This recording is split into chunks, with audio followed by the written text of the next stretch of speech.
Good evening, everyone, and welcome to the joint meeting of the Santa Clara City Council and Stadium Authority Board. I'd like to call this meeting to order. Could we please have a confirmation of quorum, City Clerk? Thank you, Madam Mayor. Confirming your quorum. Thank you. So the first item we have on our agenda is a study session. It's the study session of the overview of the citywide risk assessment and proposed 2024 and 2025 internal audit work plan. City Manager.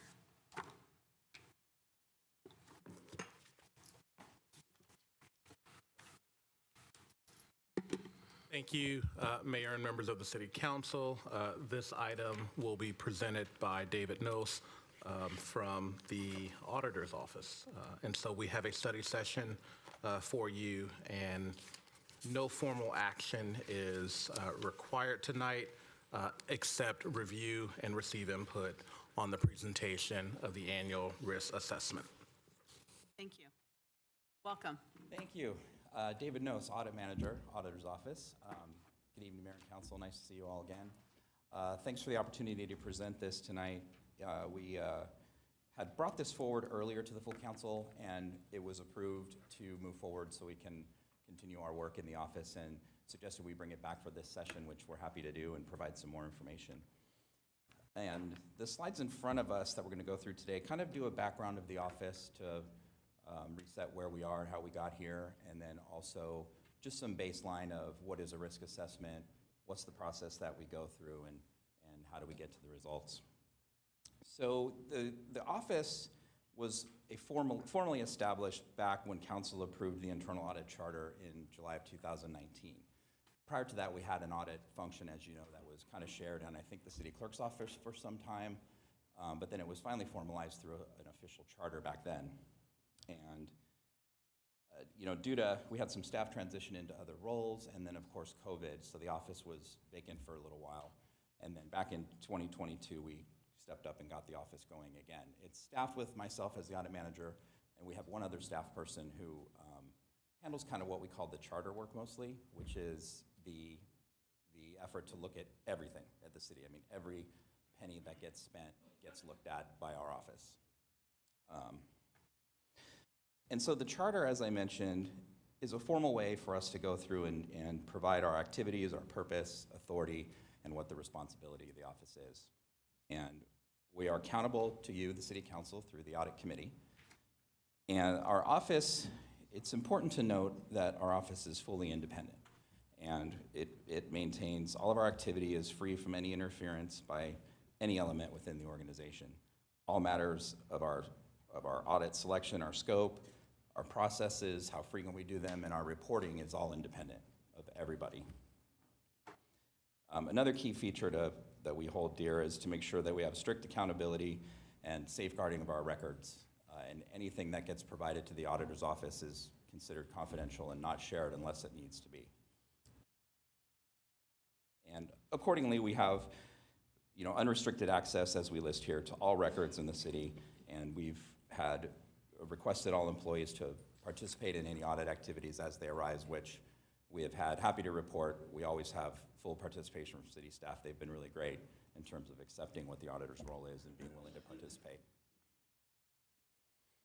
And just to give us a little bit of a framework, thank you, a little bit of a framework, our office conducts its work under the auditing standards that are prescribed by the Institute of Internal Auditors. And that's something that we are always monitoring. They update their standards from time to time.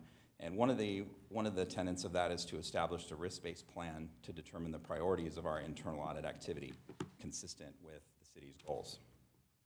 And part of that is to consider input from senior management and the governing board, which ultimately is you, but we also begin everything through the audit committee, go over all of the assessment, all of the work plans, all of the reports as they come in. And then ultimately, we then forward them to the City Council as a whole. And you probably remember, but back when we established the office back again, it was set up as a co-source model.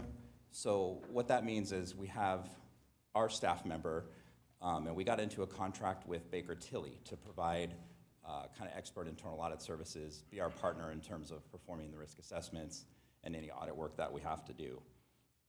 And they are with us. We have a 5-year contract with them to assist us, like I said, with the risk assessments and work on the audit plans. Let me switch my glasses here. So Baker Tilly is an experienced firm. They have many years in this field. They have in-depth knowledge of internal audit activity. They are a group that's dedicated to state and local government quite a bit. They have many, many clients that have this co-sourced model. They also have extensive experience in dealing with other public utilities, so that was a good feature of them when we selected them. And we have with us today online Chiemi Perry. She is a manager of the Risk Advisory Service, and she's going to help me go through a couple of the slides. But Chiemi, do you want to introduce yourself and provide a quick background of what you do and your firm? Sure. Good evening. I'm Jamie Perry, a manager with Baker Tilly. As David mentioned, Baker Tilly is a top 10 advisory CPA firm that offers tax and assurance services worldwide. We have a large number of professionals who provide services to public sector organizations, including state and local governments, school districts, utilities, and nonprofits. I have over 25 years of broad experience in accounting, risk and controls, and internal auditing from various organizations and industries. I met all of you to discuss the risks during the risk assessment process we are discussing today. So I thank you for providing your input. It is good to see you all again. David? Thanks, Jimmy, and we'll get back to her with some information here shortly. The other thing that I think is important with them is they have a lot of experience, as I said, with risk assessment. We've really leveraged their expertise to interview everybody as we go through, look for areas that we can then explore further, ask more questions. You all know you've been part of that process for a number of years now. So on the next slide, just defining the risk assessment process, and risk itself is the possibility of an event or condition occurring that will have an impact on the ability of the city to achieve its objectives. And so that could really be a number of things. There are inherent risks, there are internal risks, external risks, reputational risk. There's a number of things that get considered. And the purpose of this assessment is to develop an audit plan. And part of that is assessing what our resources are to do that and coming up with projects that have a scope that can accommodate the bandwidth, but also the budget of any project that we have ahead. So the whole process is designed to identify and measure risks that are associated with what we call the audit universe. And I'll show you that in a second here. We break out the city into a number of different pieces in order to evaluate, come up with risk scores, and then come up ultimately with suggested audit projects. But looking at the chart to the left, you'll see it begins with the assessment itself, where we identify, we measure, and we prioritize the risks that we see. Out of that, a risk-based audit plan is prepared, and as I said, it's a way to allocate our resources that we have, both personnel and monetary. And then the engagement itself is to plan and execute the audits that are approved to perform. And that's a combination of Baker Tilly is contracted to do those audits, as well as help from our internal staff from a project management basis. And then ultimately it leads to reporting, where we communicate the audit results. That initially begins by going through to the departments that we are working with. We develop a report, have suggestions, recommendations, perhaps findings. Those are communicated directly with the city staff that we're working with, the primary subject experts, and then also through management. And those are put into our audit report. Part of that process is to allow the city to have management responses to any of those actions. And those are also included in the final report. So that way there's a chance to go in and say they either agree, disagree, partially agree, things of that nature. And then, of course, after any of those recommendations or findings come up, we follow up on those to make sure that corrective action was taken. That's something that we develop and follow through with the audit committee primarily to show that just to make sure that the things that they said they were going to correct or try to enhance actually did occur. And on top of that, there's always monitoring that goes on. So if we are seeing something that we think might apply to another department, we're going to be monitoring that as well to see if that's something that we can flex into a benefit to somewhere else. And then finally, we will always go back and assess the progress that we made against the audit plan, kind of look at ourselves and decide, did we allocate the right resources here? Did that audit meet what we were trying to do? So it's just kind of an ongoing plan that we do, the auditing cycle.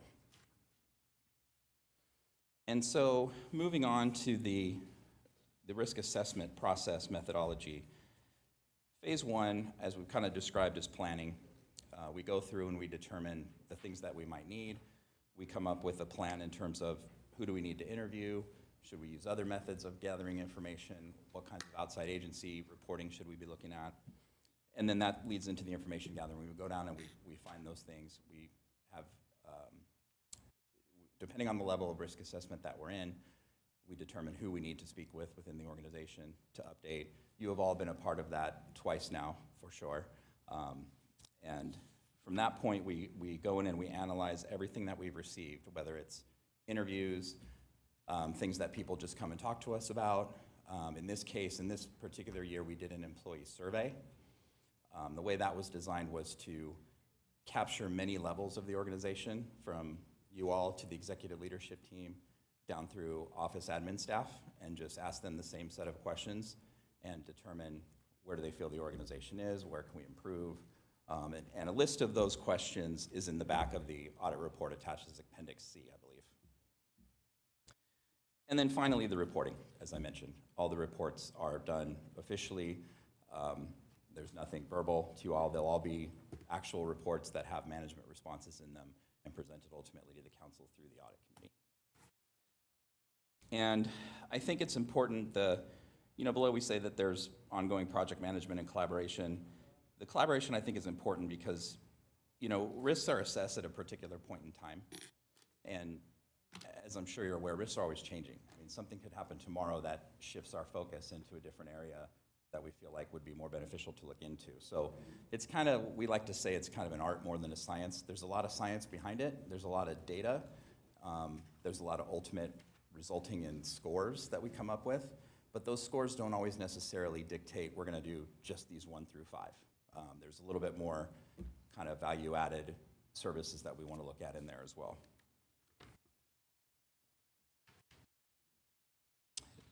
So the next slide,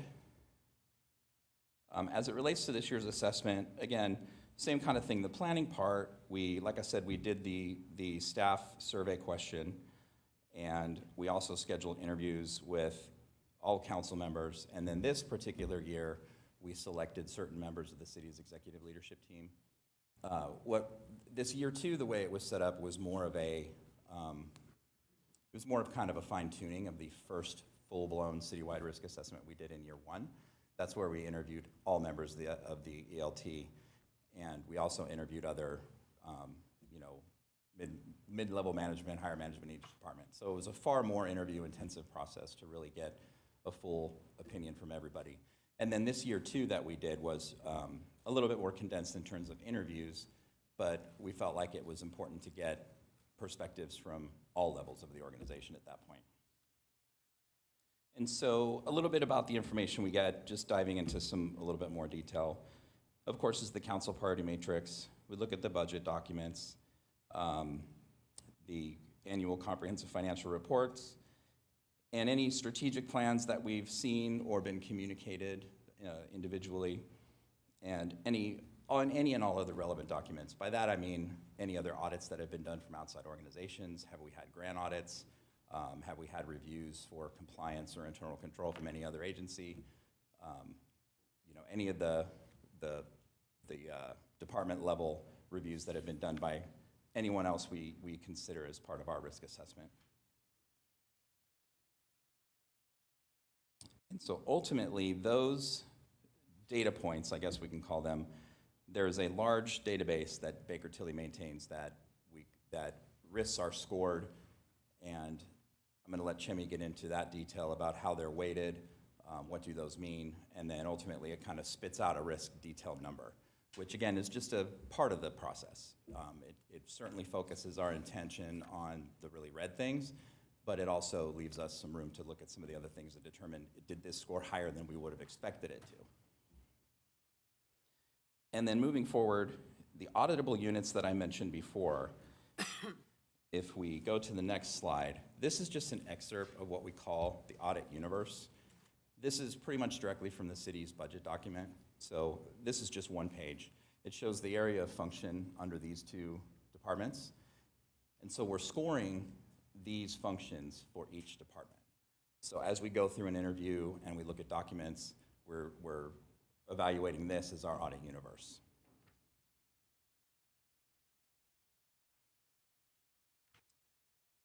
And ultimately what we do there is we come up with certain risk factors, and that is what the definition of the impact of the risk and what the magnitude is, and kind of the layers that we look at, and then ultimately it leads into kind of a weight, is kind of the meat of the assessment in order to get the data points.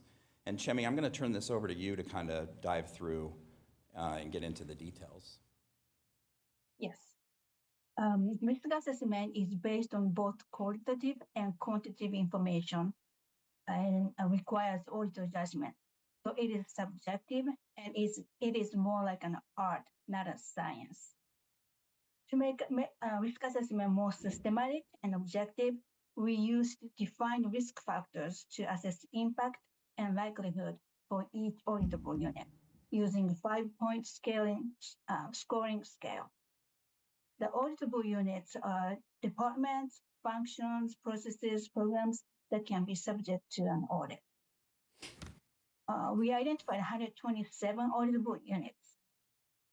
An auditable unit that receives a score of 5 has a higher risk than a unit with a score of 1.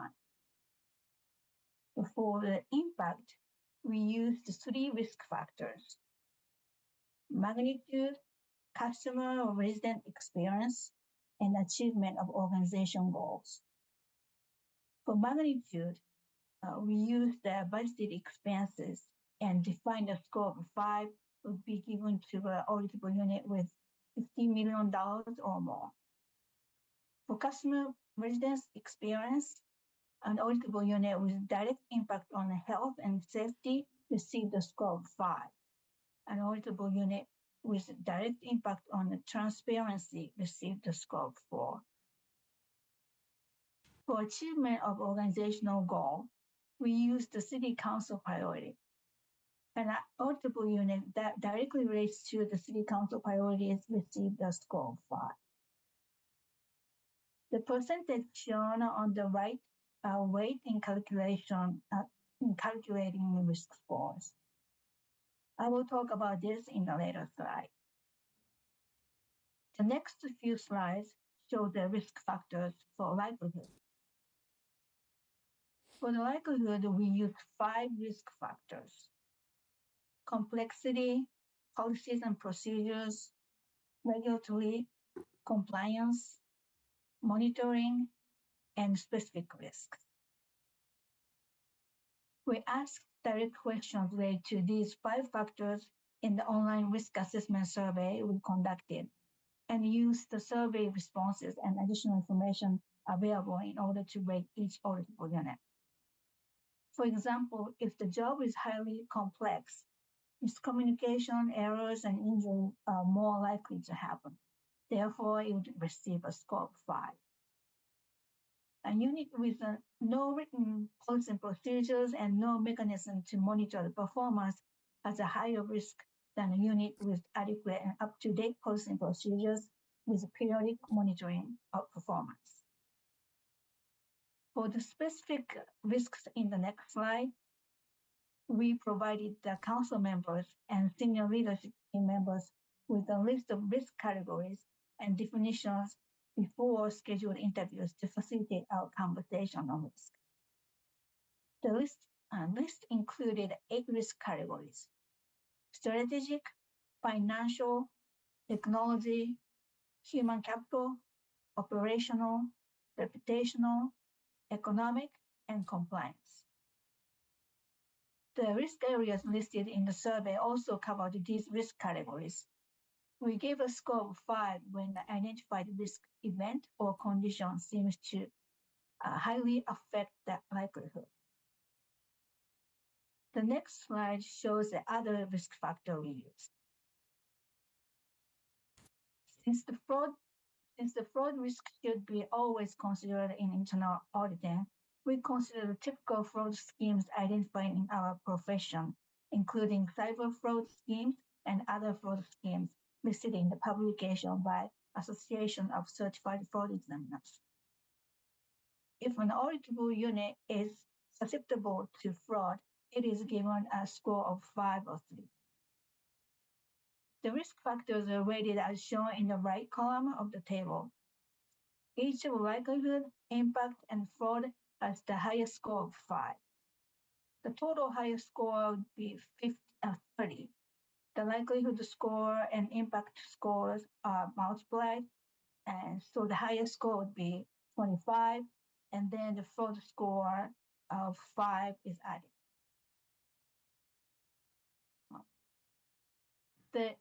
In the next slide, the information used to score and rate auditable units are documented in the risk assessment matrix. This is how it works, how it looks.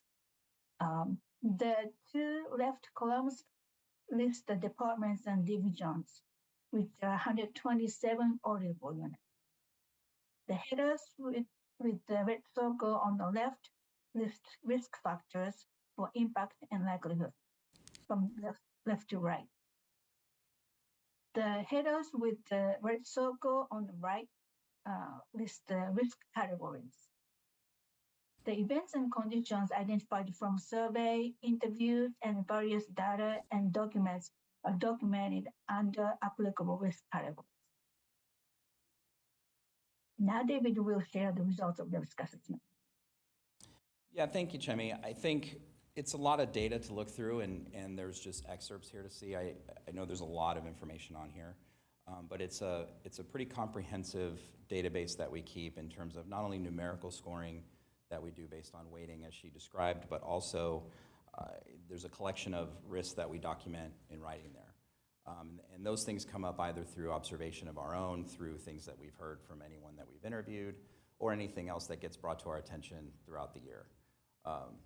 I think that the city has gotten aware that we have an internal audit function. I have had more discussions with people. I think they're more aware that we are there and someone that they can talk to and have confidential information with. So any of those things are maintained within this database that help us come up with an entire risk area conclusion. And so for this risk assessment, there's a couple of pages here in a row of our total risk score. And so as Chemi laid out, and I alluded to, is we have this score, and there are some things that score high a lot, like cybersecurity. I mean, we all know cybersecurity is a risk everywhere, every day. And so I think it's not a surprise that we see those as high-risk scores regularly. And then some things show up as more of a moderate risk that maybe we look at and think, hey, that's something we need to take a look at. And that's where it falls into more of kind of the art, something that maybe at the moment when things were scored, things that we were hearing didn't hit that, but then some subsequent things can happen, or just some part of the art process is that we know, hey, this is something that we need to look at. We probably should jump this ahead of some other red items. And part of it too, I think, is we have resources that we have to allocate, and as things are ongoing all the time, we have, of course, limited staff internally for sure, and we have, I would say, inadequate, but a budget that we want to maintain and keep an eye on. And so it would be real easy for us to blow the entire budget by doing one risk assessment project. And so there's always considerations to come up with what we should look at. And so we came up with an audit plan that we'll get to in a minute based on a lot of those factors. And I think the other part is the the audit plan every year is not intended to hit every single department, but I think an expectation over time as we get more mature and we build more audits, we'll see that we have hit a certain piece of every department as we do more audits. And the next slide is just more of the same. It's just showing the risk score. And as we've described, you'll see that there's different departments. Each function of part of the 127 that Chemi mentioned is listed there.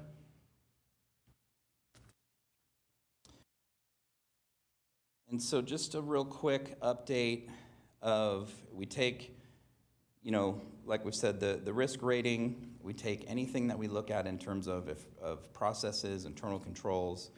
We're looking for enough audit coverage with our scope to make it worth the amount of time and money it takes to do the audits. And we're also looking at timing. Sometimes timing doesn't work well for the city. That doesn't mean we won't do an audit if it's something that we feel like is really necessary at that moment. That's not going to stop us from doing it. But if it's an audit that we're looking at to determine, do we have good policies and procedures? Are we doing a more of a limited scope audit? We definitely work with city staff. We're not going to walk in and say, you need to drop everything that you're doing and only respond to us. So we're sensitive to that. And so we've had a very good working relationship with staff so far doing that. And we're always looking, I think part of the evaluation of determining the audit plan is really trying to come up with value-added activities for the city. We always want to manage the risks. I think always looking to strengthen internal controls is paramount. And anything that we can improve, efficiency of the services that we deliver to the public is always something in mind. And a little bit about listing a longer audit period. We show at 24, 25. Our goal with that is to just give us the flexibility to not only respond to anything that comes in, but also respond to anything that comes up budgetarily. Did we find a way to get more budget funds to do another audit over here? So we don't want to constrain ourselves into just, hey, it's just these 3 in just this 1 year. So it gives us a little bit of flexibility for you all to look at and approve these as possible projects. So we have more of a flexible possibility there. But any amendments to those things that we do during the year, we'll always bring to the audit committee for input and discussion. I think I want to be clear, the audit committee role is to advise and approve the plans that we ultimately suggest. But as I said before, the office is independent, so we definitely want to make sure everybody has the knowledge that we're not doing projects based on any intent or any goal or objective. We're just doing them based on a risk assessment. And part of the standards is that we definitely get input from the city's board and executive leadership. So moving on to what we have listed here in the 24-25 plan. Quite simply, the plan that you all saw and approved before was we are wanting to do a review of public safety overtime. That project is underway, and the goal of that project is to look at policies and procedures. Public safety, or overtime, is a huge number every year in the city, and I think our goal there was to look at that, make sure we had proper policies and procedures, reviews and controls, and as you know, FLSA is a complicated issue with public safety, and looking at all those calculations to make sure those are being applied consistently and accurately, just to make sure we're spending city funds correctly. And the other project approved so far was to do a review of purchasing and determine whether we have adequate controls to select vendors and get into contracts, make sure it's a fair and equitable process. Part of the purchasing review also includes purchase cards. I think purchase cards is a big risk to every organization, public or private, and we have a fair number of purchase cards here as well. And so that's also part of a review that we're going to be looking to do here shortly. And then a third piece was continuing to evaluate cybersecurity. Where can we go with that? What can we do to provide some assurance? We're having a lot of discussions both with IT, but also through the city attorney's office.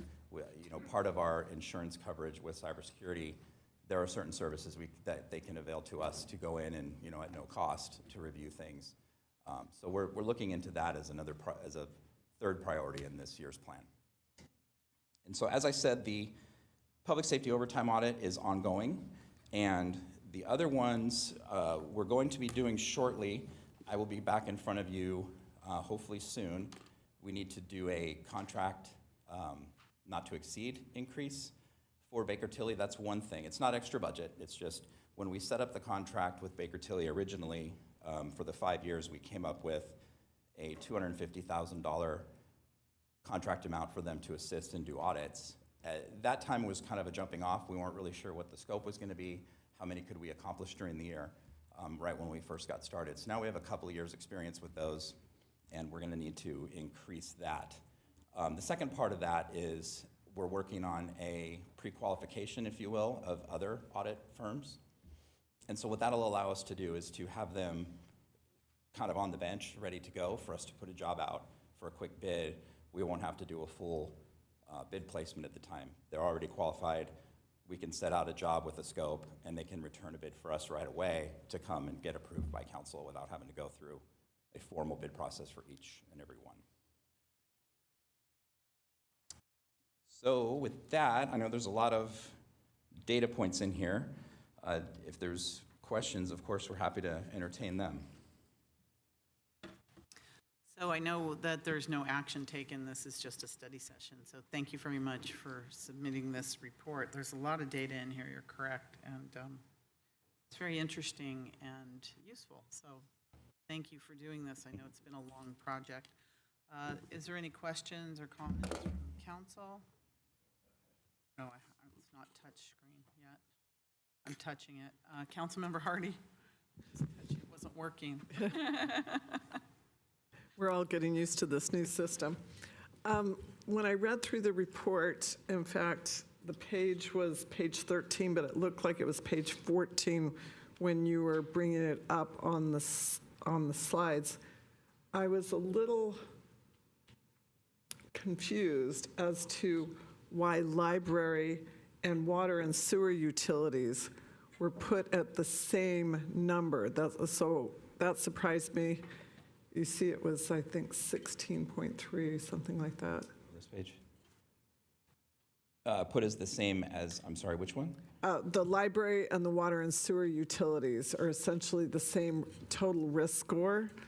And Yeah. that didn't make sense to me. No, I think to be clear, thank you for the question. I think if we look at the specific risk area in the third column is really what we're referring to.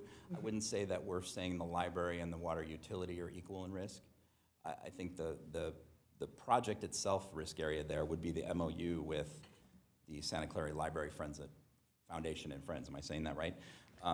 And again, this is one of those sort of inherent risk situations that anytime that there's just kind of a public-private partnership where we have a funding mechanism through another non-city entity, those are things that can be risky. We've seen things in the past, not here, but just generally speaking, there are times when those things have items we want to look into. So through interviews and finding out how much donations come in and how that's kind of funding through the city, that was something that came up as this could be a risk, making sure we have proper policies and procedures in place, proper oversight of how that function is managing. And I read that and I understand that. I guess I'm still just looking at this and thinking construction project controls and rate-setting practices are just at the same level or lower than that than worrying about the Friends of the Library? Right. I see how that can be confusing. I think the reason that they may seem that they're in the same category is that through interviews and documentation inspection for things like rate setting and construction project controls, we see that there are existing controls there. There may be pieces in there that we want to ask more questions about, so the rating comes out to be, hey, we should follow up on this.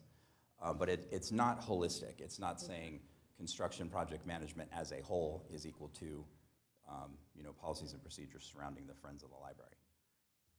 They have more existing, so they kind of, the weight of everything kind of equilibrates there. Does that make sense? So you're saying we have better controls on that, and that's why that number is lower than, say, cybersecurity?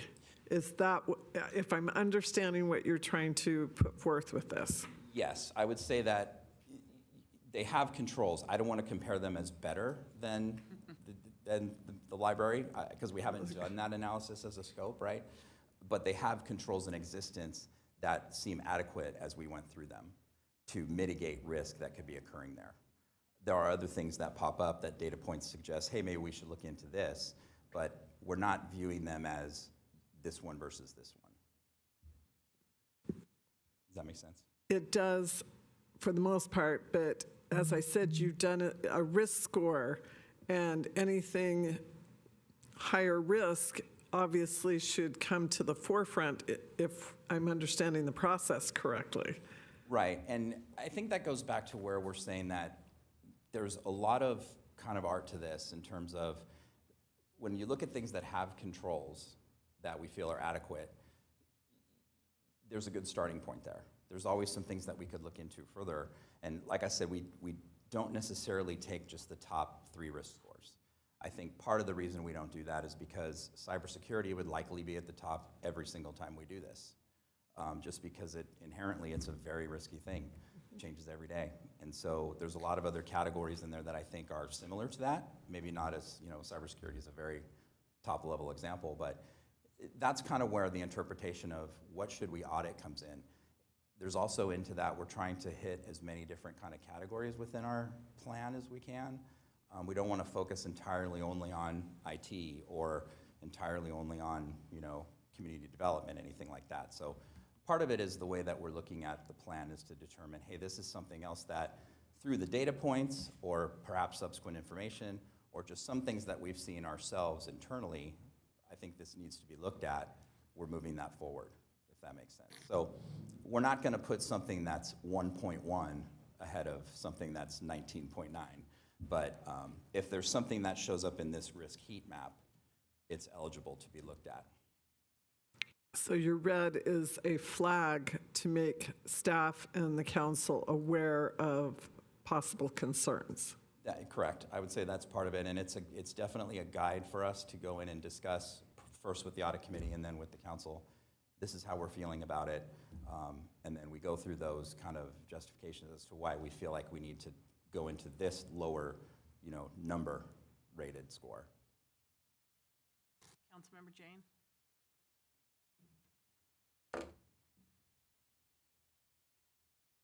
There's too many devices in front of me now. Okay.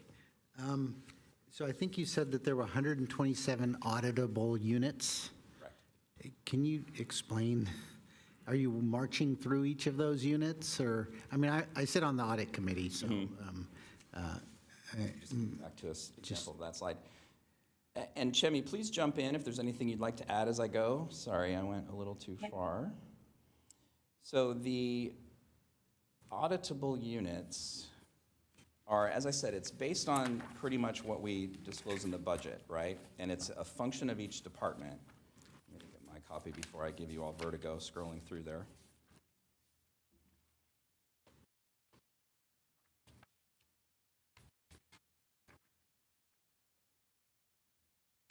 Auditable units, we provide the definition earlier.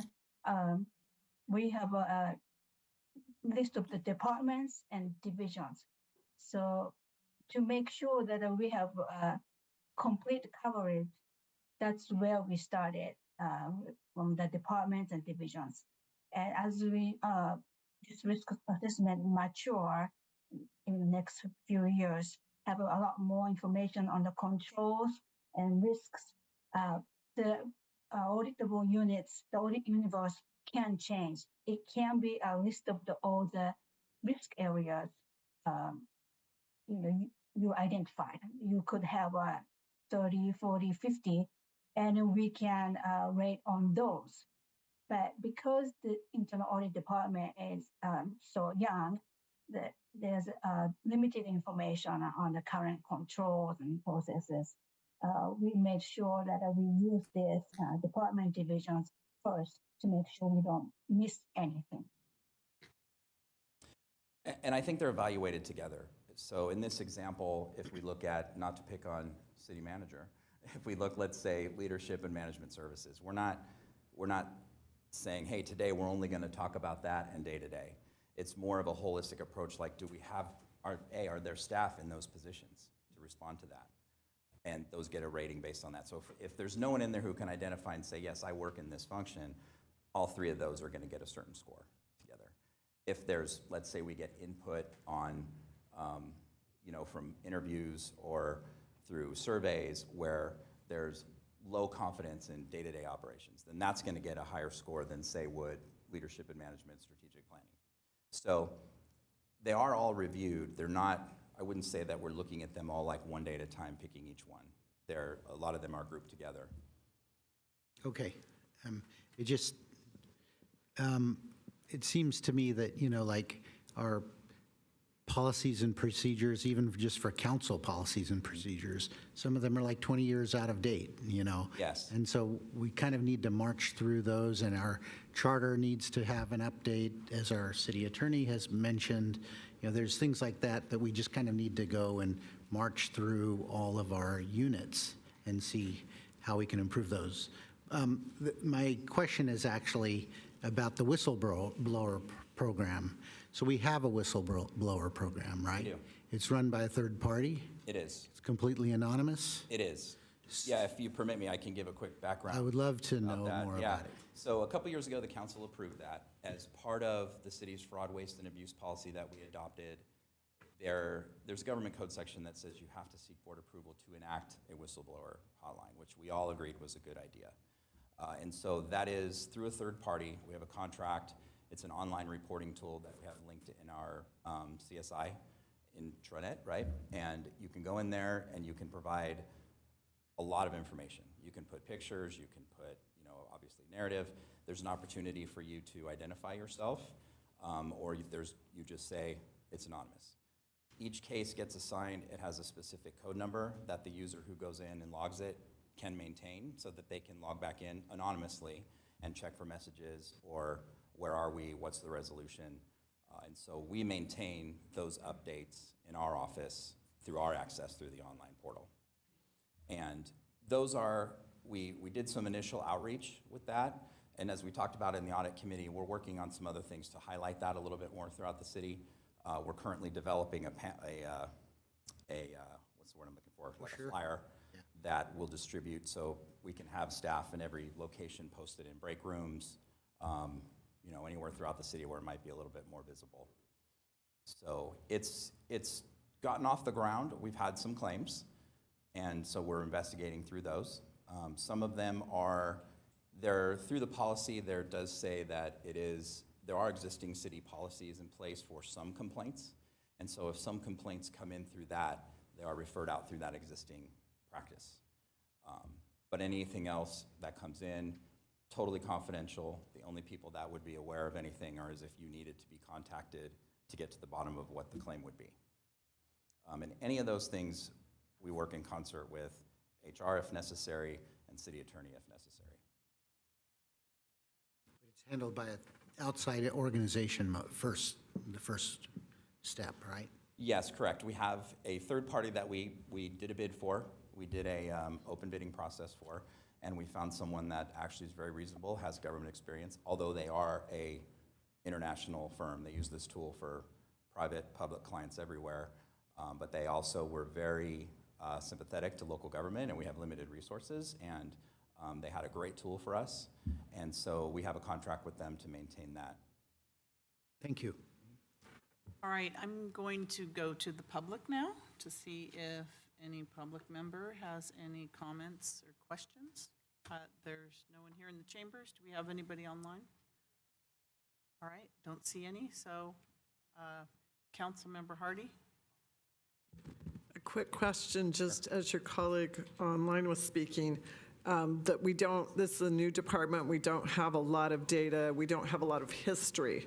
Correct. So I'm wondering, in the next report, would we, different trends, if something's going up or going down, would that be something that would be part of subsequent reports?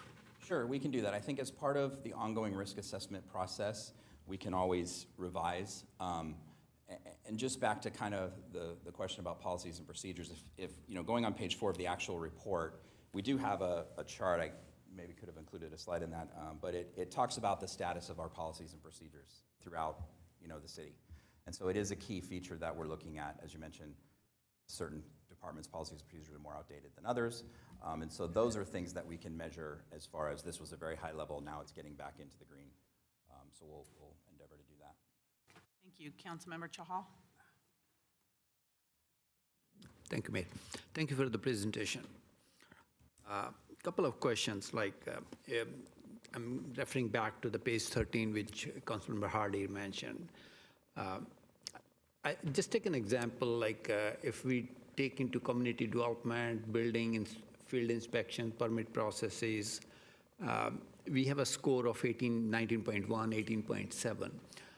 To a layman, what does that score mean from anywhere from the range of, say, 20 plus to 14 plus? What does that score means to any layman? Right, so we have a scoring system that is based on what Chemi went through, this kind of big database. And so that scoring system we have back here, and it's a lot of information to look through, but we have, as we say here, under complexity, we have 5 very high, 4 high, high complexity. So the scores are derived from that. So I think what the layperson looking at this would determine is, obviously, the higher the score, the more risky they are in each of these categories. Some categories may be 5s, some may be 1, but if, obviously, more 5s than 1s, we're going to shoot it up the scope. So the layperson looking at it would say that the higher the data value there is, the data itself, the interviews, could lead to say that it's something more risky that we should be looking at. But as I said, a lot of them right at the top are cybersecurity. That knocks off like the first 5. And that's something that I know we have already audit plans for. And so it's not as simple as just saying to the layperson, we're only doing the very top. There's a lot of sort of art, as I said, to this, where we go in and evaluate other things that need to be looked at. And what is the highest we can go on this? If we take 5, 5, 5, how many 5s are there? Just to... It will be 30. 30, okay. This is max of 30, basically. Okay, and lowest one. My next question is, we have already completed some of the audits, basically, already audited, and some including the proposed audit plan, basically. So when we say we already completed the audit, it is open to the resident to see those reports, basically? Can we put it on the website so that they can look at a particular aspect of a particular department or sub-department with that, hey, this is the report, this is what we are trying to find out, this is the risk in this particular department? Yes, What are the definitely. Thank you for bringing that up. We have completed an audit of the city's building permitting process and also an audit of the city's practices surrounding power purchase agreements. Those have been in draft from us, and we're having the management response section prepared now. And so once, as I said, once that's done, that'll be included in the report itself. Those are going to come forward officially to the audit committee, officially to the council, and then yes, they ultimately will be posted on the city's website. Okay, thank you. My next question is the procurement process, basically. So this is my experience when it comes to the council, like different departments bring up a procurement approval processes and they follow the RFQ or RFP process. But to me over here, it makes sense if the process is a little bit more standard, because you have tables, what category got weightage of this 25% for experience, or if those tables can be presented in the final report to the council. So now the reports are very varied. Some don't even propose anything, just say, hey, this so-and-so vendor is recommended. And if you look at the latest approval processes from Stadium Authority, they have much detailed process, basically. I really like the processes they are following. So can we look into that as a standard so that us as a council can make a decision, oh, okay, this is the standard. Right now, it's all the variance, like all the way from here to here, you have such a variance. And I agree, different procurements can be different, but I want one standard charts which can be followed by all departments while comparing different aspects, experience, cost, or past experience with the city, those things, basically. So You brought up a great micro example of kind of maybe to bring some of this home is what we're hearing from you is a great concern. It's something that we take into account. That gets taken into account as part of the risk rating. That, hey, we've heard this from one person. Have we heard it from 2, 3, 4, 5? And so that all gets processed through to the risk rating itself. In looking at what you're specifically saying, yes, that would be part of something that we would look at in the purchasing audit, is do we have proper policy and procedures? How are we communicating that we've bid these and awarded them? Are we using standard forms when we report to council so that they can see it's the same for SVP as it is for community development? So those are things that would be part of the scope of the procurement audit itself. So any recommendation that would come out of what we look at there would be part of that report. There'd be management responses. It would be delivered to council. My next question is, you did mention that you already had employee surveys as well as executive surveys, mid-level management surveys. Are we trying to get a resident survey from your audit point of view? Because like whistleblower is one aspect, like everybody can report whatever they want to, and it's very they don't feel that they will be highlighted into who reported it. So do you think it makes sense for you to have a resident survey or our clientele survey? Let's say in a particular department, whether it's SVP, community development, finance, or whatever, and the public dealing is there, we pick some examples over there, and let's pick up 5, 10 residents who had a dealing with these and take a survey from them for that matter. Right, this is a great opportunity for me to highlight the differences between what the audit and the operations side is. So from an audit side, that wouldn't necessarily be part of our role. That would be something coming from operations where, whether it's city manager or just, if it's program specific, how do you feel about this when you come into the city? How do you feel about that? That's kind of an operations survey. If there was something that came up, say, we're not confident in how this survey was recorded, we don't think all the responses came in that were logged, then that was when maybe the city auditor could come in and devise a scope of a project to say, what were our policies and procedures around collecting these, monitoring them, maintaining them, reporting on them. So that's the audit function. But the actual reach out from an operational scale, we don't cross that line. Got it. Thanks. And my next question, your PowerPoint is should be auditable. I can't read it properly. Oh, okay. Apologies. Well, it's a lot of data. We'll try to blow that up and make it more next time, yeah.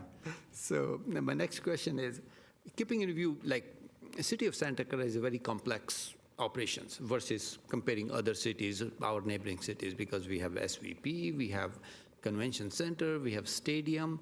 So overall, with your experience of past few years, do you think we have adequate processes which are required for a complexity like that? It's a very general question. I know the answer can be it would be very hard for me to stand here and say generally. I think that's part of what we're analyzing through all the auditable units. And all of that is informed in how we pick projects to go through, right? And everything's going to be communicated, everything's public. So there always are opportunities for us to make recommendations. Look, we found this under issuing of building permits. Perhaps we should forward that to issuing of other types of permits. Perhaps we have the same maybe deficiency in a control there. So there's always ancillary benefits to the exact audit that we're looking at. But to stand here now and say, hey, generally we're a B or an A, or I don't think I can do that. Okay, thank you. No. Thanks. Okay, that's it. Thank you very much. Appreciate it. Do you have any closing comments, or city manager? No closing comments. As David mentioned, the auditor's office is completely independent, and thank you. Thank you all. Appreciate it. All right, Council. Thank you, Chemi.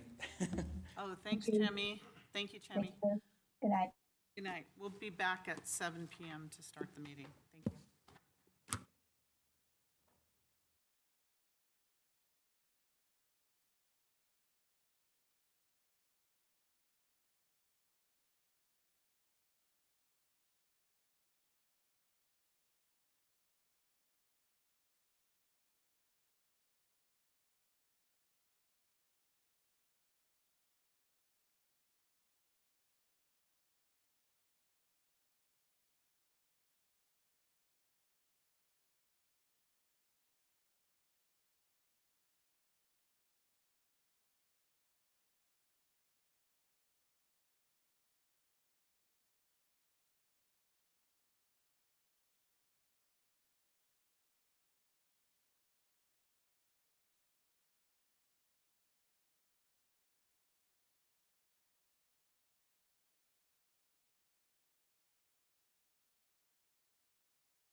Good evening, everyone, and welcome to the Santa Clara City Council Stadium Authority joint meeting. I'd like to call this meeting to order. Could you please stand for the Pledge of Allegiance and remain standing for our statement of values? I pledge allegiance to the flag of the United States of America and to the republic which it stands, one nation, under God, indivisible, with liberty and justice for all. As we gather, we humbly seek blessings upon this meeting. May we act with strength, courage, and the will to perform our obligations and duties to our people with justice to all. Let us seek wisdom so that we may act in the best interests of our people, our neighbors, and our country. All this we ask so we may serve our community with fairness and respect, putting their needs before all. Thank you. Please be seated. City Clerk.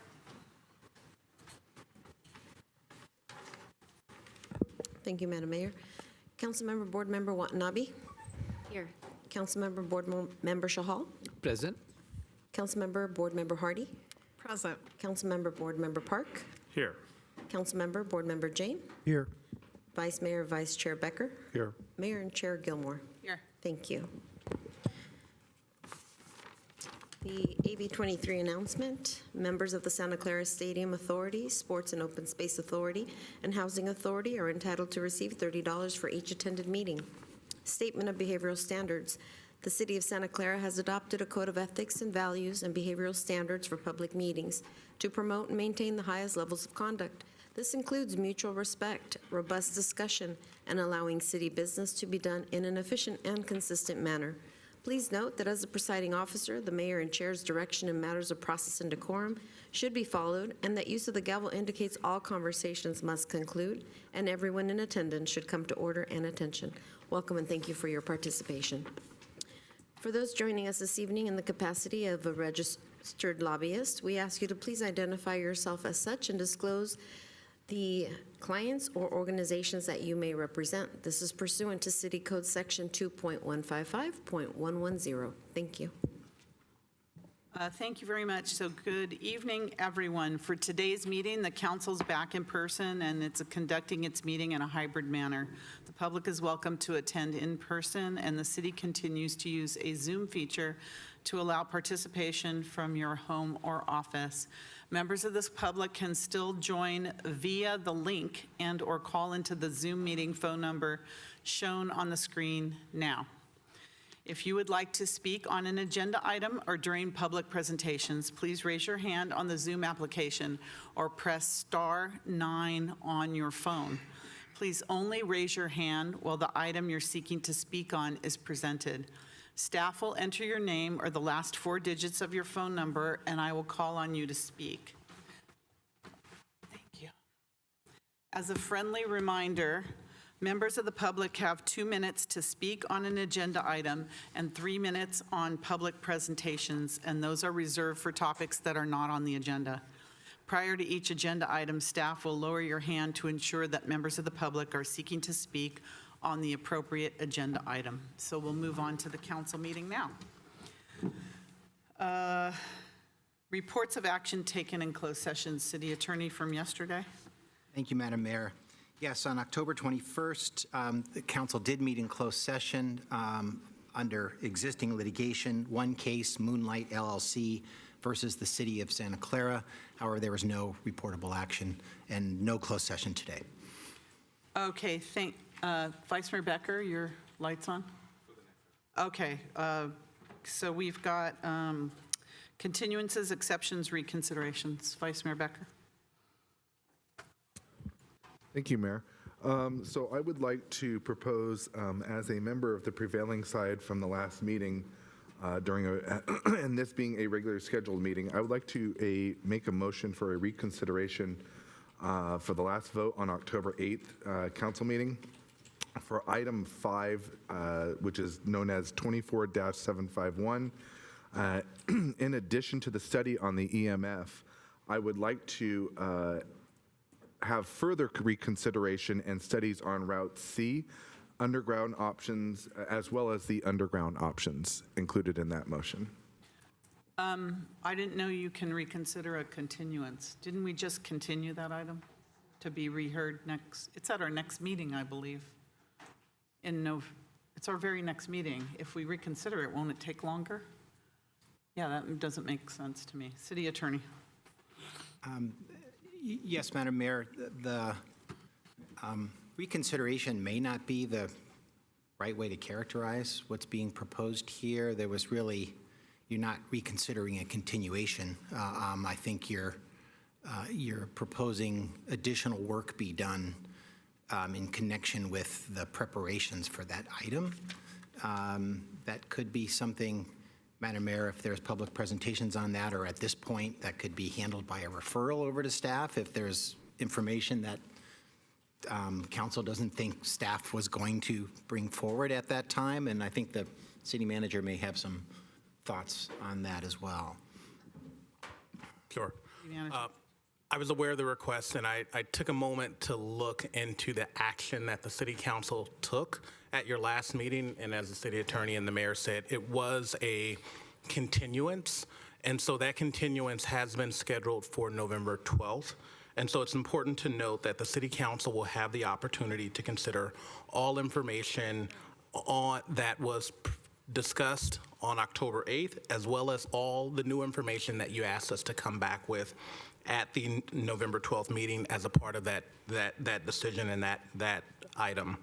And since the project was continued and no additional action was taken, the city council can consider Route A, Route B, Route C, and any other information. And so there's really no need for a reconsideration.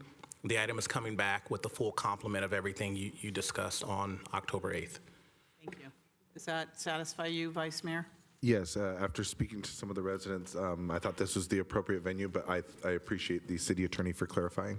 All right, thank you. Councilmember Chahal, you have a reconsideration? No, Continuance? I don't.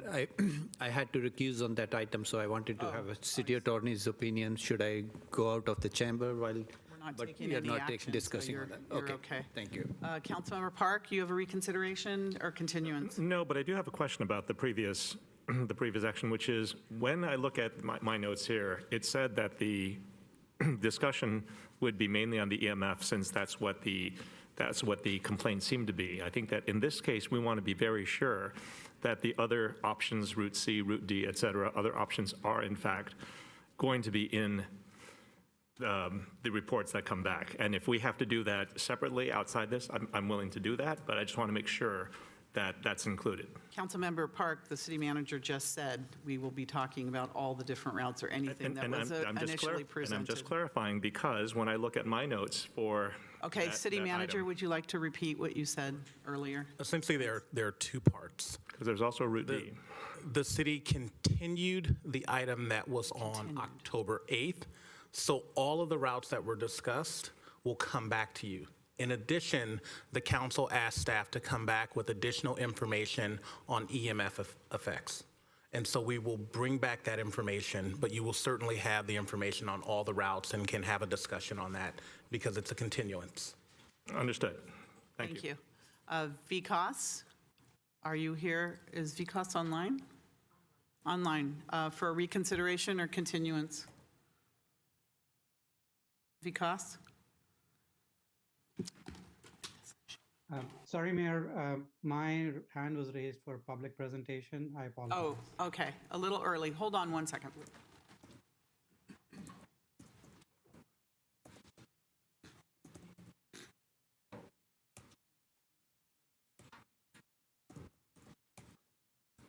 Thank you. Okay, is there anybody else in the public or staff reconsiderations, continuances? Is this a reconsideration or a continuance? Please come forward. Thank you, Mayor and Council Member. We heard the discussion. So as long as the language on the screen is clear, because the residents were very confused because it was the first time for many people last time on October 8th. And the language on the screen said Route A option 1, EMF only. And that's why we want to reconsider for other routes as well. As long as we are all clear on that option, then as you proposed, we don't need to have any motion. If that was not the case, then we really want to propose a reconsideration. Yeah. So city attorney and city manager, you guys are the best judge. We are it's my second time here. Thank you. The city manager mentioned it actually twice now, that everything is going to be considered at our next meeting. Okay. All the routes. All right, thank you. Thank you so very much. much. Is there anybody else that has a reconsideration or a continuance? Thank you, Mayor, and all the council members. This is regarding the same project. I just wanted to add that understood all the explanation from the city manager, but the detailed study for Route C was missing all throughout, and the reconsideration was mainly, if you look at the petition, that was mainly for the detailed study. If we are going to continue to discuss the same comparison between Route A and Route C in the next meeting, then we are going to waste everybody's time. So we wanted to make sure that a detailed Route C analysis was done before the next meeting, so it makes more better use of our tax dollars. Thank you. They have your Thank you. comments now. Thank you. Thank you. All right. Is there anybody else for reconsideration? All right. Thank you.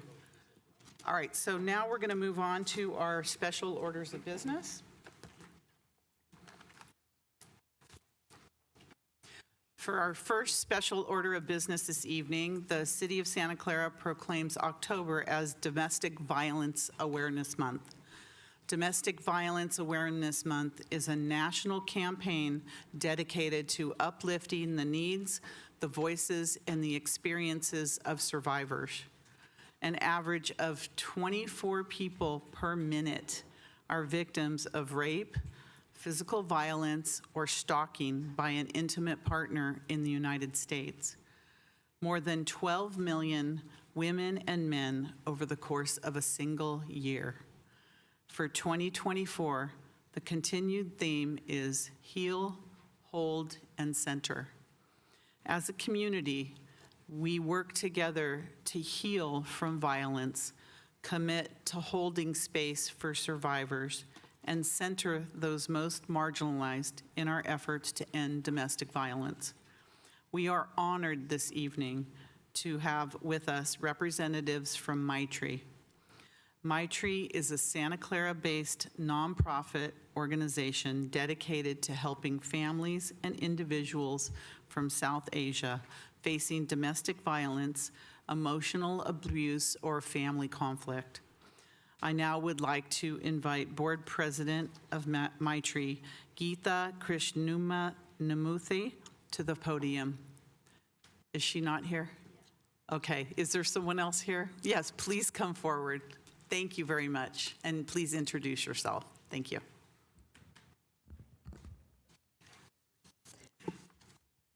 Honorable Mayor, council members, and members of the public. My name is Tejasvi Dodda. I've been a resident of Santa Clara since 2013. Like Mayor just explained, October is nationally commemorated as Domestic Violence Awareness Month, and I am here to talk a little bit about it and understand what we can do together. Today, I stand before you as an advocate for survivors and victims of domestic violence.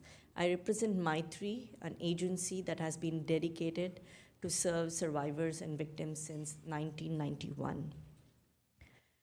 1 in 4 women, 1 in 7 men, aged 18 or older experience severe physical violence in their lifetime. Domestic violence is also one of the leading causes for homelessness in the United States, and research informs us that when children grow up in a household witnessing or experiencing domestic violence, there are lasting negative effects of it. California has higher rates of domestic violence experienced both by men and women compared to the national average. 103 DV fatalities in California in 2023, 74 female and 29 were male. DV has significant economic impact in California. In 2022, the total cost of domestic violence to the state of California was $73.7 billion. Last year, Maitri provided culturally responsive services to 777 individuals. Organizations around California served more than 57,000 individuals with life-saving support services. The need for a comprehensive plan to address domestic violence in our communities is urgent, and we thank the City of Santa Clara for providing much-needed services and support. I request the City Council and the residents to become partners with us in preventing domestic violence and facilitating intervention methods that are conducive for everyone. Creating a supportive environment for anyone to seek services about relationship abuse, including teens, integrating curriculum and practices at every educational level and professional space, enacting and supporting policies that address intersectional approach to addressing domestic violence along with homelessness, reproductive rights, and banning child marriages, supporting funding for DV services and service providers at the city, county, state, and federal levels, evaluating and improving language access at different government and local government offices, offering culturally responsive training for those that might benefit from it and help them understand the demographics of the city of Santa Clara. Involve non-governmental agencies as thought partners while you're planning city activities. And Maitri, as a local Santa Clara-based nonprofit, will be happy to be your thought partner in any activities you plan and will be happy to provide any expertise that we have. Thank you for this opportunity. Thank you so much. I know that you have also, Maitri has participated in some of our civic activities here in Santa Clara, and I personally have referred clients to Maitri from the city of Santa Clara. Thank you so much for what you do. Those numbers are alarming. So may I ask that you and your associate come here in front, and we'd like to present you with this proclamation and with the picture with the full council. Thank you.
And you'll notice we have our purple ribbons on that are commemorating Domestic Violence Month for all of our awareness. It affects everybody. Thank you so much for coming this evening.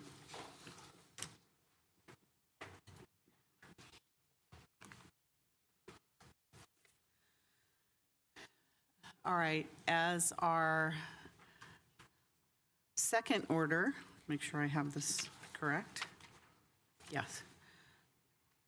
As our second special order of business this evening, the City of Santa Clara proclaims October as Hindu American Awareness and Appreciation Month. This month offers an opportunity to celebrate the rich cultural heritage, values, and traditions of Hindu Americans and the significant contributions made by Hindu Americans across the United States. Hinduism is not just a religion, but a way of life which has highlighted the culture through art, dance, music, meditation, yoga, and literature to our communities. This evening, we are honored to have several Hindu community members from Santa Clara with us. I would like to invite our city's cultural commissioner, Neetu Garg, to the podium to say a few words.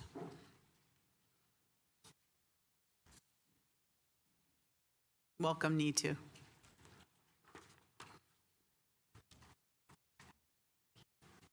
Honorable Mayor and esteemed members of the Santa Clara City Council, thank you for allowing me to address you today. It is an honor to celebrate Hindu American Awareness and Appreciation Month, recognizing the rich contributions of Hindu Americans in our diverse community. Santa Clara is a vibrant city with nearly 40% residents identifying as Asian, many of whom proudly embrace Hindu traditions and the guiding principles of Hindu culture that are truth, nonviolence, compassion, and service. This proclamation not only acknowledges our heritage, but also fosters a deeper understanding of the diverse tapestry that makes up Santa Clara. Thank you for your commitment for promoting diversity and inclusion in Santa Clara. Together, we can continue to build a community where every voice is valued and celebrated. Thank you. Thank you, Neetu. Thank you, all of you for being here today. Don't go back. I'm going to ask you to come up here with the members of your community as well to have a picture with the council as I'll present you with this proclamation. Thank you today for all of your leadership because you make such a profound impact in Santa Clara representing the Hindu community. So let's all go back down again and we can have a photo. Thank you.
Okay, and for our last special order of business, the city proclaims October as Cybersecurity Awareness Month.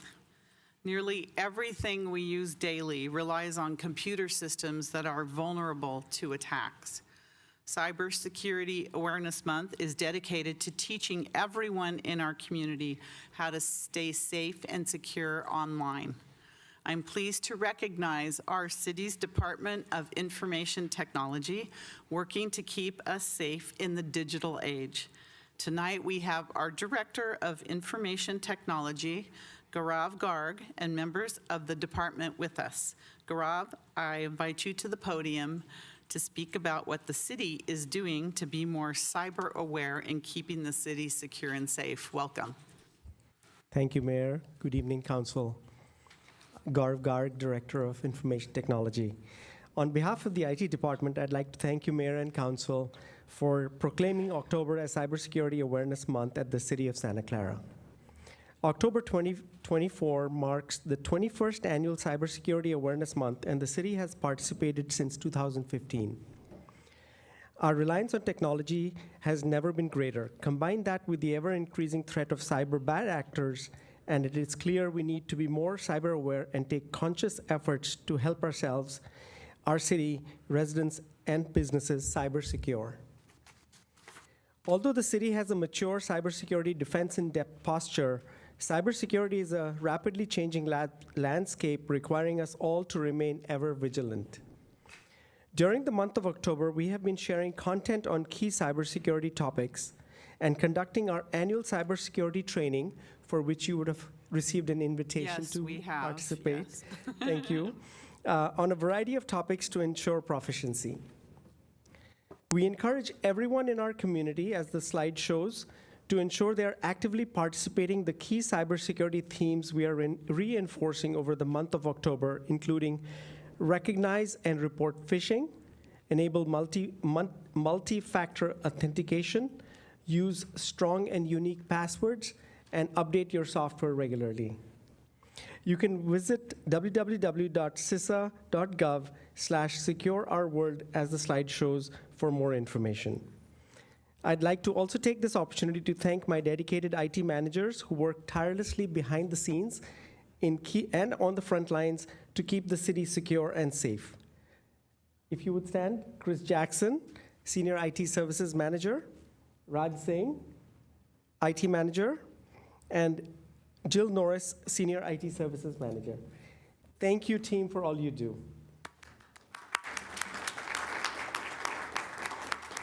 And thank you, Council, for your support and for remaining vigilant in the cyber world. Thank you. Sometimes I have a hard time getting into my own devices. They're so secure. They're very secure, I can tell you. Could you please do us the honor of coming up here and letting the council present you with this proclamation? Thank you, Gaurav. Thank you.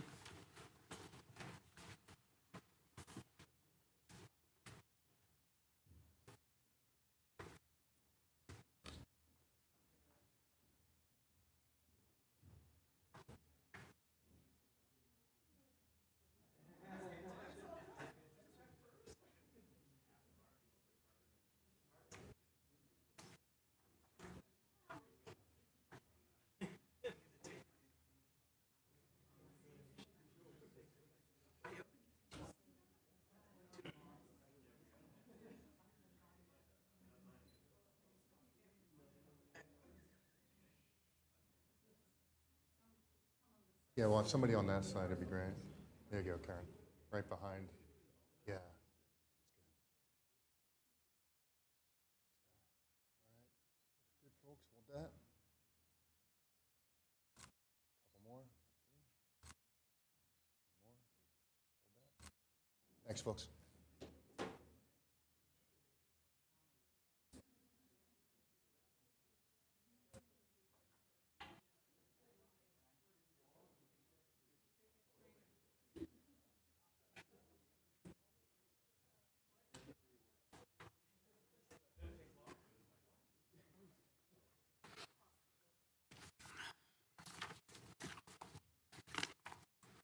Okay, thank you, everyone, for all of those special orders of business. We're going to move on now to the consent calendar. All items are approved with one motion unless a consent item is pulled for discussion. I'd like to pull item 3G, which is the pool replastering services, for an update on what's going on with the International Swim Center. Councilmember Jane? Yes, Mayor. I would like to pull item 4B, Stadium Authority Financial Report, for some questions. Okay, anyone else? Anyone in the audience? Any staff people? All right, may I have a motion to approve the balance of the consent calendar? So moved. Second. Motion by Councilmember Chahal, second by Councilmember Hardy. Is this the first time we're going to vote on our new system? Oh, I keep thinking it's touch tone, but it's not. Oh, there we go. Okay, all right. Please register your vote. And it worked.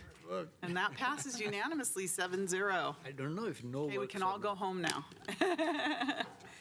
At least yes works. Not sure, but. Okay, we're going to move on now. I think it's public presentations. Hold on. And that also included the Stadium Authority consent calendar. All right, public presentations, and these are limited to items that are not on the agenda. City Clerk, do we have, I have one, Vikas? Yes, and I've entered cards received. Oh, you want to start with the cards? However you'd like. Oh, here they are. I'm sorry. New system, I got to figure this out now.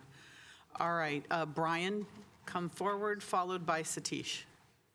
Oh, wrong, different Brian. That's okay. We can go with you, sir, and then we'll go with you after. Thank you. I'm do a lot of this online. Thank you for continuing to allow Recognize this. your voice. Hello. Yeah, allowing the Zoom. I wanted to bring something that I consider an existential threat to the to Santa Clara, a city I was born in and I love very much. and that is the amount of money being spent on our elections. There are, and I'm not going to pick out on one group, but there's one organization that spent $7.5 million in 2020, $3 million, and then $1.5 million in this election cycle. And they have that right since Citizens United, one of the worst decisions ever made by the Supreme Court. But I would like to have an agenda item eventually sometime put forward that not about a particular contract or a particular group of people, but the effect that money, that kind of money has on all of us. It doesn't matter which side of the quote-unquote divide you're on. I happen to believe all of you are people of honor, and I believe people are innocent until proven guilty. I also believe that people, no matter how much the quality of their heart is, can be tempted or steered or skewed by a group of whoever it is, injecting a lot of money disproportionately affects people. One of my favorite and most poignant holidays is coming up, and that's Veterans Day. Those people ran up on those beaches, those people went into jungles, those people went into deserts for something that's better than our elections being sold. Thank you. Thank you. The other Brian, please come forward, followed by Satish, followed by Kevin. Welcome, Brian. Thank you. Brian Doyle, District 5 resident. Mayor, council members, city staff, fellow Santa Clarans. On June 13, 2022, Al Guido signed an addendum with FIFA knowing that the stadium authority would lose money by booking the World Cup. He thought he could manipulate the 49er council members into offsetting the loss with public funds from the stadium authority by telling them that the Bay Area Host Committee would make sure that the city did not have to pay the public safety costs for the matches. But by signing the addendum on behalf of both Manco and the host committee, he violated both Government Code Section 1090, which prohibits signing a contract with a corporation in which he had a financial interest, and Government Code Section 87100, which prohibits participating in a decision that could have a reasonably foreseeable financial effect on a financial interest. As CEO of Stadco, Mr. Guido has a financial interest in the suite revenue that Stadco receives for non-NFL events under the lease. The 49ers have announced that they have a $200 million loan to make suite improvements in anticipation of the 2026 World Cup and Super Bowl. They could not borrow such a large amount of money without identifying a revenue stream to repay the loan, i.e. sales of suite viewing rights for the World Cup. This is the financial interest creating Mr. Guido's illegal conflict of interest. On August 26, 2024, I made a public records request for an unredacted copy of the addendum with FIFA to be able to enforce the government code against Mr. Guido for the harm he has done to Santa Clara in order to increase his own 49er profits. Instead of enforcing the law, for the past 2 months, the city attorney has been covering up Mr. Guido's violations by refusing to disclose the addendum. As detailed in the attached email, Mr. Guggen's refusal is not legally justifiable. It should also not go unnoticed that one of the host committee's directors, Daniel Lurie, is currently campaigning for mayor of San Francisco on the following principles. Develop a contractor scorecard. This will track and assess in real time contracts over $1 million, whether they are meeting goals, timelines, and budget expectations. Hire a chief financial officer for nonprofit contracts and require large nonprofit executives to register as lobbyists. Council should adopt these principles with respect to the contracts that they are currently negotiating with the host committee and Manco. They should begin with complete transparency of Mr. Lurie's committee's nonprofit booking of the World Cup. City staff's cover-up of the Manco legal violations and breach of contract has used up substantial city resources that staff admits that the 49ers have yet to reimburse the city for in violation of Measure J. It is time that the council directs staff to bring a public report on why they are continuing to cover up for Mr. Guido and to allow the voters to evaluate whether staff is leading the city down the garden path to financial ruin. Thank you. Thank you. Satish, followed by Kevin. Welcome. Thank you, Mayor. City Council members, staff. I have two wonderful sons. One is in elementary and another in high school. Sadly, both have been affected by the negative ads targeting me. These false messages are causing them real distress. Recently, my young son asked, "Dad, why do all the ads on TV and YouTube say to support Albert Gonzalez and oppose you? Why are they calling you as a bad person? It makes me want to cry. I assured him, saying, "Don't worry, son. These ads are filled with lies, and the people behind them are the real problem. I simply don't have the same financial backing as Albert to counter these messages." My elder son is also struggling with Instagram feed. He's flooded with the same negative messages. He told me, "Dad, it's disgusting to see these ads everywhere. I have to explain to my friends why these things are being said about you, and it's really upsetting.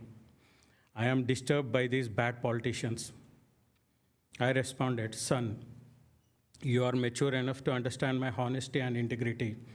Stay courageous. These bullies will only strengthen my resolve to serve our community even more." All these ads I am referring are sponsored by DiBartolo and 49ers management, who have already spent $15.5 million up till now in the Santa Clara elections. Jed York has invested more than $1.5 million over the years to support my opponents, Albert Gonzalez and Habib Bhatia, in District 1. It seems that 49ers owners is attempting to buy city council seats at the expense of our residents and our schools. Let me be clear, Santa Clara City is not for sale, and I will not be bought. Thank you. Thank you. Kevin, followed by Rusian. Welcome. Good evening, Mayor, Council, staff. It's been a little while since I've been here, but just coming to speak in regards to Santa Clara Swim Club and the other aquatics teams, the artistic swimming, Santa Clara artistic swimming and diving. We're still struggling to find pools, to find water. We've gotten by so far, but we're using school district pools. We're using Santa Clara School District and also Cupertino, Fremont Union School District, and just got word earlier this week that all of those pools will be shutting down at the end of the water polo season here at the end of the month. So we're really struggling to find a place to swim and have our kids continue doing their daily activities. We're swimming until 9 o'clock at night. We've got, between the three clubs, between 1,500 and 2,000 young swimmers, most of which are Santa Clara residents, and we don't have a place to swim. And I know that you guys have directed staff to get the ISC back up and running. While it may not help all of the clubs, if it helps us have more space, it allows diving and artistic swimming to use some of the space that we currently can find. So looking forward to the update tonight from staff, but I implore you guys to please be diligent, work quickly, and let's get the ISC back up for us. Thank you. Thank you, and we'll be taking up that item right after public presentations, so stay with us. Rusian, please come forward, followed by John. Welcome. Sorry if I said your name wrong. Hello. Hello. My name difficult for me too. Thank you. I'm so happy and glad to be here, Mayor, Council, Americans. It's my chance to say thank you very much from all my country. Of course, Zelensky told about thank you very much, but in Congress, but never probably been here. So during this war, American people and Santa Clara, I know absolutely, help so strong Ukraine and Kharkiv, where I was from. I represent my region, Kharkiv. It's the eastern part, maybe you know, and I have some suggestion for Santa Clara. I will talk about not money. I will talk about possibility, opportunity to both sides. I'm dreamer to continue a relationship between United States and Santa Clara. We say Santa Clara, we think Silicon Valley. We think Silicon Valley, we say Santa Clara. And in Ukraine, believe me, everybody knows what Santa Clara means for Ukraine, for Kharkiv. Kharkiv named Silicon Valley in Ukraine because so many IT specialists, state in Kharkiv. And my first suggestion, I invite Santa Clara, you personally, to join Prosperity Forum. It will be April 30. Every mayors from Ukraine will join us. It will be huge online forum. No need to visit us. It will be very convenient for both sides. And second, let's sign agreement between Santa Clara and probably Kupiansk city. Kupiansk city is small city, like no more than 30,000, and it will be not so hard. Like for help, maybe sometimes we are talking not about money, it's just support. If people in Kupiansk will know that in Santa Clara worried about, it will be very good, yeah, for mental health and for our understanding situation. And of course, after finish war, I invite you together visit Kharkiv. We will organize huge meeting about this point. Thank you. Can you please pronounce your name for me? Okay, Ruslan. Rusla, thank you very much. Please share the information with us about your summit and everything. Thank you for coming tonight. We appreciate it. All right, next we have John. Welcome. Good evening. I'm here this evening to speak with you about the information on Measure I mailer which I received from the city. Measure I is the $400 million tax and borrow measure which is on our ballot this year. My concern about this mailer is that although it contains a lot of text, a lot of information, it does not say a single word about interest payments for the proposed bond. More specifically, it does not inform the voters about A, the interest rate for the proposed bond, or B, the total amount of interest payments over the 30-year term for the proposed bond. This is basic loan information that is included by law in all car loan and home mortgage papers. The omission of this information from the mailer leaves it substantially incomplete in ways that do not serve the voters of our city very well at all. This mailer says that it is providing information, quote, as a public service. This leads me to the city attorney's impartial analysis of Measure I, which is in the county voter information guide, which more informatively states, quote, using a projected interest rate between 4 and 5%, city estimates require bond debt service payments would total approximately $736,890,700. I'm grateful to the city attorney for providing us with this obviously key information, namely that the total debt service payments would be nearly double the amount of the proposed bond itself.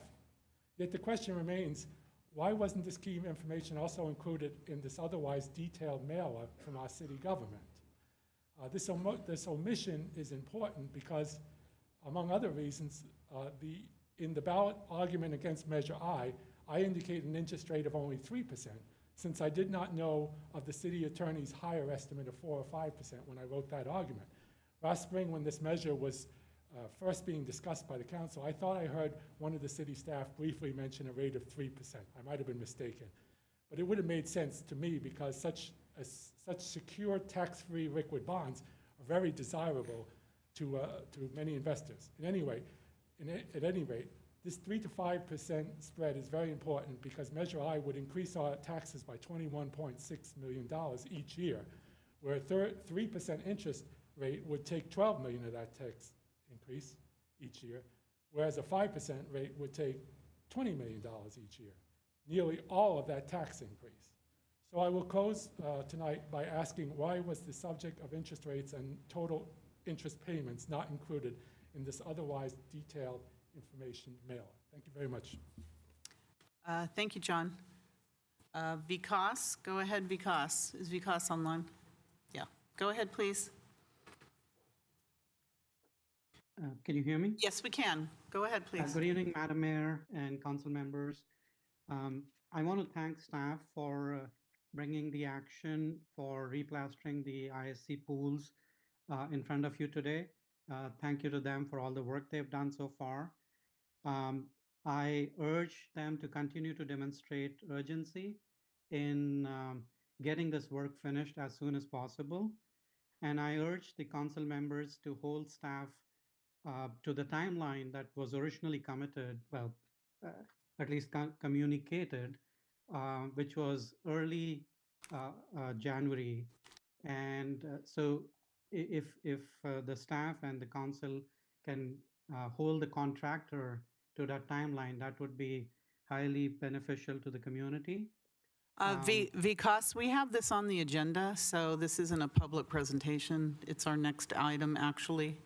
So can I ask you to speak on that item? Because it is our next item, and public presentations are for items that are not on the agenda. Right, yeah, sorry, my apologies. I wasn't clear, given that it wasn't originally on the agenda, but as consent item. Yeah, I can hold my comments. Thank you. Thank you. And I pulled it for discussion right after public presentations. We'll be hearing that item first, so you won't have to wait very long. Okay, thank you. Anybody else here that would like to speak, please come forward. Welcome. Thank you. My name is Vicki Fairchild. I'm the current president of the Santa Clara Unified School District Board, but I am speaking for myself. But I feel like I need to identify who I am because I'm going to be talking about a fellow board member. In July, Albert Gonzalez, a revered and respected school board trustee of 16 years, no scandals, beloved by everyone, put in his hat in the ring to run for city council. I was so excited, thrilled about the possibility of having someone with his experience and temperament on our council. What a massive asset to Santa Clara, to this group. However, during the candidate filing time, the mayor's blogger was sent a tip. He always seems to get these anonymous tips, and he wrote a hit piece against Albert Gonzalez. Albert, the current president of the California School Boards Association. The attacks have not stopped, and they're reposted again and again. The most beloved member of our school board. Is this ethics? Really? I'm tired of hearing about ethics.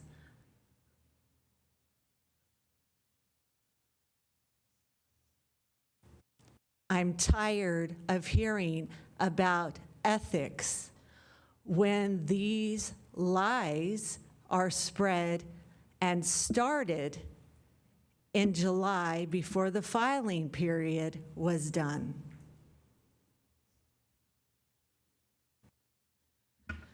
I feel as a resident of Santa Clara that I'm in the middle of a custody battle.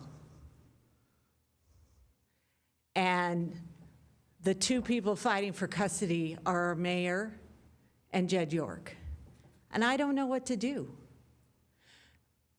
Because the lies and the money and everything that keeps being thrown on us as residents, it's just getting old.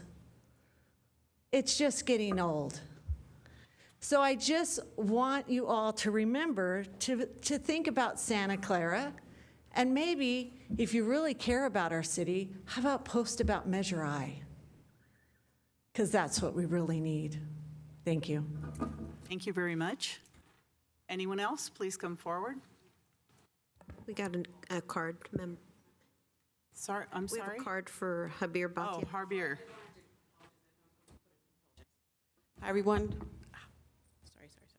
Hi, everyone. My name is Habir Bhatia, and I actually was planning to speak after everybody else, but I didn't know that I had to put a card in today because there was a long line.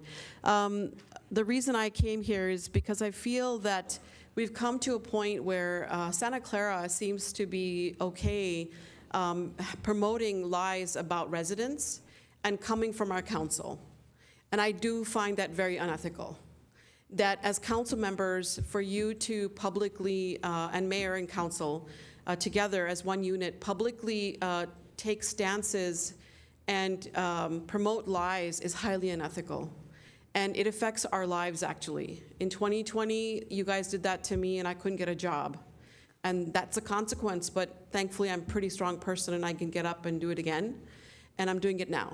But I just want to make sure you know that we're noticing, and I respect you for your positions because you are members of an esteemed council. But I think it's terrible that people are taking such strong, divisive actions against each other because a council member is not showing what good, honorable behavior looks like. And I hope that you will look at your lives and ask, is this why you became council members? And remember that we look to you as leaders of those that care about our city and will really do right by the residents. And maybe this is the path by which you think you might be doing right by the residents, but I want to let you know that we care a lot about our city. And if this is only because you're not sure if I do, I want to let you know I care about it wholeheartedly. I don't need to stay here. I stay here because I love this place. And I will still treat everybody fairly when I become council member, now or in the future. But we expect better from our leaders to behave like leaders and not throw trash in the faces of the residents that look up to them because of the fact that you sit on these seats. And I've seen council representatives in society have started getting this attitude that it's acceptable to make lies and throw them out about each other. It's not acceptable. That's not what good behavior looks like. I don't need to take a false ethics pledge to be told what ethical behavior is. Ruslan came today. He knows City of Kharkiv knows Santa Clara because of the immense work that has been mobilized by myself and many volunteers. That's what good behavior looks like. You don't need to be asked. You do what's right. And today, I'm just hoping for all those that listen, demand better of our leaders. They owe it to you. Thank you. Thank you very much. Please come forward if you'd like to speak. Welcome. Welcome. So I'm just to be very clear, I'm here speaking for myself as a resident. I want to echo what the previous two speakers had to say. I didn't know what they were going to say, but that was part of, I have a lot of things to say. I probably I have more than 3 minutes worth. But as someone who has faced that negative campaigning, the negative attacks, the ugly bloggers and calling up work, all these ugly things, I've experienced it during Measure J 15, 20 years ago. Interestingly enough, led by the same people who are leading that effort today to engage in negative campaigning, engage in lying. It's really disappointing that it's still continuing. And residents do see it, and our children see this. And I think it's setting a terrible example. But to the things that I did want to say, and I'll get through as many as I can, these are things I've learned about in the last few weeks. First of all, I would like to ask that the council direct staff to ensure that your mayor and council email, the email that people are directed to email if they want to reach the city council and the mayor, those emails go directly to the city council members and the mayor without any filter. My understanding is that those are filtered emails. They don't get them right away. That shouldn't happen. Those should go directly to those. Second thing, I'd like to ask the council to investigate the mayor in terms of councilmanic interference. I've learned, and we've seen many times in the last few months, probably longer than that. I want to reinforce that staff can only take direction from the council when it meets as a whole body. They cannot take direction from any individual council member, including the mayor. Direction can only be given when the council sits at a agendized meeting. So for example, things I've learned about the state of the city was canceled by the mayor. That's what I've been told. I don't know that that's true. Or the change of proclamations, how proclamations were issued, again, at the direction of the mayor. I understand staff may not feel confident to stand up to direction given by an individual, but you need, as a council, need to be able to give staff that ability. I'd like to ask that there's an investigation into the role of special advisor. This connects to the negative campaigning we've heard. I've heard that this is particularly concerning as he's engaged in unethical political activity, reaching out to endorsers of certain candidates, asking them, giving them false information, asking them to unendorse. As others have echoed, the unethical campaign pledge, the unethical campaigning, this false claim about an ethics pledge. I know that every candidate for city council has signed the Santa Clara Ethics Pledge. There is one official pledge. They have all signed it. All of the candidates who have told you that they've signed some other pledge are lying about their opponents. They're lying to you already about their opponents. I'd also like to ask for an investigation into Related. I've learned that for years, they had an option on city land with no payment. And as our previous city attorney said, falsely claimed, the conflict of interest is, I look at the multiple things I get every day. They're trying to buy the city council, and I want to know why. Thank you very much. Is there anybody else that would like to speak? Okay. Anybody else online, City Clerk? All right, we're going to move on now to the rest of our agenda. Next, we have consent items pulled for discussion. And the first item that I asked to be pulled was regarding the swim center. And that is item number...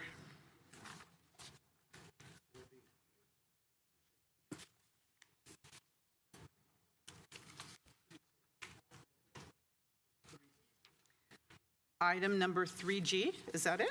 Okay, so let me read that item into the record.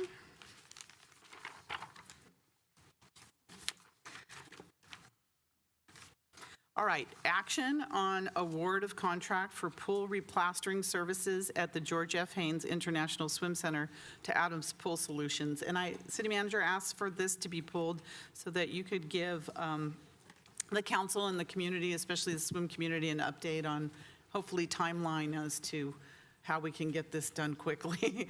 Thank you very much. Sure. Thank you. Absolutely, Mayor, council members, and members of the public. Javon Grogan, City Manager. We are certainly prepared to do that. We have developed a brief PowerPoint slide, and I will initially ask our Assistant City Manager, Cynthia Bojorquez, to come to the podium and provide that presentation, after which we are happy to answer any questions with regard to the item. Thank you very much. Welcome. Hi. Good evening. So back in June, council gave direction for staff to proceed with the temporary reopening of the ISC. Since then, we have worked with the county to develop a scope of work that would ensure that we comply with their requirements to reopen the facility. We developed two RFPs, two requests for bids, one for fencing and one for the replastering. And so I would like to give you some timelines on that. We have moved forward with Tucker Construction, who is the lowest responsive bidder. We are currently in the contract negotiation standpoint step. It'll take us about 2 to 3 weeks to finish that. They have to get a performance bond. We expect to have that completed by November 18th. They have indicated that it'll take anywhere between 2 to 5 weeks to acquire the materials that are required, including the panic hardware and the panels. For the fencing, we expect that to happen between November 18th to the week of December 25th.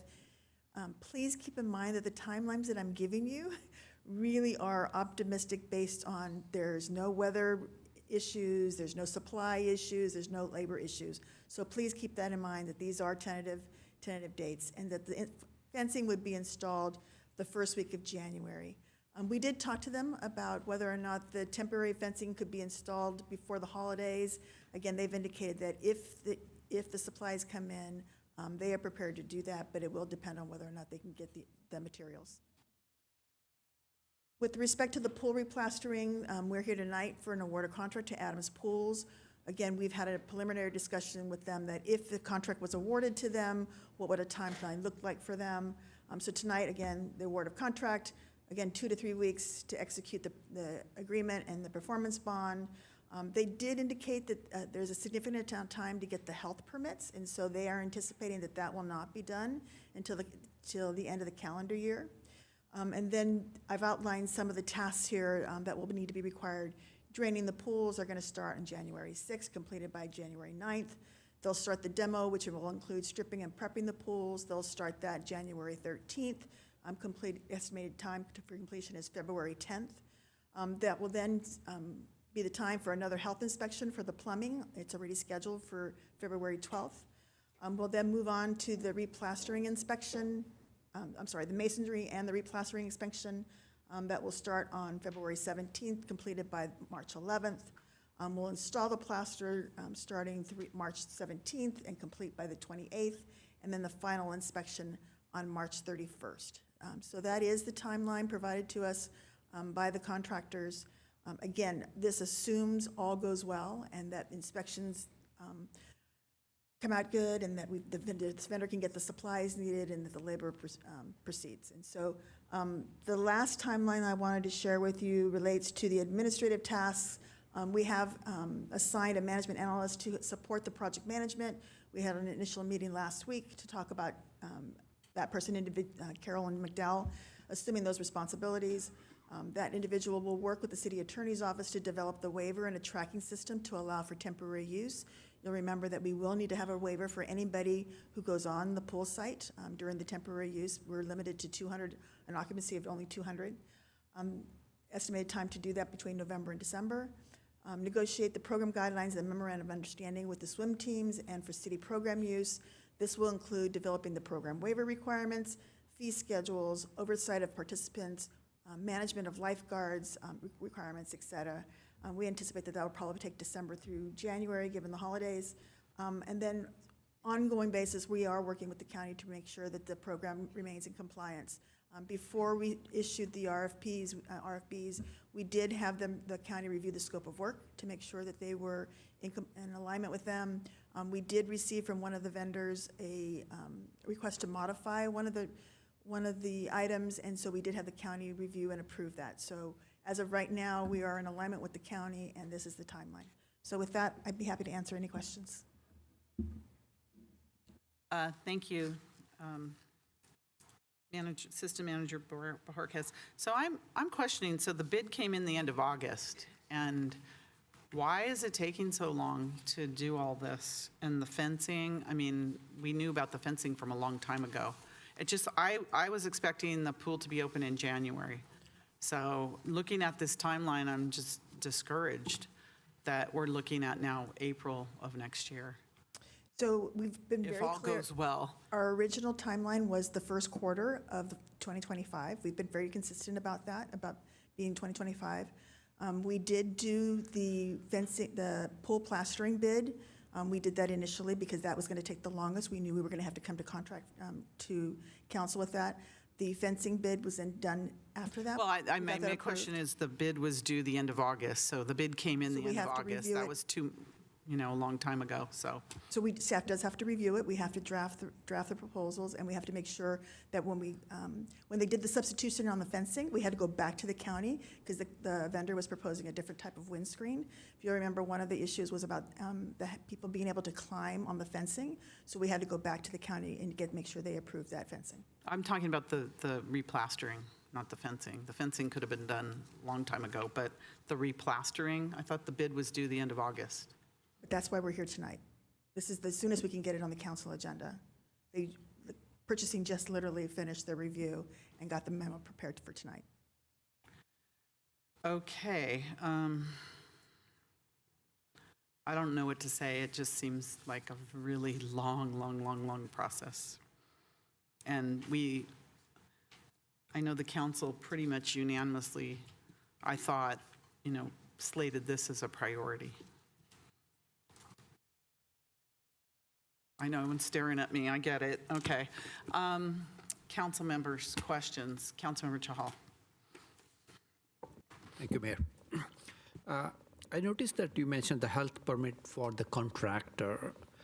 Like health department has already inspected the pool in different capacities, basically. Why is it that they will take that long? I know you are not the contractor, but I'm just posing a question, like why is it for the contractor to take that long to get a health permit? The contractor has to develop the plans, they have to submit it, and that timeline allows for the county to then review it and get back to us and get their approval. So weren't the plans included in the RFP we submitted, basically? And because the replastering came from the county health department that, hey, you need to do this, this. Weren't that included in the RFP so that they know this is being done and why it should take that long? The scope of work was included, but not the plans. We have to go back and do site-specific plans and submit those to the county. For the plans, for the permits. Okay. Is there any way like city can facilitate to cut down the time with all the legwork which city has done in the different RFP processes? We'll certainly explore all of that. Again, we're trying to move this project as quickly as we can. There are some items that are outside the city's ability to manage, and that will require the inspections. And so we have scheduled the inspections that we can schedule. But again, we do need to send it out and get reviews from outside agencies. Okay, thank you. Councilmember Jane. It seems like the project expanded a little bit. Didn't the county require us to do the Virginia Graham Baker intakes and all of that, which is, I don't know how much extra time that takes to do that, but there was some additional stuff that had to be in there. Is that correct? That's correct. We did, after the initial walkthrough, we did have to go back to the county, and they did say we had to do the second drain to comply. Yeah. And then the pool was down 100 days last year. What was the reason? Can you sort of categorize what those reasons were? Because I just want to set expectations. All we're doing is the plastering and the fencing.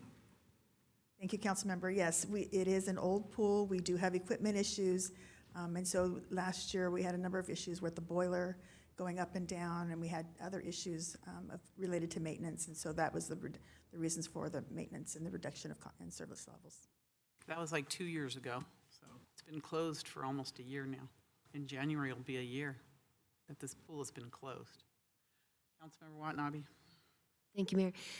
Thank you, Cynthia, for answering the question. So I know Coach Zachar mentioned earlier that they're going to lose use of some pools because of the water polo season ending.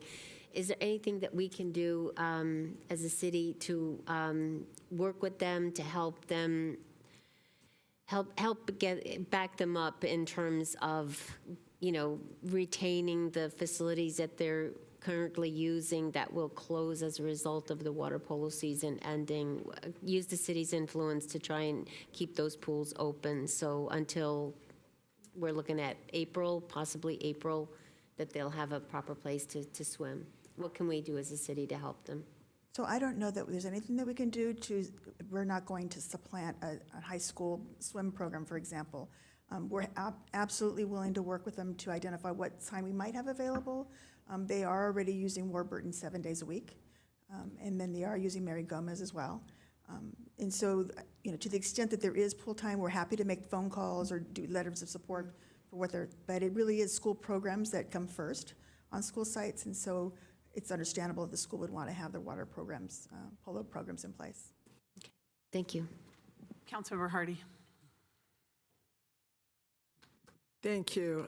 I was the lone dissenting vote on this because if I remember right, it was $2 million. Is it true that we, even after all this work, we do not have any guarantee that we'll be able to open? Is it possible that the health department will decide that our water turnover isn't good enough or the boiler will go down again? Is that correct? It is a 60-year-old facility. And so we are doing our best to make sure that when we open, we've done the work that the county has required for us to reopen. But again, we can't read into the future. We do not know what's going to happen. When we open, the boiler could go down. We could suffer other mechanical issues. So yes, Councilmember, it's correct. We could reopen and it could be down. I'm sorry, I thought it was unanimous. I guess I was wrong. 6-1. All right, thank you very much. Let's go to the public now. We have Linda. Linda's online.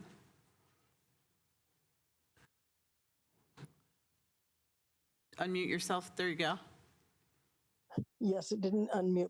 Anyway, my question is, instead of doing the fix that may not actually open the pool, how much money could be spent for the infrastructure that would benefit all of the city instead?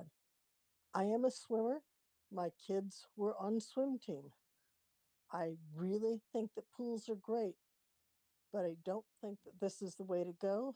And I understand that this is the way that was voted, but I really don't think that it's only benefiting a club, a single club, or you could say 3 clubs. But nonetheless, it's a very small segment, very loud, but very small segment of the population of the city of Santa Clara. If you maintain the streets, everybody gets benefit from that. So I wish that streets, street lights, various infrastructure, that is where I would wish money to be spent instead of on a pool that only helps a very few people and may not help them at all because the pool may be down. It would have been better to say, well, we're sorry, it's going to go away for a while, and then we will be nice, fancy, new, and it won't go down again. Thank you very much. Thank you, Linda. Vikas, go ahead, please. This is your turn now. Good evening, Madam Mayor. Good evening again, and council members. My name is Vikas Gupta. I do not speak here as a commissioner, but as president of the Santa Clara Aquatics Foundation. Thank you again for all the work that has been done. But as Madam Mayor correctly pointed out, it has taken very long to get to this point, and it continues to look like it's going to take a very long time. Meanwhile, our community, all the kids that pin their health benefits, drowning prevention, and their future on this activity are being denied access. And I don't want to go into nitty-gritty detail, but if you examine the timeline that was presented more closely, you'll see that some of the dates don't even line up. And so I urge the council to continue to push staff, and then in turn for them to push contractors to get this reopened as soon as possible. And if possible, it wasn't clear to me, but if possible, have the fencing and the replastering be done in parallel. That perhaps could save some time. I do remember that it was mentioned that it would be reopened early January, and now it doesn't even look like Q1. So again, my humble request is that for the benefit of the community, that this be done as soon as possible. And then, of course, as we continue to work towards getting Measure I passed, we do look forward to a very different future for the aquatics community. Thank you very much. Thank you, Vikas. Amanda, go ahead, Amanda. Hi there. Sorry, this is just really disappointing. I understand that there are processes that need to be followed, and anything that is done by government takes longer. But this just seems outrageous, frankly. And I just want to point out that we wouldn't be in this situation had it not been for the fact that the city decided to close the ISD to begin with. So I know there's nothing that we can do about that right now, but that was a decision that the city made. And none of the issues that were in the new report were new. These were issues that had existed since 2008, that we were well aware of since 2018. And frankly, I feel like that we've been penalized because we were the ones who were complaining the most about the need for the ISD to be repaired.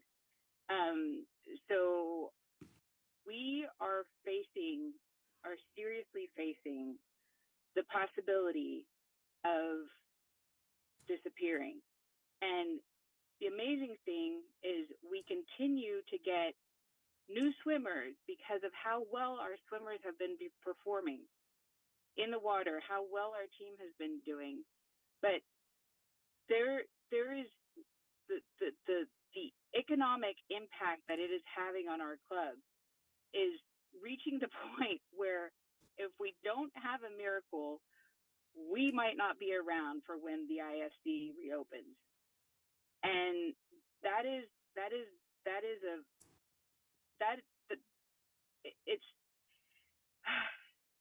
it's so frustrating because it is something that would have been preventable. And I know people might not think that this only affects a few. It doesn't only affect a few. Everybody that I talk to. Thank you, Amanda. Thank you, Amanda. I don't see anyone else online. Anybody here? Please come forward. Welcome back. I didn't plan to address this topic. I didn't even know it was going to be taken off the consent calendar. Also, I don't think you guys have voted on the consent calendar. We voted on the, Okay. yeah, but not on this item yet.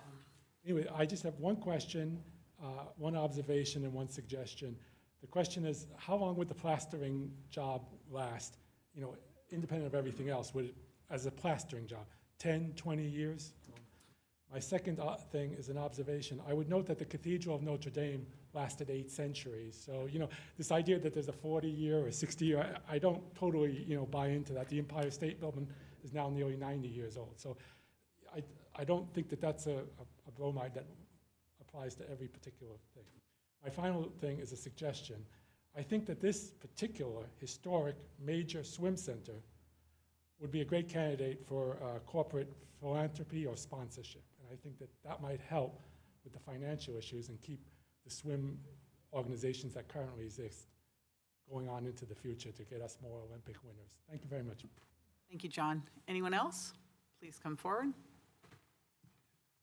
Welcome back. If there's anything, well, I'm not really, just an old guy that just got retired. I'm willing to help find someone funny for this. I think the swimming is wonderful, so I'm offering those services to anybody. Thank you.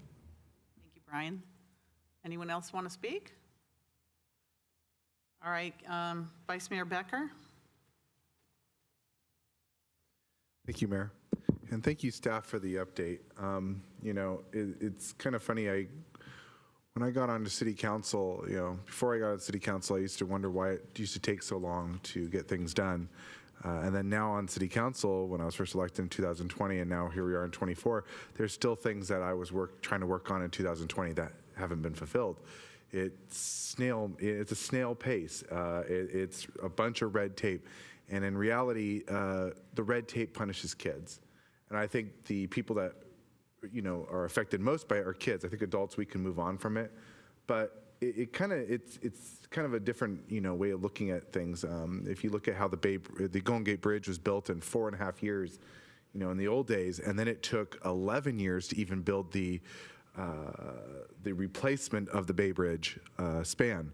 So it shows you the comparison of how long it takes government now to do things. So I do apologize to the swim club and the people out there who use the pools. It's disappointing because we had opportunities in the past to fix a lot of these issues, and we failed to do so. We failed to focus on our infrastructure instead of going after other entities and, playing politics. We didn't focus on our infrastructure, and now we're paying for it. Just like we lost the BMX, this could be fearful of losing this. This has been my priority. I think our city council's been our priority. I apologize at the snail pace of how things are working. We want to see this happen. I think our staff is following through. I do put a lot of burden on the county because we have to meet a lot of standards. And again, it comes back to we should have done this 10 years ago. And I apologize to people for that. And I think that's why Measure I is a very important factor right now, why people should push for it. But again, it's scary. It's a scary factor. And to know that this is happening, I agree with the mayor. I agree with a lot of you that this shouldn't be in this situation. But again, this is what government has turned into. It is a snail pace, red tape, and it's usually things, from a term I've always heard around here, is time kills everything. And I hope that's not the case here. I trust our staff. I trust what they're doing. I think they're working as hard as they can. I just think that the system is the problem, not our staff, not our council, or not our people. So I will make a motion to approve for the consent. Is there a second? I'll second that. Okay, we have a motion and a second. I just want to say, because one of our public members said that it's only the club that uses the International Swim Center, but that's not true. We have all of our Learn to Swim programs, many of them at the swim center, which all my kids learn to swim there. We have our senior swim, which is very, very popular. I know that, heard from a lot of seniors. We have adult and children swim. We have our Special Olympic swim program. Plus, we have the swim club, the artistic swimming, and the diving, which we're known for in Santa Clara. That's part of our history. That's part of our legacy in this city, and I certainly don't want to see that go away. The pool was closed in January.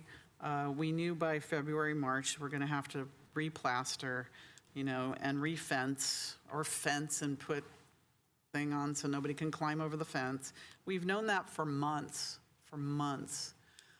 We got the bid in for the replastering. I don't know when the fence came in. The fence is minor to me, but the replastering came in the end of August. We asked that this be a priority. The city manager told me multiple times, January, we're reopening. We're reopening in January. This is the first time I saw the end of March. And we have kids out there. We have seniors out there. We have children that need to learn to swim. And there's just not enough pool space. We're a pool city. People love to swim. People should learn to swim. They should teach your children to swim for safety. Our seniors, that many of them, that's what they do. All my neighbors go swimming. It's for their health and wellness. The longer this is down, the less people are able to use it and exercise. And our legendary swim programs are struggling very badly, very badly. So is this acceptable to me? Absolutely not. Absolutely not. This thing closed in January. We're going to come up to a year that it's closed. And we know it's not rocket science. It needs to be replastered. Let's replaster it. The bids come in. I don't know why it's taken so long for a city council priority. I think it's unacceptable. I think we have to face our public that wants this pool. And believe me, I've been knocking on a lot of doors lately. And many people want that swim, whether they swim or not, they want that swim center reopened and they want it redone because it's a jewel of our city. So I say we have to do better. We have to do better and get that thing opened. We know what it's supposed to take. We know, yes, if it rains or whatever, something's going to happen, but we have to put the effort into making it a real priority. Because walking into this meeting today, I think I talked to the city manager even last week. It was January. Now it's the end of March, maybe. I mean, I'm voting to approve this because what other choice do we have at this point? But I really think we need to do better. Councilmember Park. Yeah, and I hear the frustration from a lot of the residents who say, why are we spending money on this? But I'm going to tell you that this isn't just a public pool. I've heard from staff, I've heard from a lot of people say, this is a public pool. Like, we shouldn't even be spending a lot of money on this, and nobody swims. This is not just a public pool. This is the George F. Haynes International Swim Center. Like, I think that if you look up George F. Haynes, you'll see why this swim center, why George F. Haynes is so important, not just to the city of Santa Clara, but to the history of the Olympics, to the history of swimming. People come from all over, not the country, all over the world to come to the George F. Haynes International Swim Center. And again, for us to say, well, we're going to replace this, but we want to make it a public pool because that's the only way we can justify public funds, I think that's ridiculous. I think we really need to look at not just what this pool is in terms of the physicality, its size, its location, but we have to look at what this pool has done for not just the city of Santa Clara, but for the sport of swimming. I mean, if I just looked up George F. Haynes in Wikipedia, and again, there's so many things here. And if we have a statue of George F. Haynes at the swim center. Again, this is not just a public pool. And the more that we keep talking about this as, well, we just need a pool open, I don't think that's the case. Like, I agree with everyone. We'd like to save our money. We'd like to put our money where it's the most useful. But at some point, this is a legacy of Santa Clara that we have given up because we did not maintain it. I mean, when we changed the name of this almost 25 years ago, we didn't put in the proper, like, we changed the name, we had a big celebration, and we didn't put any work in to maintaining this. This is not something that happened in the last 3-4 years. This is not something that happened because of COVID. This is something that happened because of inattentiveness throughout the last few decades. Every single time we talked about, we'll fix it, we'll do something better, we decided not to. And if you keep putting things off, it's the same thing as your car, it's gonna fail. Like, we know something in hardware, which is no matter how well it's built, it will fail. And if we're not gonna put in the maintenance, if we're not gonna put in the time to keep it up, then that's kind of our fault. If we put in $1 million of maintenance per year for even 20 years, we could have saved 60, 70, 80, 90, $100 million worth of repairs or rebuilding. And this is kind of, I mean, the pool is a legacy of the city, and so is its closure. The closure of this pool is also a legacy of the city. Again, I understand when people say, well, I don't want to spend a lot of money. It's not, I don't swim in it. I don't know a lot of people that swim in it. I'm a swimmer, but I hear all those things. But again, this is not just a public pool. This is the George F. Haynes International Swim Center. We used to have events here. We used to be a place that people wanted to go to compete, not just because it was Santa Clara. Like, people say that the stadium put us on the map. No, we were on the map long before that. But if you're not a swimmer, maybe you didn't notice. Anyways, I'm also a little disappointed that we can't get this pool open sooner because, again, I hear the swim club. The swim club is saying, they've been saying this consistently for the last 3 years, if we don't do something, if we cannot get them alternate water, which was another part of the motion, we're supposed to be looking for alternative water for them. If we cannot do that, this swim club may go away. This swim club may disappear. I heard Ms. Pease talking about this, and I'm very concerned about that. Like, once a swim club loses a pool, once we lose a swim club, it's really hard to bring it back. I mean, I'm sure that if we have another George F. Haynes International Swim Center, not just a public pool, I'm sure if we have another George F. Haynes International Swim Center, we will get a swim club to come up again. But I don't want to consider that. I'd like to look into all the other things in addition to replastering the pool that we promised this team, that we promised this club, that we promised the residents of Santa Clara, which is, how do we get alternative water? If we have to spend money to get alternative water, if it's cheaper to do that, let's do that and come up with a longer plan. But these things were supposed to be run in parallel. I'm a little disappointed. I think that other council members have said it very well. But again, this is not a vanity project for a few people or even just the swim club. Thank you. Thank you. Councilmember Chahal. Thank you, Mayor. I fully agree with Councilmember Park. The pool has a history. Number of Olympic gold medals from this pool is a testimony to that history, basically. So I blame this council as well as the previous councils who did not prioritize to maintain this pool on time, basically. It's not a fault. We cannot lie all this fault on the staff. Like, the staff is new, like our executive staff is very new over here. And blaming that it was closed doesn't help because the staff got a report which was very detrimental, and the staff has to take action on what are the liabilities if you keep open this pool despite all those reports, basically. So I don't blame staff for that, why the pool was closed. But I blame the council, like for last 50 years, 60 years, the pool is there, and we did not prioritize to maintain it in a proper way, or side-by-side plan to have an alternate swimming pool when we knew that this will be going down. What is the total life of this pool will be? We should have made those plans so that we can have a side-by-side plan to make a new pool when this was end-of-life pool, basically. So at this stage, like, I can only request that whatever we can do, despite all the government bureaucracy and government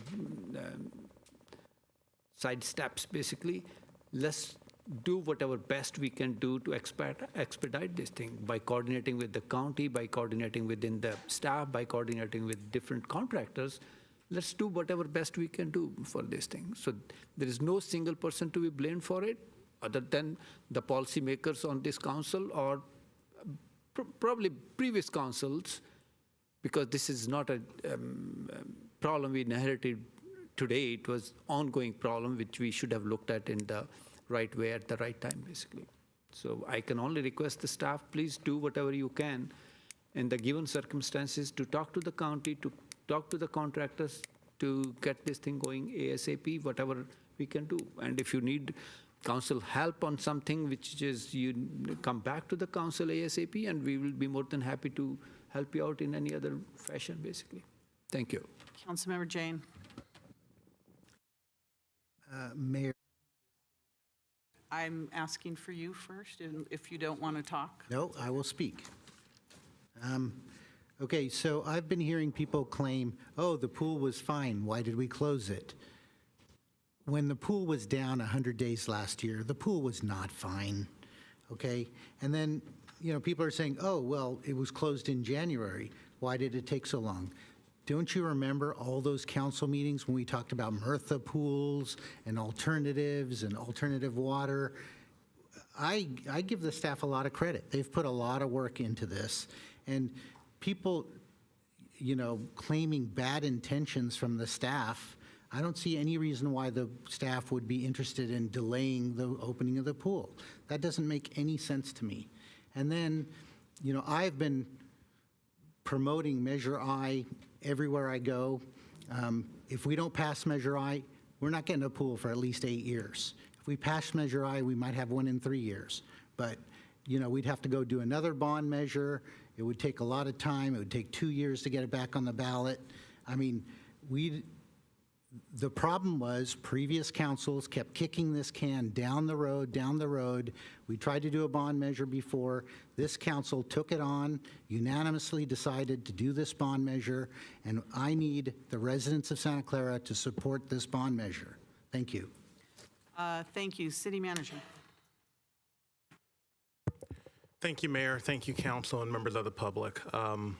A lot has been said, and I recognize that we don't have the time to address every comment, but I do want to say a few things.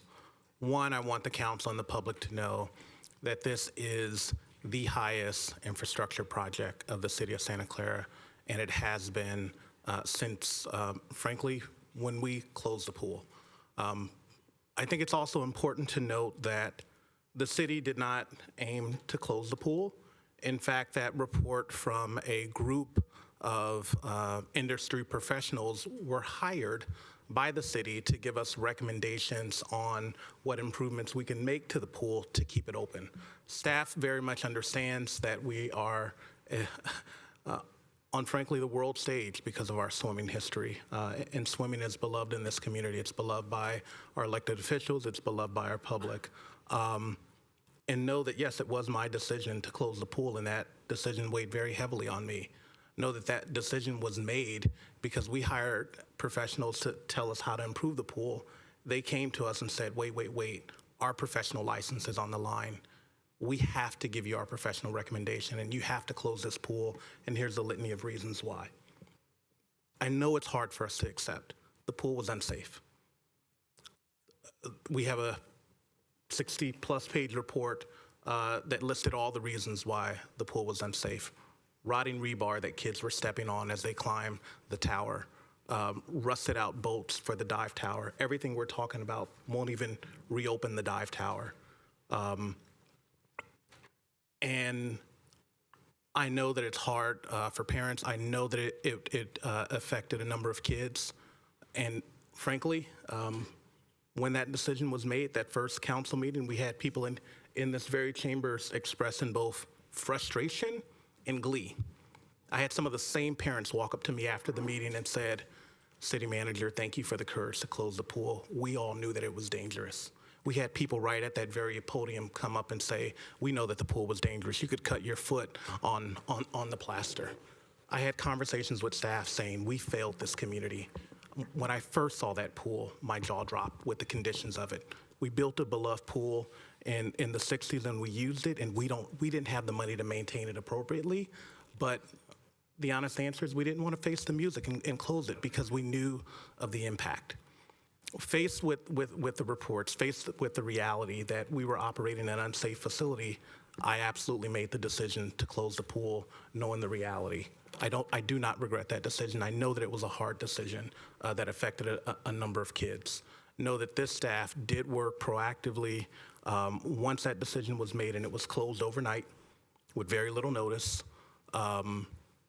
to support the council, to support the community with options analysis and engagement with the community. Could it have been better? Absolutely. We could always do things better. We could always do things faster. There's a regulatory environment that we have to meet. Everything that we're talking about and the $2 million that the city council allocated to attempt to reopen the pool does not address the core reason why the pool closed, which is the equipment is 60 years old. When it breaks, we have to have custom manufactured parts. We cannot buy the parts for this pool on the open market. And so the very equipment that we used almost a year ago and the pool being closed over 100 days in 2023 is the same equipment that we're going to reopen after we replaster the pool. We have worked diligently with the county for exceptions to have this pool to reopen, to make them okay with the pool being reopened. The swim club was provided a grant. I can't remember at this point if it was $50,000 or $100,000 from the community grants program for funding. We have made calls. We have worked with them. The sad reality is that is an amazing facility that is not anywhere in this region. We have the only competitive swim facility in this region. And we had a report in 2018 that noted the same deficiencies that were present when the pool closed in January of 2024. We did not address them. We do not have the funds to rebuild the pool at an estimated cost of over $80 million. We are putting a Band-Aid on the pool. We are diligently working to have the pool reopen. We have absolutely partnered with the county on concessions to have the pool reopen, and know that while, yes, we said that it would be the first quarter and we aimed for January, we are sitting here today with the end of the first quarter being done based on the contracting practices that we had to follow. It doesn't mean that it wasn't a priority. It doesn't mean that we are not diligently working to have this pool reopen. We will continue to work at that. We will have additional meetings with the swim club. I have met with them personally. I know them to be very passionate people and good people that really care about this community and care about the kids of this community, as does the staff. So know that it is a priority. We will continue to work. And certainly once the pool is reopened, which is our goal, we will do everything possible to keep it reopen and to address any failures. But it's a Band-Aid approach, and I know we all know that. Thank you. Thank you, City Manager. Okay, so gone to public. Okay, yes. Councilmember Park, do you have something new to say? I do. Just don't want any repeat. We want to move on. Understood. Again, this isn't really on the agenda, but I want to make very clear, the other parts of the request were to find alternative water. And at some point, if we need to spend money to get alternative water or to do that, like, tell us what we need to do, because at some point, the pool is one issue, the swim club and the Aquatics Foundation is another. Like, we have swimmers out there that depend on water, and it doesn't have to be at this pool if we can get it elsewhere. But they're not going to make it to that water if we can't keep this foundation alive and we can't keep the swim clubs up and running. Right. Mayor, may I address that? Going from memory, so there were 3 directions from the City Council. One was to work on temporary solutions that included looking at temporary pool options as well as supporting the club with temporary water.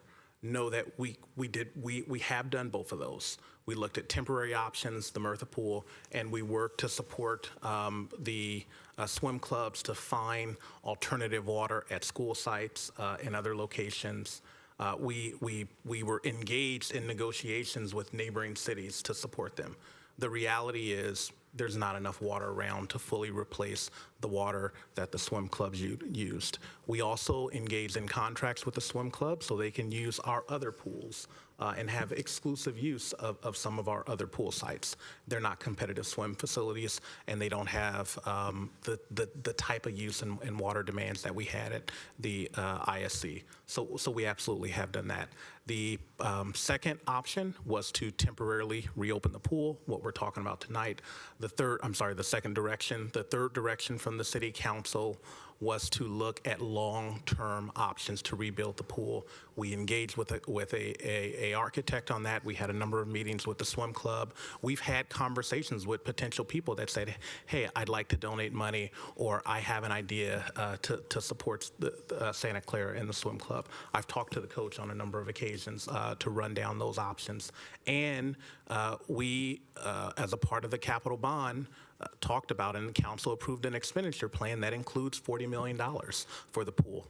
We know the estimated cost is $80 million, and we've had conversations with the swim club about a real philanthropic effort to raise the balance of the funds. None of that is guaranteed. We are continuing to work on it, but I won't talk more about the capital bond because I need to not make statements about that. But know that we have absolutely addressed the direction that council has provided. The simple reality is, and I think this community knew that reality for quite some time, which is why we kept operating the pool in the condition it was, is once the ISC closes, there are no replacement options. And there are definitely impacts that cannot be fully mitigated. Unfortunately, that's our reality right now. All right, City Clerk. We got a motion and a second to approve this consent calendar item.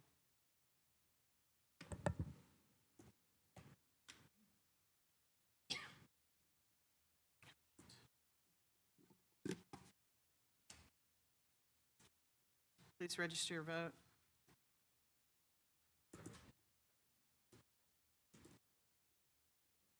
And that passes 6 with 1 no vote. Okay. The next item pulled for discussion was Authority Member Jane, action on the Santa Clara Stadium Authority financial status report for the quarter ending June 30th, 2024, and related budget amendments. Yes, I read this report, and I asked our finance director to pull up some slides from this report. There it is. And so I'd like to go to table number 3, please. So this report is produced by our staff. I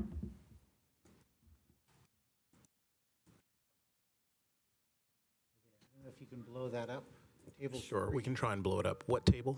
Table 3. Table 3. So here, it shows this is only for the one quarter. Our fiscal quarter ends March 31st.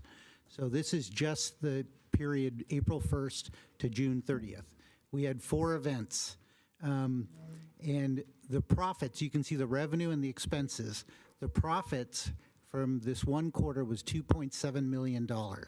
That's an average of $664,000 per event.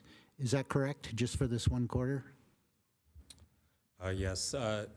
For members of the public, Ken Lee, Stadium Authority Treasurer, good evening, board and chair. So on table 3, it does summarize for the ticketed events only. The net profit was $2.7 million for the 4 events as outlined. Okay, and can you go to table 4, please? Okay, I don't know if you can blow that up at all, but yeah, there we go. So we have the concerts and the sporting events. That was $2.6 million. And then we had other events like weddings and corporate events and such. So the profit in just the one quarter, are you saying was $3.5 million? Yes, that's what this table shows for the first quarter. It includes ticketed events, special events. There's other operating income there that aren't specific to the events. Okay, if you There's could some just- expenses as well, but the bottom line here is at 3.5 for non-NFL events. 1 quarter profit. Can you go to table 5? This is just for the public to show the breakdown of this. And again, it shows you the various ways that we get this money. And that's $3.5 million of profit, net revenue for the 1 quarter. Now, if you could go to table 11, please.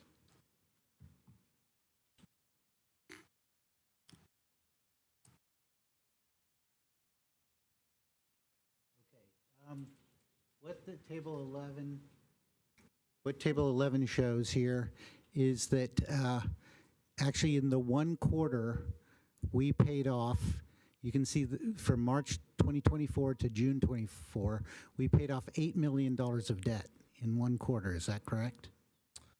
Yes, table 11 in the report shows the change in the outstanding debt for the remaining 2 issuances, and in the quarter, we paid approximately $7.7 million down of principal. So the debt has gone from $653 million to $220 million. Is that correct? In chart 1, we do show over time the outstanding debt in millions, so from $653 million in March of 2014 to approximately $221 million. So can you go to table 13? Just up there. Okay, this is outside of the performance rent, right? This is money that comes directly to the general fund without any waterfalls or without any discretionary funds. Is that correct? So table 13 summarizes the net general fund impact through that first quarter. So that includes the payment of our ground rents. And then we have an approximate geolocated system that can approximate some of the sales tax as well. But the ground rent is just for the whole year. I mean, it's paid at this time, but it would, if you prorated it, it would be a quarter of that, right, for this quarter? Yeah, that's for the whole year's Yeah. timing of the payment. Okay, but that's money that flowed to the general fund, correct? Yeah, those are dollars to the general fund, so net general fund impact. Okay, so there is money that is flowing, and I think there's, in this report, it said that something like $7.9 million we increased. It was actually more profitable than we expected, and we increased the projected performance rent by $225,000. Is that correct? So in the report, it does include a budget amendment for $225,000 for performance rent. That was based off of actual performance from last year. You may recall I was before you 2 weeks ago with the fourth quarter report. Total net profits in that report was $8.2 million. That was slightly above what was projected. And so there's a budget amendment recommended in this report based on the timing of those dollars. So I'm confused about, this is where my main question is. That was for last year. That was for the last fiscal year. So we added $225,000 to the last year's budget, but that ends up coming to the city? When does it come to the city? So the budget actions, the budget amendments included in this report are for budget actions for this fiscal year. Because of the closeout and the timing of fourth quarter, we do not know the exact amount of performance rent, the exact amount of non-NFL event dollars that are based on the timing of the creation of the budget. So we always come back after the fact and true it up. And so in this report, based on last year's performance, there's an uptick of $225,000. Those dollars have been received by the Stadium Authority. They have not yet been transmitted to the general fund. We are waiting, 1, for this budget amendment to be approved, and 2, for the final approval of the settlement that was before the board in May of this year. But when that's all done, about $8.2 million will come to the general fund. Is that correct? I believe that's the number, but I just want to clarify the 8.2 includes performance rent from prior fiscal years that were held in reserves, and pending a final approval of that settlement agreement, then we can release those funds to the general fund. Great, thank you very much. Is that a motion to approve this? Yes, a motion to note and file, I believe. Is there anybody, any member of the audience that would like to speak to this? All right, we have a motion and a second. Oh, someone else wants So to that was to both recommendations, note and file and approve. Yes, very good. Councilmember Chahal, Authority Member Chahal. Thank you, Mayor. So the narrative put forward by some council members or the mayor that stadium is not making any money is a false. This time and again, the numbers which are transparent and verified by our staff proves that.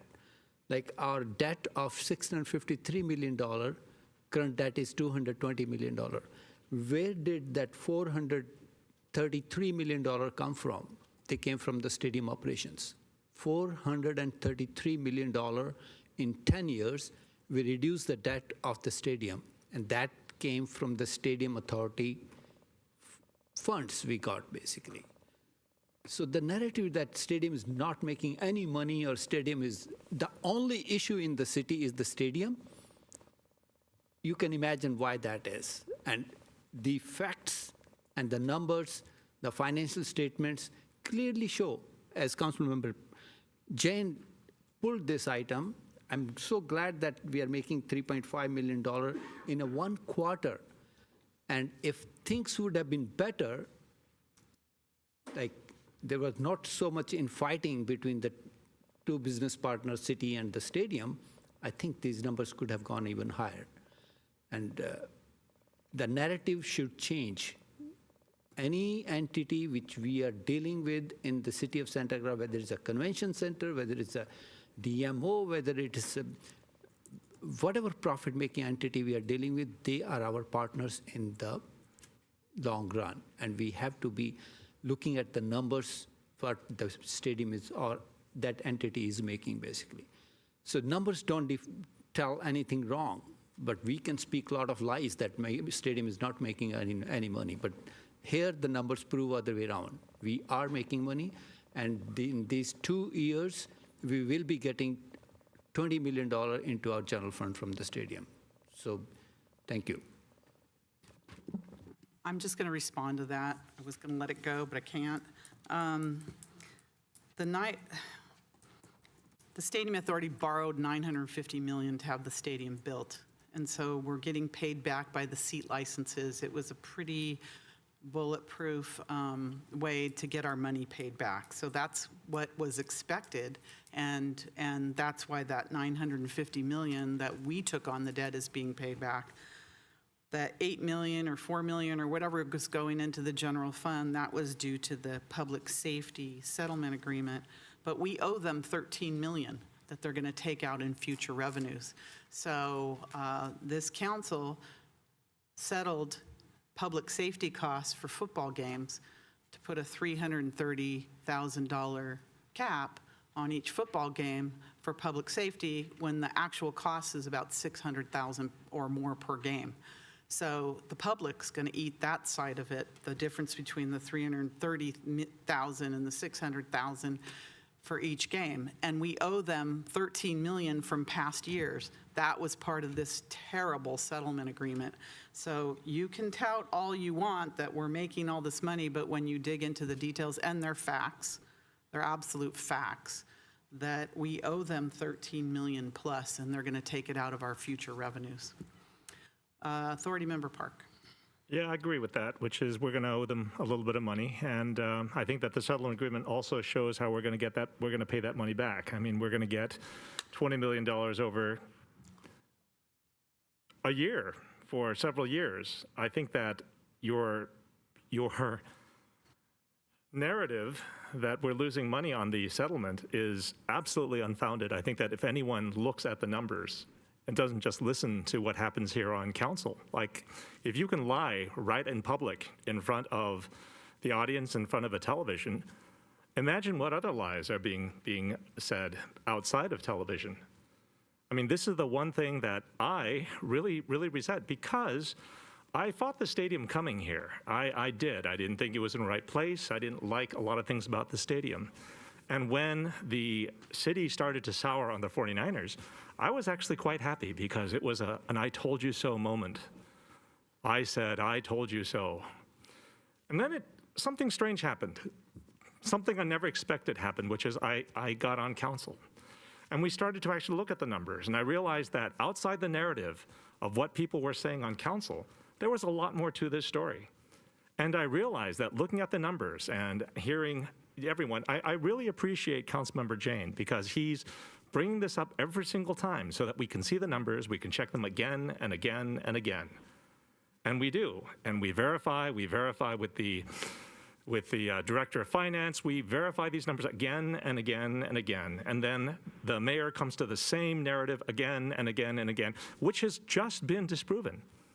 And rather than admit that this was a personal vendetta against the 49ers, because the 49ers potentially had more money, bigger name, more pull than Gilmore, that's the thing that I think that's the biggest problem that we have here, which is, unfortunately, it's not the Yorks, it's not the DeBartolos that have had the control over the city for the better part of the last century.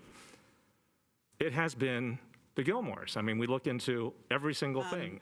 Councilmember Yes. Park, you're out of line. That's personal attack. Please stick to the facts of Okay, so I will stick to agenda the item, facts. please. So I'll stick to the facts, which is these numbers that we've just vetted are correct. The narrative that we owe money, that's also correct, but that money is getting paid back. I think that you are stopped short of the full story to set a bad narrative. And the worst part is, I actually believe that. I actually campaigned on that in 2020.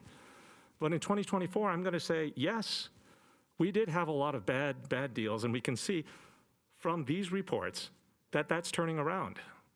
And the fact that some of the council members can outright, in front of the camera, in front of a live audience, state, these untruths is really telling. And again, my concern is, if you can lie, if you can say these untruths out loud in public to people's faces, what else can you say behind, when the cameras are off, behind people's backs? Councilmember Park. I'm done. Thank you.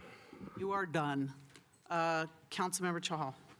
Authority Member Chahal, sorry. Thank you, Mayor. Madam Mayor, if I might, there's been a fair amount of back and forth. I know people get mightily engaged on this issue and talk about a variety of different things, both historical and otherwise. I do want to remind the council that the item before you is item 4B, noting and filing a financial report for a particular quarter of stadium operations and making some proposed budget amendments. And wanted to remind you, and of course, Mayor, as you know, and other council members, that that's a good topic to focus on. We have a motion and a second. I'll be brief, but I have to respond. On this dais, Mayor is the only person who signed the initial contract with 49ers. And as per that contract, which Mayor pointed out that public safety cost has been set to $360,000 per game. 330. 330? 360, I think, right? 360. No, 360. I'm correct. 360 per game. And the contract which Mayor signed, you know what was the limit on that? 173. 173 per NFL game. And Mayor approved it. And all these settlements, what we did, we have tried to change the same contracts which have been signed at that time. Because why was money not flowing to the general fund? Because the contracts we signed facilitated that we need to fulfill 7 different buckets before the money flows to the general fund. And that's what we facilitated. The $20 million which Mayor is saying that, oh, we have to owe this money. Yes, we have to owe that money as per the contract. But we are trying to facilitate the ongoing general funds, and that's the reason we did that thing.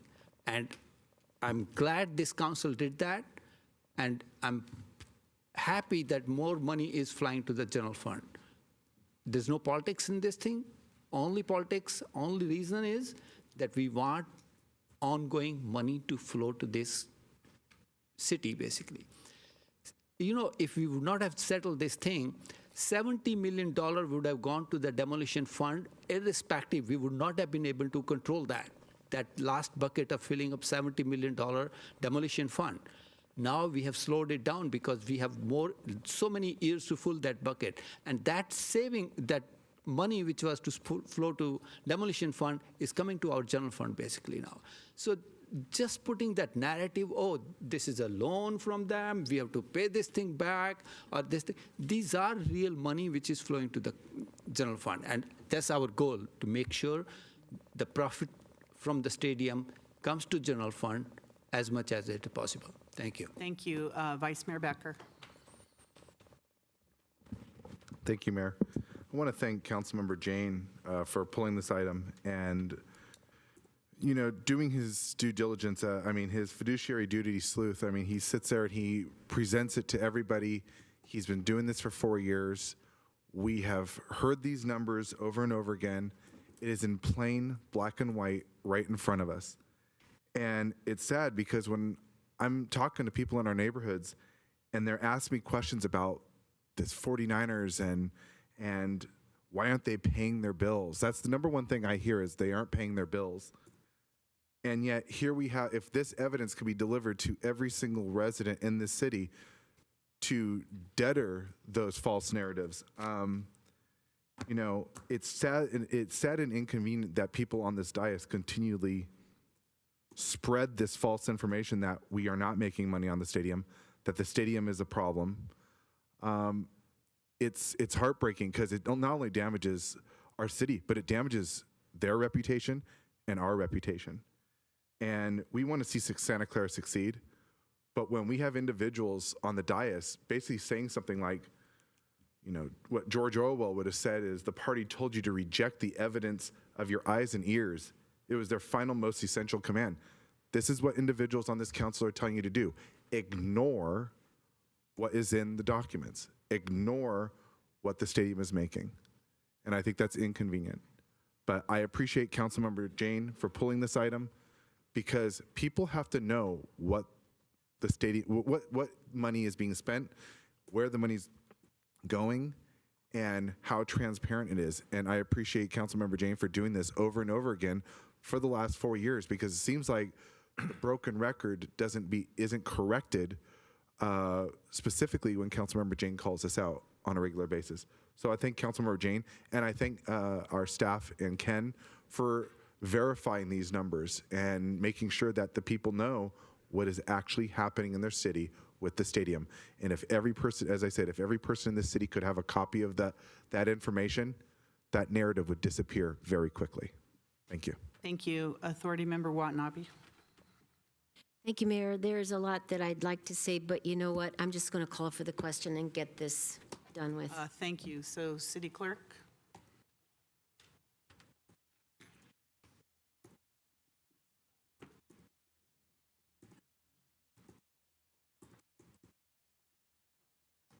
Please register your vote.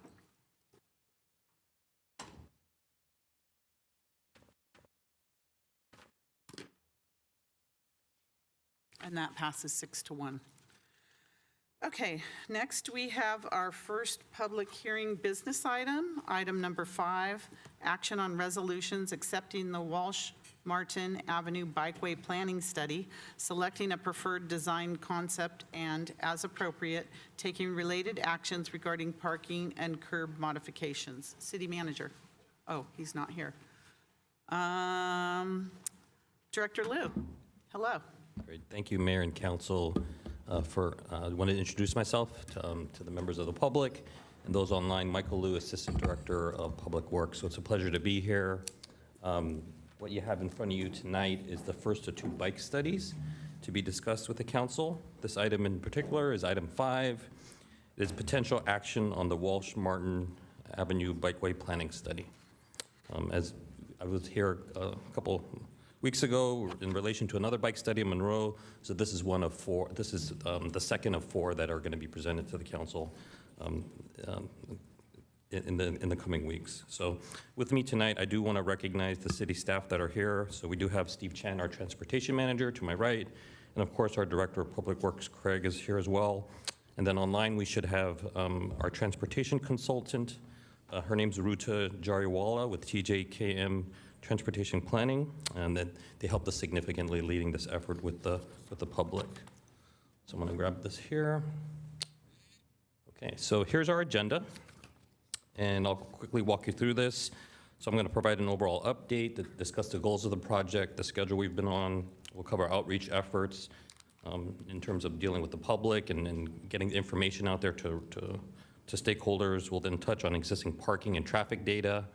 We'll go over some roadway concepts for you to take a look at, comparison summaries, and then finally the results of the final community and BPAC feelings on the overall effort, and then lastly wrap up with recommendations. So here's an overall slide for our project.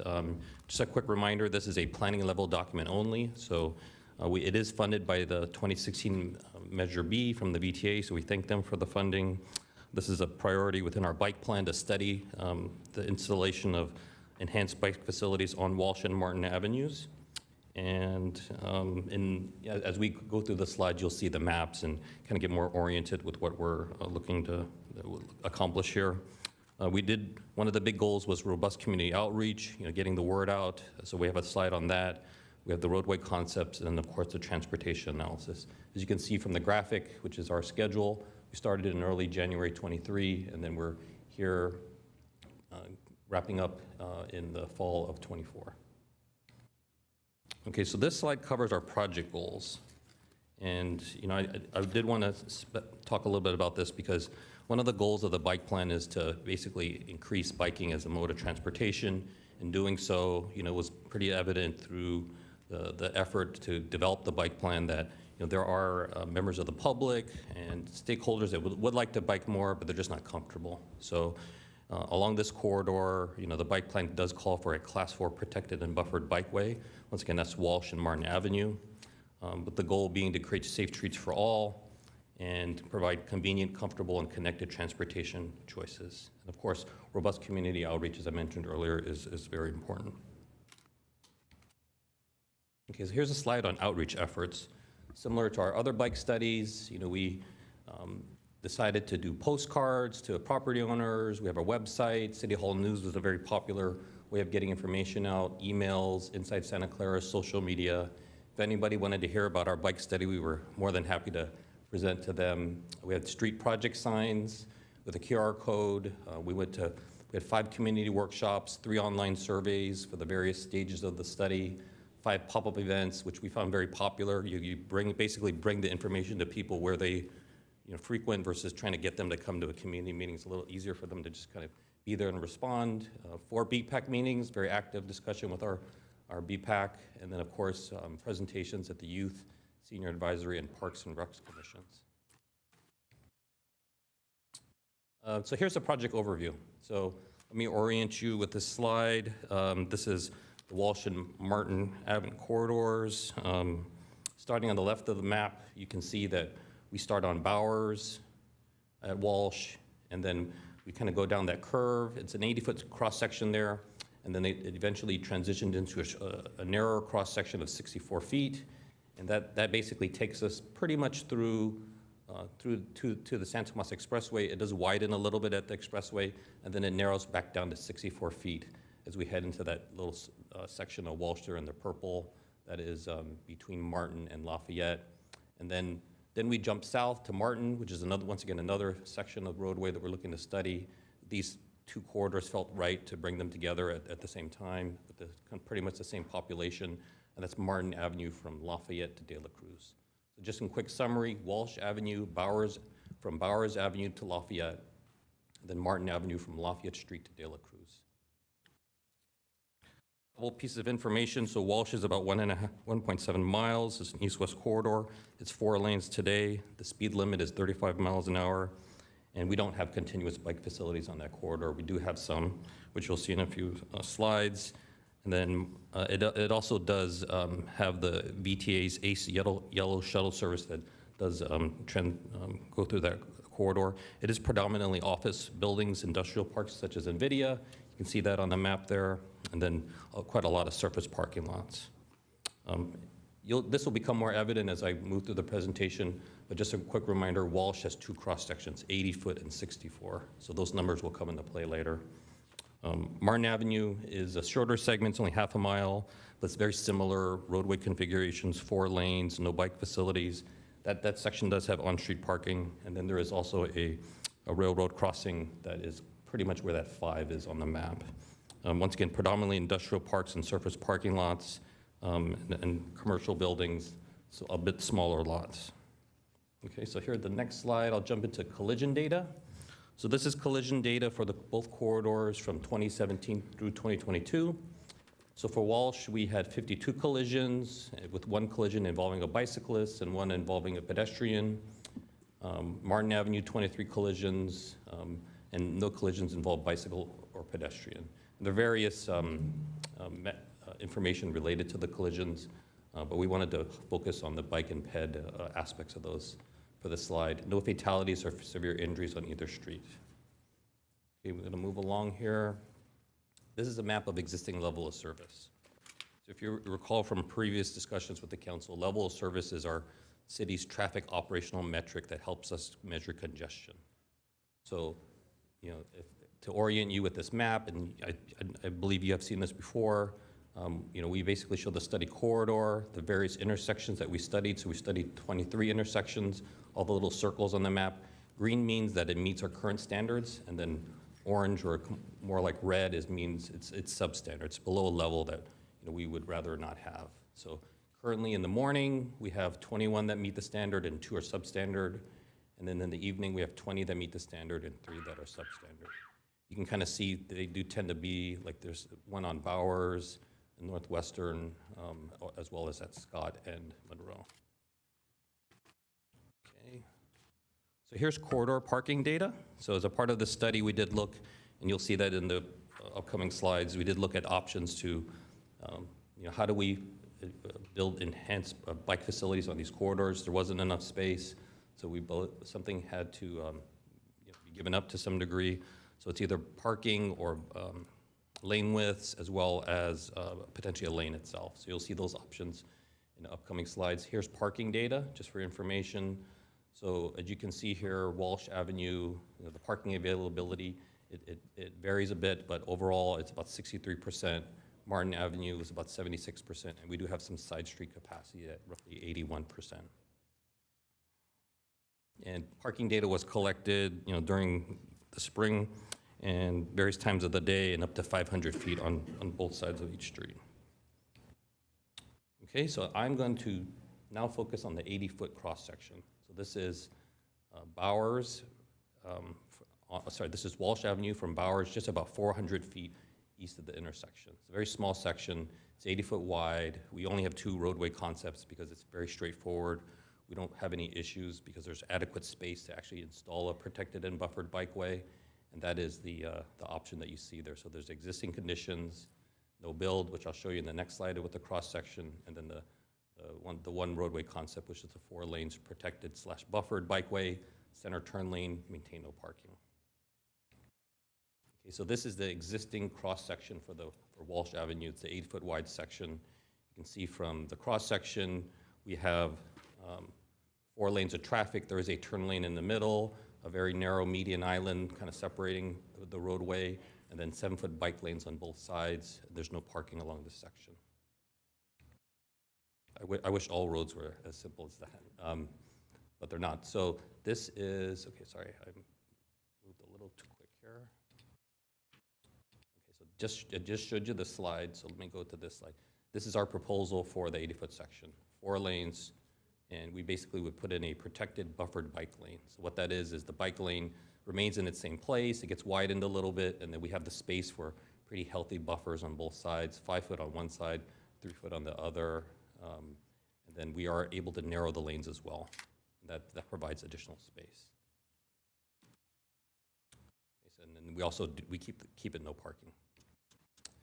Okay, so now we'll head into the 64-foot wide section. This is east of Bowers to Lafayette. And here we have 4 concepts.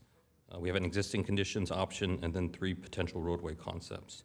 I do want to note that for this portion of Walsh, we have 3 existing cross sections. So, you know, when I show you the existing, it's not going to be the same for the whole corridor. It varies a bit.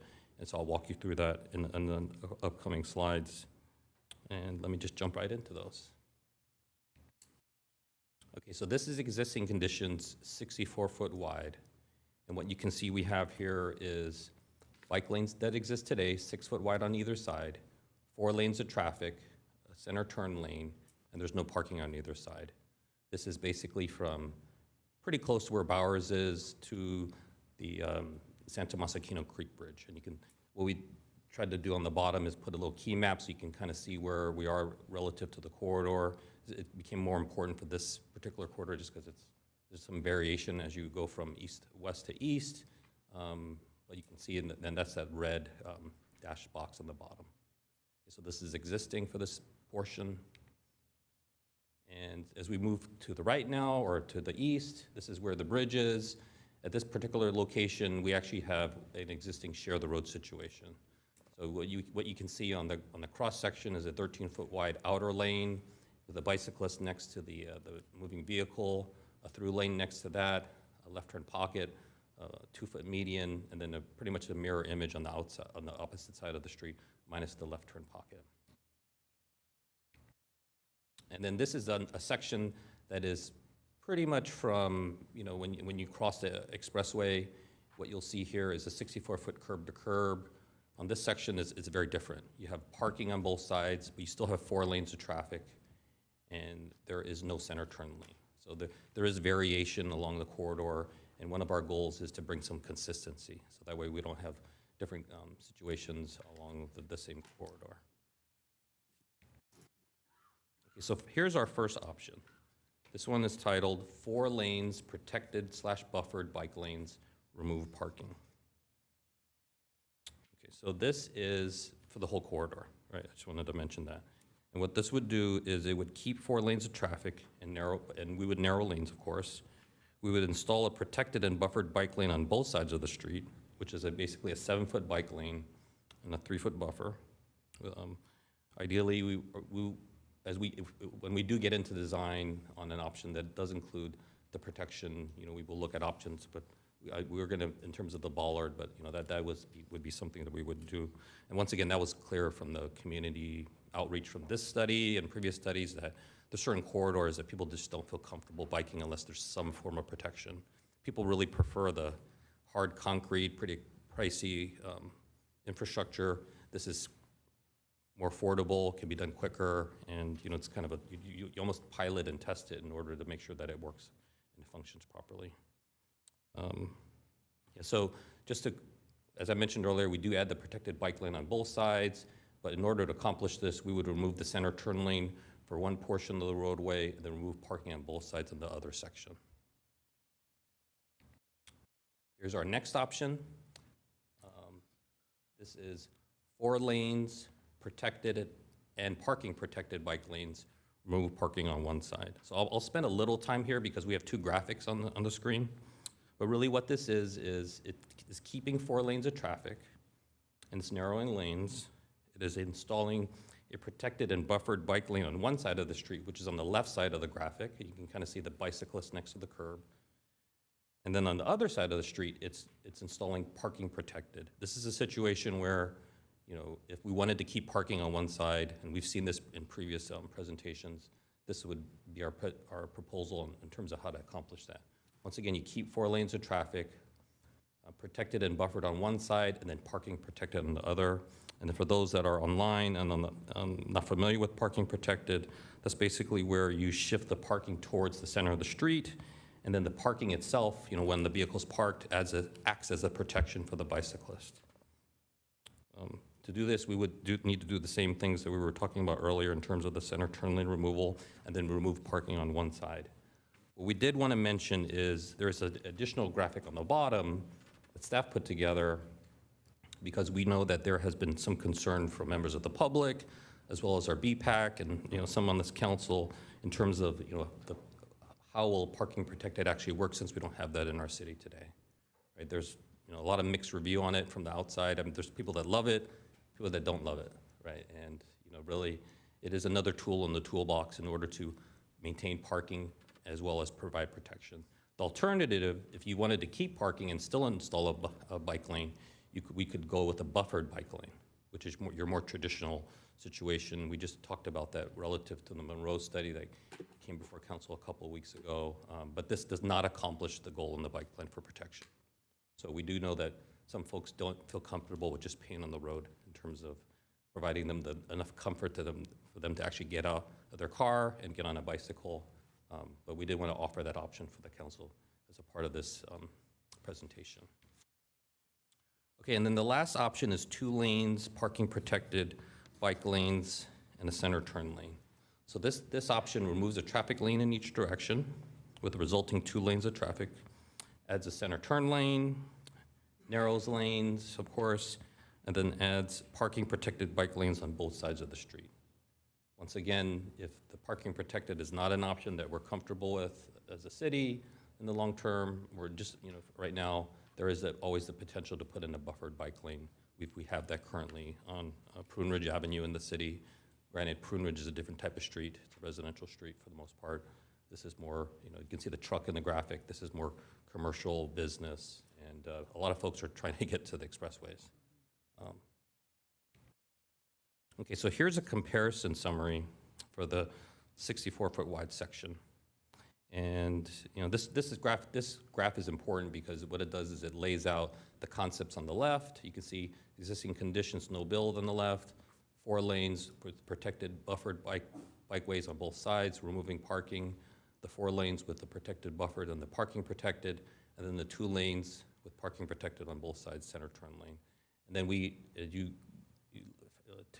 as you scan this graphic, you'll see we focus on certain metrics, so speed reduction, collision reduction potential, parking availability, travel time. Travel time becomes important when we talk about removing a travel lane, annual VMT reduction, and then the entire study's level of service analysis. So I'll just quickly walk through some of these. So with the existing conditions, obviously everything remains the same. We did see those parking numbers a minute ago with 53% and 75%. Travel time on the corridor is currently at a roughly 5.5, almost 6 minutes in the AM from end to end, and then a little bit less than that, 5 minutes and 20 seconds from in the PM. Obviously, we would have no VMT reduction, and then our level of service is what you saw earlier. So with 4 lanes, with parking protected, buffered, and removing parking, we would feel like we would see some speed reduction because of the lane narrowing, collision reduction, not as much. We wouldn't have any parking availability, obviously, on the street because we're removing parking.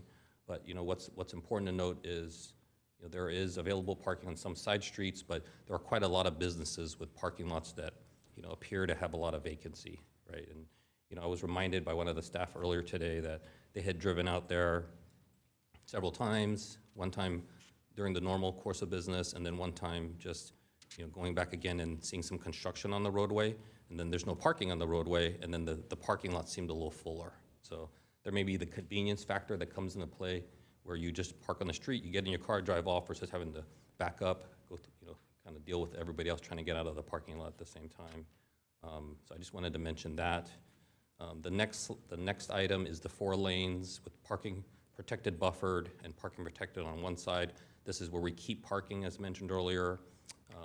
Pretty much the same speed reduction and collision reduction as the previous option, but we would be, what this 33% on the north side represents is removing parking on the south side. People would park on the north side. Obviously, there's still, once again, parking availability within the parking lots in some of the businesses, and we would encourage that because that's what that parking's for. And then the last item is the 2 lanes, parking protected and center turn lane. We would see more speed reduction because you're removing a lane of traffic. We would see collision reduction potential because there's no longer the side swipes from cars, hitting each other as they're trying to change lanes. Parking availability remains the same, but travel time does increase. So travel time goes from almost 6 minutes in the AM to almost 8 minutes in the AM with this lane removal. And then in the PM, there's about a minute increase as well. When you're looking at level of service, which is once again our measure of congestion, you do see some upticks in some of the numbers. So the AM, goes up from 2 intersections to 4, which we wanted to mention. The PM actually goes down from 3 to 2, and that's primarily due to diversion. So there are folks that we do a traffic model. When you take 4 lanes down to 2, there's traffic that doesn't want to go this direction, so they'll divert. And then as a result, one of the intersections did get a little bit better. So here's community feedback. This is for Walsh Avenue, and I'll walk you through these, but for the 80-foot section, there was pretty overwhelming support for the 4 lanes protected buffered bikeway concept, just because it's pretty straightforward. So when you get into the 64-foot section, that you can kind of see the numbers fluctuate a bit. This is the first choice vote of the community voting. They had the ability to vote for other options as part of their second and third. We wanted to represent here that when you see this, you can see that the 2 lanes, which is the last item, was about 39, almost 40%, and the 4 lanes with the protected buffered was about 30%. So it's clear to us that through at least what we heard from the survey, that folks do want to see some improvement out here. And now I'm going to jump to Martin Avenue. Hopefully that works. So Martin Avenue, very similar corridor, same cross section. The options are going to be the same. Right? Once again, we try to keep it straightforward, not make this too complex. And for this section of Martin, once again, this is from Lafayette to De La Cruz. We have an existing conditions, no build, 4 lanes with protected buffered bike lanes, remove parking, 4 lanes protected and parking protected bike lanes, remove parking on one side, and then the final option, which is the 2 lanes parking protected bike lanes, center turn lane. Very much a smaller segment of roadway, about a third of the length. And it actually ties right nicely into the next council item that you'll hopefully hear after this, which is the De La Cruz study, which is part of our network. Right, we're trying to build a network of bike facilities. Okay, so I'll quickly go through these because you kind of saw these and ultimately, but this is Martin Avenue. This is existing condition, parking on both sides, 4 lanes of traffic, no center turn lane. Pretty typical for most of our roadways without bike facilities in our city. Okay, so once again, this is our first option here. This is where we remove parking on both sides and install a protected bike lane, buffered and protected bike lane on both sides, and we keep 4 lanes of traffic. Similar to what you saw earlier, keep 4 lanes of traffic, protected and parking protected on one side, and then parking protected on the other to maintain that parking on the one side. So once again, this option is slightly different than the one you just saw because it maintains parking on one side. And then of course we have the buffered option if there's concern related to parking protected. And then lastly, the 2-lane option. Remove a lane of traffic in each direction, and as a result, we can basically keep parking, add a center turn lane, and have protected bike lanes, parking protected bike lanes on both sides. Here's a comparison summary for Martin Avenue. So Martin Avenue, the parking availability was a bit higher. You can see it with the existing conditions, it was 84% and 67%. Travel time was about 2 minutes, a little bit over 2 minutes. Granted, it's a shorter corridor. And then the level of service was for the entire study, so those are the same numbers you saw earlier. And then when we get into the options, if you want to focus on parking availability, if we remove parking on both sides, with the first option, you do have parking availability on some side streets, but really the majority of the solution would be people parking on the properties. We have some slight VMT reduction at 447. And then, of course, the level of service doesn't change because we're keeping 4 lanes of traffic. With the next option, this is the major difference here in terms of these categories, is the keeping the parking on one side with parking protected. This is the third line item on the screen. And what we're proposing is to remove the south side, parking on the south side, and that would result in the north side parking availability going from 84% down to 55%. And then last but not least is the 2 lanes, parking protected bike lanes. And we do have, obviously, some enhanced speed reduction potential. And then, of course, but we do see some slight travel time increases, but not significant. And I think it's because of the volume of cars on this particular roadway. So, one of the important facts that I wanted to mention was when you look at Martin Avenue, the annual, basically the average daily traffic is about 10,000 vehicles per day. When you're looking at something like, and I'll mention this again later with De La Cruz, it's like 30,000. When you're looking at Prune Ridge, it's closer to 12. And then when you're looking at Walsh, it's closer to 15. So each corridor acts a little differently in terms of the volume, and it's really about, some folks are trying to get to the expressway, other folks are just trying to get to their job on that street. So just wanted to mention that. And with the community feedback for Martin Avenue, you can see that the highest percentage for the first vote was the 2 lanes, with a close second, or a second, with the 4 lanes protected and buffered bikeway and removing parking. Okay, so now I wanted to talk about the BPAC recommendation. So we went to the BPAC in June, had lots of discussion, very long night. We appreciate the BPAC sticking it out with us. Ultimately, BPAC recommended that the council accept the study. We appreciate that. They also recommend that the council select the 4 lanes, protected buffered bikeway, center turn lane, maintain no parking for the 80-foot section. Once again, that's a straightforward one. And last but not least, they recommended that the city council select 4 lanes, protected buffered bikeway, remove parking as the preferred concepts for both Walsh and Martin Avenue. So if I recall correctly, the BPAC wanted consistency, which is always important to them. And with the information related to parking and availability, some perceived availability on private property, in lieu of taking out a travel lane, the parking seemed to be the best option. So they did select that.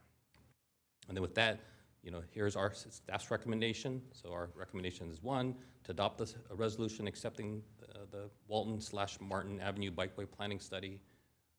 2B, to approve the roadway concept, 4 lanes, protected and buffered bikeway, center turn lane, maintaining no parking for the 80-foot wide cross-section of Walsh Avenue. Next slide here, 3B, approve the roadway concept, 4 lanes, protected buffered bikeway, remove parking for the 60-foot wide section of Walsh Avenue, and then adopting a resolution to help us remove that parking. And then last but not least, for Martin Avenue, which is 4B, is to approve the 4 lanes, protected bikeway, removing parking for Martin Avenue with its corresponding resolution. And last but not least, there is a last item here, which is 5, is a resolution to establish some minor no parking zones necessary along Walsh, the corridors of Walsh and Martin, because of the desire for the protected bike lanes. We do want to make sure that there's adequate sight distance. So, as we're going to improve this roadway, we do want to make sure that bicyclists can be seen, drivers can be seen as they're exiting driveways. This is pretty similar to when you see red curbs near driveways. If you've ever had to pull out of a driveway and you can't see, the goal here is to increase visibility. So there will be some additional parking removals that we will find necessary if and when we get to design. And that's my presentation. So I'm Thank you, available Director for Liu. questions. That was an amazing presentation with a lot of detail in it. Thank you. I'm going to be thinking about lanes and no parking all night now. We'll start with questions from the council. I'm going to start with mine, and that is, many of these businesses that are along this entire corridor, do they have their own parking lots? I believe they may, but just checking to make sure that there's adequate parking for the businesses throughout the corridor if we're going to be removing the parking. So that's my question. Councilmember Jane, your questions?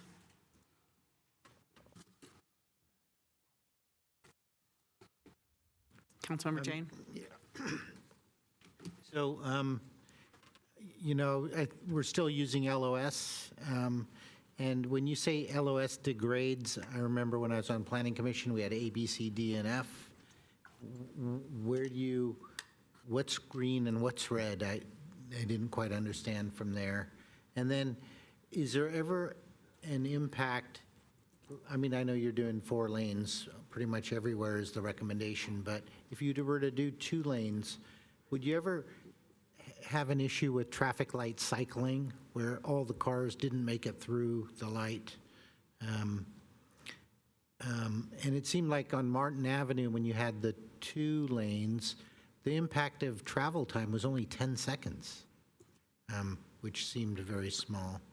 And then on the last slide, there's some minor removal of parking. Isn't that required by state law now for daylighting to make intersections safer? Can you talk about daylighting? And those are my questions. Thank you. Thank you. Councilmember Watanabe? Thank you, Mayor, and thank you, Michael, for the presentation. That was a long presentation. So I have a couple of questions.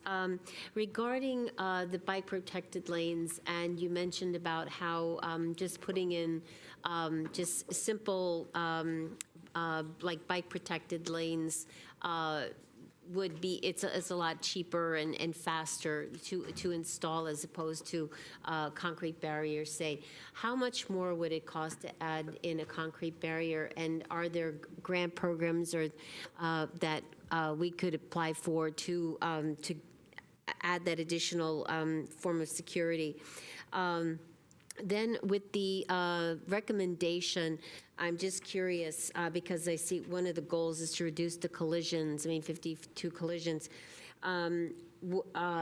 Is the preferred route or design, is that the one that is the 74% reduction, or the 74% approval, excuse me, for, accepted by the residents? So is the one that's selected, is that the one that's most preferred, and that would also have the most reductions in collisions? And the same thing goes for, for both projects. And because I know with Vision Zero, one of our goals is to, reduce collisions, bike, pedestrian, et cetera. So this would definitely be a positive way to start achieving that goal. So that's all I have. Councilmember Hardy, thank you. Councilmember Hardy, question. Thank you. I will say I've spent a lot of time on this, and when he said BPAC spent a lot of time, he was being kind. But one of the benefits I thought about after we had finished all this, because we spent a lot of time with the consultants, the BPAC went out and walked all of this area, but most of the parking that we saw was commercial vehicles such as semis, and some people camping out. And I think that was part of, if I remember right, part of the discussion, that having no parking there would help, there would be extra benefits as well as just safety, if I'm remembering correct. That was a question? Is that you're asking? Okay. Councilmember Chahal? Thank you, Mayor. Thank you for the presentation, very detailed. One question, first question is on slide 8, where intersection of Martin getting into Walsh, we have a substandard LOS, like 50%. Is it because of the stop sign? I just want to confirm that. And I do have the question, like, how much impact would removing parking on Walsh and Martin be to the businesses on the site, basically? Is that it? Yes. All right, thank you. That's it for the questions, Michael. Okay. Would you like some extra time? Would you like me to go to the public, or are you prepared to No, answer? I can try to address these. Okay, very good. So if I can maybe break it down by theme. So parking was a theme in terms of the businesses. So as I mentioned through the slide presentation, the parking levels are not as high as what we've seen on other corridors. I did observe, as our chair and Councilmember Hardy mentioned, myself, I did observe the larger vehicles parking there. There are some segments of the roadway where we do have the no 20-foot in the vehicles larger than 20 foot, and it's certainly folks that do violate that. But in terms of parking overall, the corridor does look a little bit different, and let me go to one of those maps here. Let me just go to probably the first map would probably help because it shows the entire corridor. Actually, let's stay okay with this one. So, as mentioned earlier, between Bowers and roughly where Santa Tomas Expressway is, there's no parking, so that's not an issue. We'll be taking out the center turn lane. And, although a center turn lane is beneficial, with 4 lanes of traffic, you do have the ability to still make the left turns and the right turns safely. The section of Walsh between roughly Martin and Lafayette, that is where there is parking. And, I drive that every morning as I come into work. It's pretty sparse in terms of the parking, right? There's often cars parked there temporarily moving on, or just, it's not consistent. And then along that section, we do have a lot of larger businesses, a lot of larger properties. There are parking lots that seem fairly empty. When you get to Martin Avenue, it's a little bit different. You do have some smaller properties, but the parking numbers weren't as high as well. So I think the feeling by staff is that, and the study is that by removing parking, we can facilitate the bike improvement. And then because the parking issue doesn't seem too significant relative to other corridors we've seen in the city, but there is still the option that remains to have parking protected. If there is a concern related to parking, that can certainly be one of the options that the council chooses. We, recommended the removing parking on both sides, consistent with the BPAC, just based on observation and the study, and then the feedback, right? We sent tons of mailers out, community meetings. There's, on every, I was reading the comments earlier, every comment, keep this, don't keep that. So there's, everyone has an opinion, which is great, right? That's what we want ultimately. But, there's even people that say, don't do anything, just leave it the way it is, and, don't ever change this road. We love it the way it is. So, but ultimately, with the goal of the bike plan, council-approved bike plan, we do want to install bike facilities, and we've presented those options in terms of the parking. Once again, we do feel like there's adequate parking on the properties. Although some businesses may have specific situations, like they host an event once in a while that they haven't mentioned, right? So that is something that we would be kind of dealing with as if we move forward to implementation. In terms of level of service, this map was intended to simplify the discussion because we do have various grades of gradation of level of service. A is the best, F is the worst. So ultimately, the substandard is anything that is E or F for a city intersection, and then for a county, it's basically anything that's F. So there's a bit of difference between the city and the county in terms of what they consider a substandard intersection for level of service. I can pull up the specifics on it, but ultimately, those are intersections where if in the old days of CEQA, we would be looking for like some concrete mitigation in an EIR or some type of mitigated negative declaration in order to kind of erase the impact. The intention of this slide is to show you congestion, right? Because there's always a concern related to removing travel lanes and what does it mean for daytime congestion. Granted, it's no longer an environmental metric in terms of CEQA, but it is something that the city's still concerned with. Traffic engineers like Steve, they're concerned with that because they field the calls every day that say, hey, I can't cycle to this intersection. And then to feed on that topic in terms of if we did remove a lane of traffic on either of these two corridors, we would likely see some people not making cycles just because, and that's why the level of service is reflective of that. There's additional delay for those drivers. In terms of the question related to, going back to parking again, in terms of the daylighting, there's a question related to the daylighting that I mentioned. The daylighting law that recently came about was related to crosswalks. So when there's a new law that went into effect in terms of crosswalks, and the city's having to basically ensure that there's, I think, roughly 20-foot clear from the crosswalk. We're dealing with that as a city, trying to retrofit as we can. What we're talking about here is driveways. So driveways, it's not mandatory that you create these buffers, but it's recommended in order to increase visibility. There's questions related to whether it is more expensive to install a concrete barrier, and it is more expensive. So right now, if I pull up my report here, we have preliminary cost estimates of roughly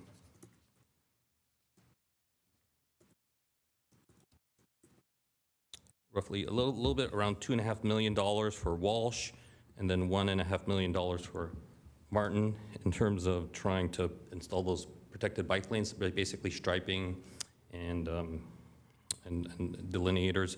I would imagine the numbers grow. I wouldn't say substantially, but they do grow. Could be double in order to install concrete barriers, because you have to, likely hire a civil engineer that's going to design it, make sure that it flows properly, and it's just the sheer cost of construction. So it is. And then in terms of obtaining grants for work like that, certainly, yeah, we are always looking for grants. We're continuing to look for grant opportunities and applying for grant opportunities for the Prune Ridge study. The Monroe one just was adopted, so that's high on our list as well. We try pretty hard to get those grant dollars, and oftentimes you need them in order to fund these improvements. The question, there was a comment related to the roadway, and I kind of touched on this a little bit in terms of the semis and the commercial vehicles. So there are some larger vehicles out here. There are some vehicles that appear to be there longer than normal. Right, I'll just leave it at that. And it would have extra benefits if you remove parking, but once again, that's not the intention. The intention of this study is to install bike facilities. If there is a quote-unquote benefit from not having large vehicles parked on roadways, then that would be something that we would enjoy if that option was chosen.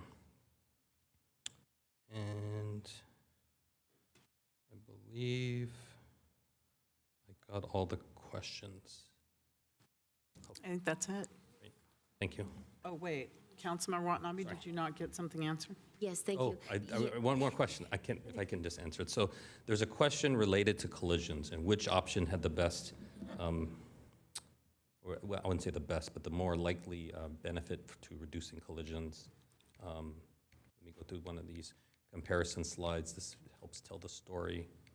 So, oops. Okay. So, as mentioned earlier, there were some collisions recorded during the time period, roughly 6 years. And we do believe that there is some negligible collision reduction if you keep 4 lanes of traffic, because there's still the same 4 lanes of driving. Granted, you do slow people down a little bit because the lanes are narrower. It's when you get to the 2 lanes that you ultimately likely have less collisions. And as I mentioned earlier, it's primarily due to the side swiping, people changing lanes. That's a pretty common collision. So we do believe there's some potential there. Speed reduction is always the benefit as well. The notion being that people drive slower, hopefully less collisions. A lot of this information was used in order to help guide the overall study. But once again, this is a study related to installing bike facilities. We do have our Vision Zero effort that's kicked off. We just had our first working group meeting with various stakeholders, and we're going to work through that process for a citywide, ultimately plan, and got goals to help reduce collisions for Santa Clara. But our option the recommendation that we have for this corridor, similar to the BPAC, is the 4 lanes protected and buffered bike lanes, remove parking. It doesn't have the highest collision reduction potential, but it does maintain the traffic flow, which we believe can be helpful, and it installs the bike facility, the protected bike facility. Thank you. Thank you very much for answering all those questions. We have, and then Ruta had her hand up, but now, did you want to say something, Ruta? No, just wanted to mention these questions that were missed, but I guess Mike covered it, so we are all good. Thank you. He has it all covered. Councilmember Watanabe was looking at me, and I saw her looking. All right, thank you very much. We have quite a few public members that would like to speak. We're going to start with Betsy, followed by Linda, and I think Linda's online. Is Linda online? Yes. Welcome, Betsy. Good evening, Betsy Magus. I'm a member of the BPAC, speaking for myself. First of all, I would like to urge you all to approve this plan and adopt the staff recommendation, which reflects the preferences of the Bike and Pedestrian Committee. And I would like to thank the staff, the consultants, the rest of the BPAC, and Councilmember Hardy. Those were some, indeed, long nights. If there are very few bicycle and pedestrian collisions on Walsh and Martin today, it's because there are very few people walking and biking on Walsh and Martin. which in turn is because this is a very stressful, uninviting place to ride. This entire sector of our city is not built for bikes. We have the opportunity to improve comfort and safety and to promote bicycling in a part of the city that's all but impossible today. This is the place for protected bike lanes. There are far fewer driveways and intersections than on some of the larger residential streets that we talk about, and there is faster traffic. With regard to the barrier, what many cities are doing is putting in the plastic posts initially for an inexpensive, quick way to begin and to prove the concept, and then to come back and put in the concrete barriers later as money and time permit. The city gets virtually all of its money for projects like these from grants. We still need to figure out how we're going to maintain protected bike lanes and keep them free of dirt and illegally parked cars. And there are some details that need attention around the trail crossing. NVIDIA is kind of a strange place to get to from the trail. But in general, I urge you to approve this plan. Thank you. Thank you. Linda, go ahead, Linda. You're muted. Can you hear me now? Yes, we can. Go ahead, please. Okay, I have 3 question comments. One is, as a biker, I have been on those protected bike lanes. They're great in theory, but their street sweeping is not. The street sweeper can't get into those, and so they get very congested with leaves and rocks and debris. So I'd really like you to think about how to solve that problem. Second thing is, if there's, the cars are parked in the middle on some places, then it's very hard to see when you're backing out, so you need to be really careful if you're driving rather than anything else. And the third thing is, the homeless need some place to be. Yes, we would like them to disappear, just disappear, but they're not going to disappear. We actually have more homeless now because the rents are higher and they can't afford the rents. So we need to make sure that they have some place to be. And I'm not sure that this is the right place for them to be, but chasing them away with just, oh, they'll vanish, then we don't have any checkers. We don't have anybody else to do some of the scut work. Thank you. Thank you, Linda. Next, we have Harry. Please come forward, followed by Brian. Welcome. Good evening, Council. My name is Harry Neal. I'm a local transit advocate. I am greatly in favor of this project. I love to see protected bike lanes wherever possible. The only issue of concern that I have is I would urge the staff to reconsider the use of level of service to measure traffic. As we know, the state a few years ago switched from level of service to vehicle miles traveled.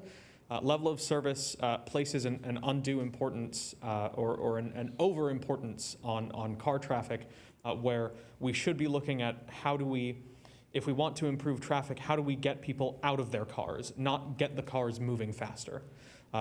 There are important, the only way to reduce car traffic is by giving people realistic alternatives to driving. So by keeping level of service as an important metric, we do ourselves a disservice as well as the residents of our cities and also anyone who cares about the environment and air quality. Thank you. Thank you, Harry. Next, we have Brian. Thank you. And I would like to encourage to also do that. If there's a way to, and this may not be the venue to do that, add an educational component, because everybody, both drivers of cars and bicycles and scooters and skateboards and people riding the wrong direction while with no hands and looking at their cell phone, riding down the sidewalk, almost running over people. I used to love riding a bike until I got hit about, I think my level's up to like 10 times by cars, being pushed off the road, being driven over. But I had an electric bike, which I also think we need to think about because most people are going to be using them. Some of those electric bikes go 35 miles an hour or faster, and that's up on the sidewalk out there, it's down the center. And just, I think if there was an educational component, because if it saves one life, it's worth it. It saves one person losing the ability to walk, it saves one person going through the pain of rehabilitation. It's totally worth it. Thank you.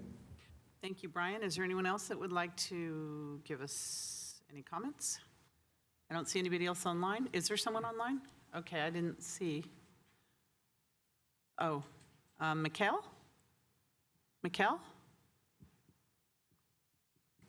Hello, Mikkel? You're unmuted. Hello? Mikkel? Now you're muted. Unmute, please.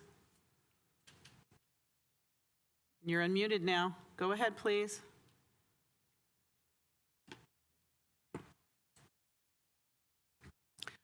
Now they're off. Okay. Vice Mayor Becker. Oh, now we have Gavin. Hello, Gavin. There you go. Hello, Gavin. Yes. Yes, go ahead, please. Hi, I'd like to speak in support of staff's recommendation. The trail connection there and just improvements to the general bike facilities would make it comfortable enough to feel safe biking there, and give me access to really any and all of those employers, where now that's not a feasible option without feeling like I'm in the middle of a freeway, in the middle of a highway, and who wants to bike like that? And if you want to reduce traffic, every bike on the road is one car less. Thank you. Thank you, Gavin. Okay, Vice Mayor Becker. Thank you, Mayor. And thank you to staff's presentation, and thank you for all those who commented from the public. I'd like to make a motion to take staff's recommendation of 1, 2B, 3B, 4B, and 5. Is that okay, City Attorney? Can we have it all in one swoop? Yes, we can, Madam Mayor. Okay, very good. Is there a second? Second. Okay, we have a motion and a second for staff's recommendation. Thank you, staff, for the really good work, and the Bicycle Committee and everybody who was involved in this decision. Councilmember Hardy, you have something to say? I will say that the biggest concern we had as we looked at all this was safety, and giving people who want to bike an easier, safer way to do that. That was very, very important. But we also wanted to make certain the traffic moved well there, because if the traffic moves better through a industrial area, they are not going through our neighborhoods. And that is another concern that we had.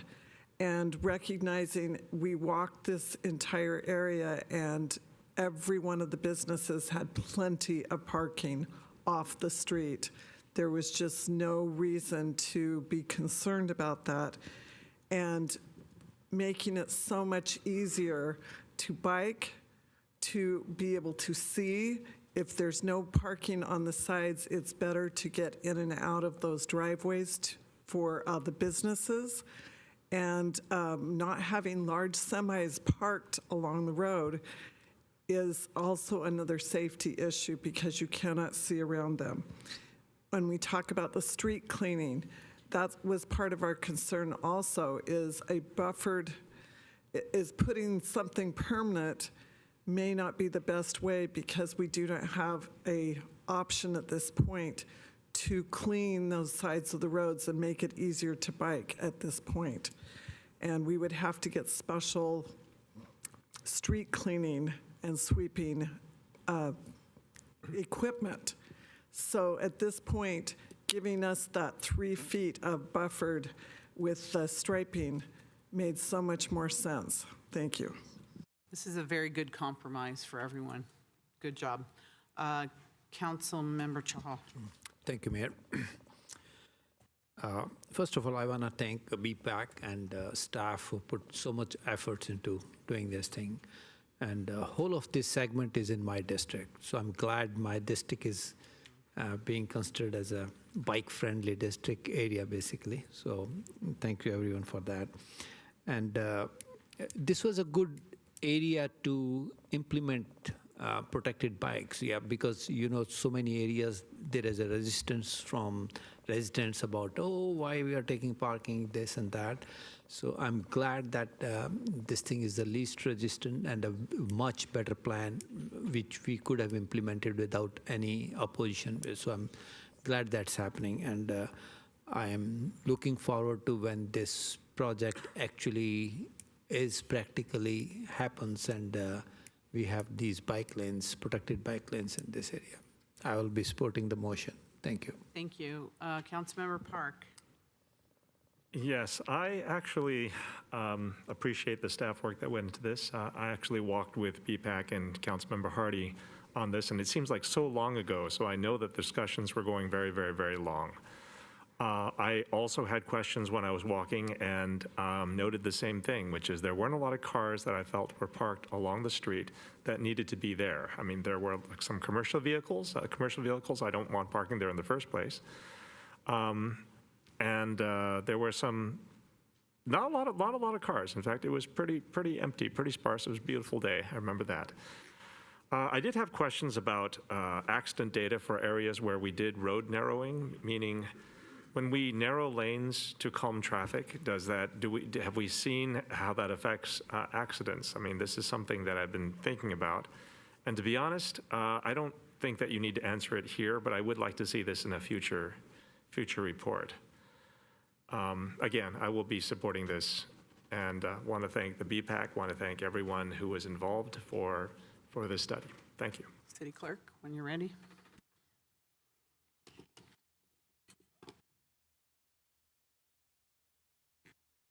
Please register your vote.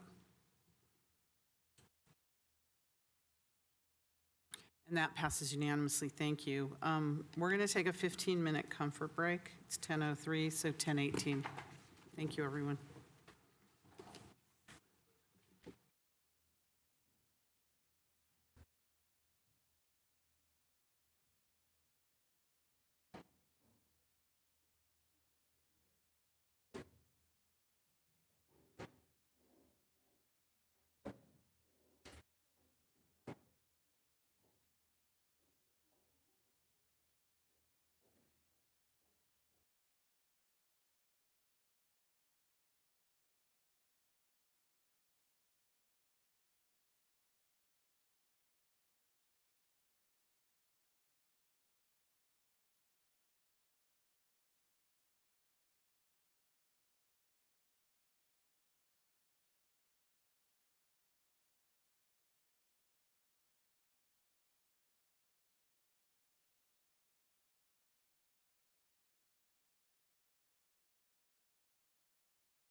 Thank you, everyone, for the break. So our next item is item number 6, action on resolutions accepting the De La Cruz Boulevard Coleman Avenue Bikeway Planning Study, selecting a preferred design concept, and as appropriate, taking related actions regarding parking and curb modifications. City Manager.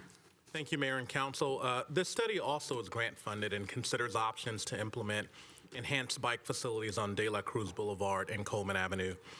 This is a very busy corridor that helps connect the Class 1 bike and pedestrian facility that was recently completed by VTA at the 101 De La Cruz Trimble Interchange. And it connects it with destinations in Santa Clara, including local businesses, restaurants, Costco, Caltrain, and our future BART station.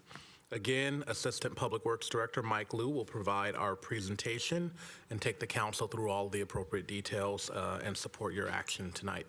Thank you. Welcome back, Director Liu. Thank you, Mayor and Council. Once again, Mike Liu, Assistant Director, Public Works. Happy to present on the this next item, item 6. This is the De La Cruz Coleman Avenue Bikeway Planning Study. With me tonight, I'm joined with the city staff that we mentioned earlier, Steve Chan, our transportation manager, Craig Mobeck, our director. Actually, there's a person I want to recognize in the back, Carol Shariat. She's our principal transportation planner, so I wanted to mention her. She led this effort for us here, as well as Adam Denkberg with Kimley Horn and Associates. So he's here to support us as well as he has been doing so with the entire study. Okay, let me get my clicker here. Okay, so here's our agenda, very similar to last time, but I do want to mention a couple things. So we will go through a project update with schedule and goals, outreach efforts. We do want to initially talk about the study area that we were envisioned with this, with the grant that we got, and kind of some results of a tri-level evaluation. That'll become more self-explanatory it'll make more sense when I show you those slides. Because we did spend a lot of time on the tri-level itself. We have existing traffic and parking data, roadway design concepts, once again, a comparison summary, community and BPAC feedback, and then of course, a recommendation. Okay, seen this slide before, very similar overall update. This project started around the same time with Measure B funding in early 2023, kind of wrapping up right now, hopefully with tonight's discussion. Yeah, so and of course we have, it's a planning level document only with a robust community outreach and the concepts as well as parking analysis. Okay, so for the project goals for the project, is to kind of look to how do you install protected bike facilities on De La Cruz and Coleman, right? These are very busy corridors. There's a lot of vehicle traffic. And as I mentioned earlier, it was clear to us from the community outreach as well as the bike studies that we've done so far, as well as the bike plan, that folks are not very comfortable riding on roadways like this unless there is protection. So, as I mentioned earlier, Class 4 facility that we've been looking at is, a protected bicycle facility that, basically separates the bicyclists from the vehicle traffic as much as possible. Outreach efforts again, significant outreach with this one as well. One of the 4 studies brought to the community, whether it's postcards, website, project signs, community workshops, as mentioned earlier. We did these as well, online surveys, pop-up events, BPAC meetings, and then also attending the various commissions of relevance for a project like this in our city. And once again, some pictures from staff's outreach and residents joining in on and providing great feedback. Okay, so this slide is the De La Cruz Coleman area. And De La Cruz is at the top of the map. De La Cruz is going top down on this map, right? So on the top of the map, what you see is, it says Central Expressway. If you can see it in the far left corner, that is Central Expressway as it heads towards the right. That little dotted red, almost looks like a caterpillar above the Central Expressway. That is the recently constructed Class 1 bike and ped path completed by the VTA for the 101 De La Cruz Trimble intersection project. So that was one of the key aspects of this study, is how do we tie into that, right? It is a new bike facility. It's innovative in the sense that it's off the roadway, because that is a major interchange. But once again, we're focused on everything in the orange. So De La Cruz from Central Expressway, you head south, you pass Martin Avenue at a signal light, then you connect to Reed Street, and then at that point you're at the tri-level. So at this point, if you're driving south, you have many choices to make, but the tri-level itself is kind of a three-directional our own interchange, our city interchange that facilitates travel from Coleman Avenue to De La Cruz and then over to Lewis in the downtown area. Very popular with folks, but very much a interchange in terms of its operation.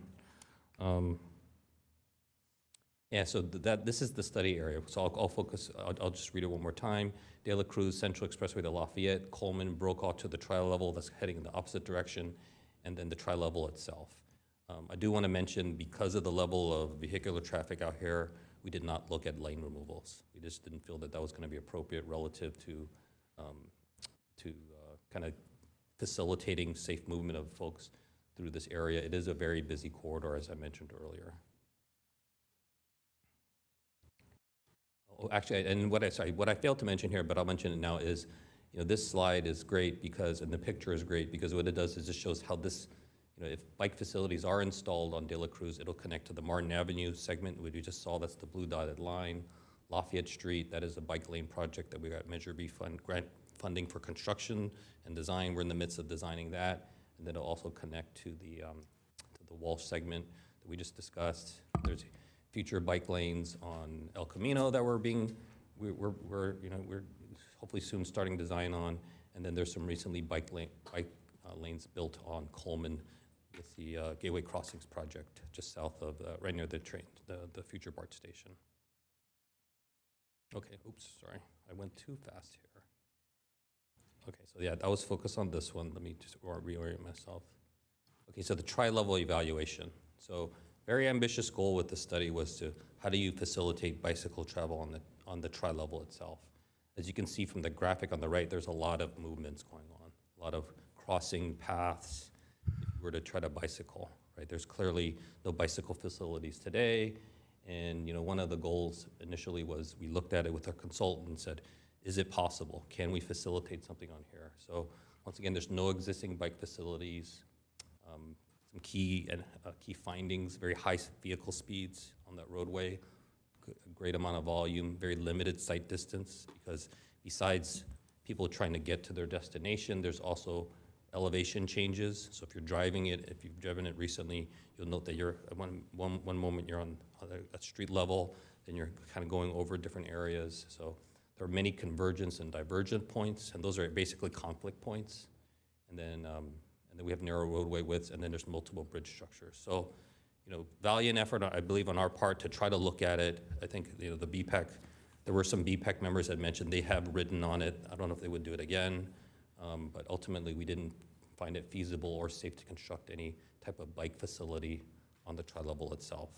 So as a result of that, we move forward with an updated study area. What the study area is focused on is kind of more true to the title of the study. It is, how do we connect De La Cruz to Coleman? Right, so this, as you can see, what this does, it's a bit different than the earlier graphic where it was tying into the downtown. This is just trying to tie you into Coleman Avenue. So as a result, we focus our efforts on De La Cruz Boulevard, as well as trying to go through a portion of the tri-level. We felt that was we could accomplish that as long as we weren't crossing the roadway, and then along the east side of Coleman Avenue. So in the next couple slides, that'll become more obvious what I'm referring to. Okay, so here's collision data for the corridor.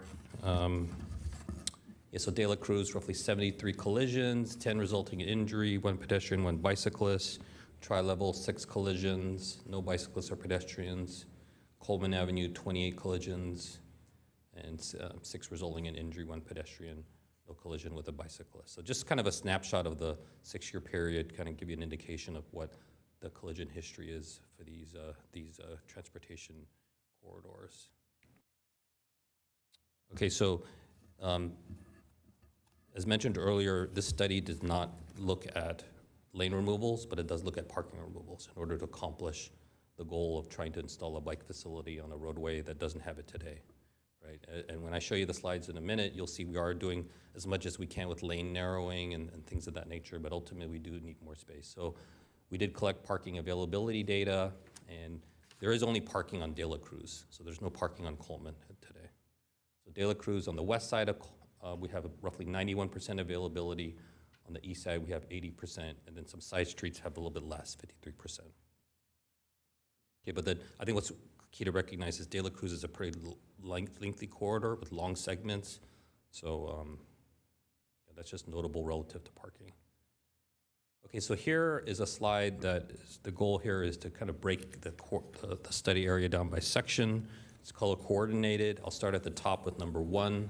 Number 1 is the kind of the red pinkish color. That's De La Cruz from Central Expressway to Martin Avenue. So we'll have a cross section in there to show you. The next section is another portion of De La Cruz, which is Martin Avenue to Reed. And then at this point, we're kind of on the Coleman corridor / tri-level. So this is Coleman in green from Reed through to the tri-level. And number 4 is south of the tri-level to Brokaw Road. So for this first segment, this is De La Cruz from Central Expressway to Martin Avenue. We have 3 roadway concepts here, so less concepts than the previous study. Existing conditions, no build. We have an option we're presenting an option related to protected buffered bicycle lanes, no parking, a 2-way cycle track, and no parking. I'll explain that as we move along here. And then of course, this is analyzed against just parking and our other metrics. So here's existing conditions, no build. De La Cruz, 104-foot wide roadway. This is 40 feet larger than Walsh Avenue that we just spoke about earlier. You can see that we have 6 lanes of traffic, 3 in each direction. We have parking on one side of the roadway, which is the west side. The opposite side of the roadway, we have an 8-foot shoulder. There's no need for parking there because what's next to that is roughly the airport property. And in the middle, we have a median, either a hardscape median island with beautiful trees, or we have a striped center turn lane. And it does vary a little bit. So just wanted to make sure you're acclimated here. Ultimately, it's 6 lanes of vehicle traffic with parking on one side. Okay, so what we're trying to do with this slide here, and this is a little different than what we've seen earlier, is we're trying to show you compare existing, which is on the top, to the option below, right? On occasion, we can accomplish this based on kind of the cross sections and information we have. So we're attempting to do that here. This is existings on the top. You just saw that. And on the bottom is our protected / buffered bike lanes, no parking. So let me walk you through what the improvement on the bottom does. The median island stays the same. 16-foot wide median island doesn't change in terms of its width or dimension. We do narrow lanes down. So some of the 12-foot lanes go down to 11. And then we remove the parking on the west side of the street in order to add a protected bike lane. And what you see on this graphic is a little bit more significant than the bollards or the delineators. And that was very clear with this particular corridor because of the vehicle speeds. It's a pretty significant, this is a higher speed roadway, it's 40 miles an hour. And then we have, folks driving, well above that in some instances. So we have a pretty healthy protected bike lane on one side, 7-foot bike lane, with 3 feet of buffer, and that could be concrete, or we could still try delineators as a first option. And on the opposite side, we would remove the shoulder and then put in a 3-foot bike lane. A 7-foot bike lane with a 3-foot buffer. Okay, so once again, this is basically removing parking and a shoulder to accommodate a protected bike lanes on both sides. Okay, I wanted to spend a little time on this. So on the top is existing conditions. We've seen that before. On the bottom is a 2-way cycle track. So what this is basically putting all the bicycle traffic on one side of the roadway. It's, if you go to certain cities, you'll see it. It's not extremely common, but it is becoming more popular. It's, beneficial in some instances. So what we're showing here is that we have the bicycle track on the west side of the roadway. It's 10-foot wide, and we would have a 2-foot buffer. We would try to narrow down the lanes on that side of the roadway in order to accomplish that. We might have to mess with we might have to alter the striped center turn lane a bit in order to accomplish that. But between 10 and 10.5 and 11 feet is kind of where we want to be in terms of the travel lanes And then the opposite side of the street pretty much remains unchanged, although we could look to make some changes there if we needed to in order to just make the whole roadway more improved. Okay, so that was De La Cruz from Central Expressway to Martin, and now we're on De La Cruz from Martin to Reed Street. It's a little bit different corridor just in terms of the existing, and we have a couple options to walk through here. So this is De La Cruz from Martin to Reed Street, existing no build condition. We have same 104 feet I just mentioned earlier, but this one's different because it's a striped center down the middle. There's no median island, landscape median island. We have the similar 6 lanes of traffic, 3 in each direction. There's parking on both sides. So this is different than the earlier version, primarily because there's parking on the east side of the street. Okay, so this is, for this particular corridor, we are not recommending the cycle track extend this far south, and that'll become evident when I show you the corridor map, because I think it's important for you to see if you're bicycling from Costco area to getting to Central, how do you get there as a bicyclist? And vice versa as you're coming down. So for this particular section, we are looking at a protected and buffered and parking protected. So we just talked about that earlier. So what this accomplishes here is we maintain the 6 lanes of traffic. Because it's a striped median, we can modify that pretty simply versus a hardscape median. So that would get narrowed. We would have a 6-foot bike lane and 2-foot of parking on one side of the roadway, and then on the opposite side of the roadway, we would maintain parking. So we would maintain parking on the east side. We would want to put in some of that protection we were talking about earlier in terms of the buffers at the driveways, because as you're coming down these roadways as a vehicle, there may be a car parked close to a driveway. You might want to turn in and you may not see the bicyclist. So that is one of the concerns that the BPAC had represented. We wanted to present this other option. We saw this earlier with the Walsh Martin, and ultimately everything remains the same as what you just saw, but instead of the parking protected, you have the more classic buffered bike lane.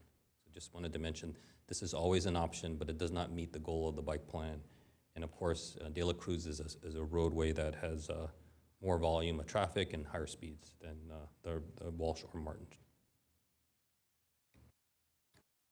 Okay, so now I'm going to move on to Coleman Avenue, and this is from Reed Street through the tri-level. So here we really just kind of have the existing and the and an option here called the 2-way cycle track, no shoulder. Let me just kind of jump to that, and you can see this.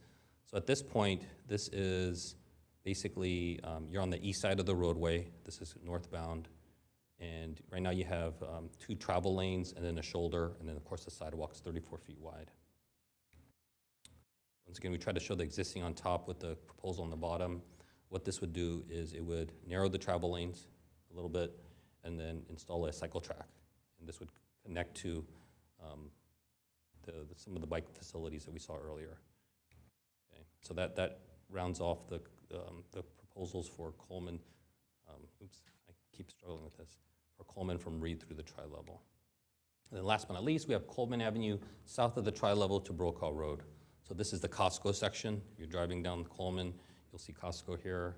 And so we have existing conditions, no build, and a 2-way cycle track with no shoulder. Let me walk you through that one here. So this is existing situation. So at this point, you're off the tri-level. This is Coleman Avenue. Costco's on the left side of this graphic. And you can see there's several vehicle lanes. There's right turn lane into Costco. There's 3 travel lanes of varying sizes, a center turn lane, more travel lanes heading the opposite direction, and then a shoulder, and then sidewalk. So with this proposal, we're looking to narrow the travel lanes down as much as we can, and then put in, at this point, roughly a 12, could be 12-foot cycle track on that side of the roadway. Okay, so I know I showed you a lot. The next 2 slides are intending to try to hopefully put it all together. So here we have 2 corridor concepts that we want to walk through, and these are corridor maps. So you just saw this map earlier, right? This is the corridor map. So this concept is called Concept A. Concept A has protected bike lanes on both sides from De La Cruz Boulevard, from Central to Martin. And it also has the same configuration on De La Cruz from Martin to Reed. And then as you head to Coleman Avenue, then you're basically on the east side of Coleman Avenue. So if you look at the graphic, the arrows, the orange arrows are bicycle travel. So if I'm at Costco and I cross Brokaw, I would be on the east side of the roadway. I would see a cycle track. I can bike on that cycle track, and then I would head towards De La Cruz.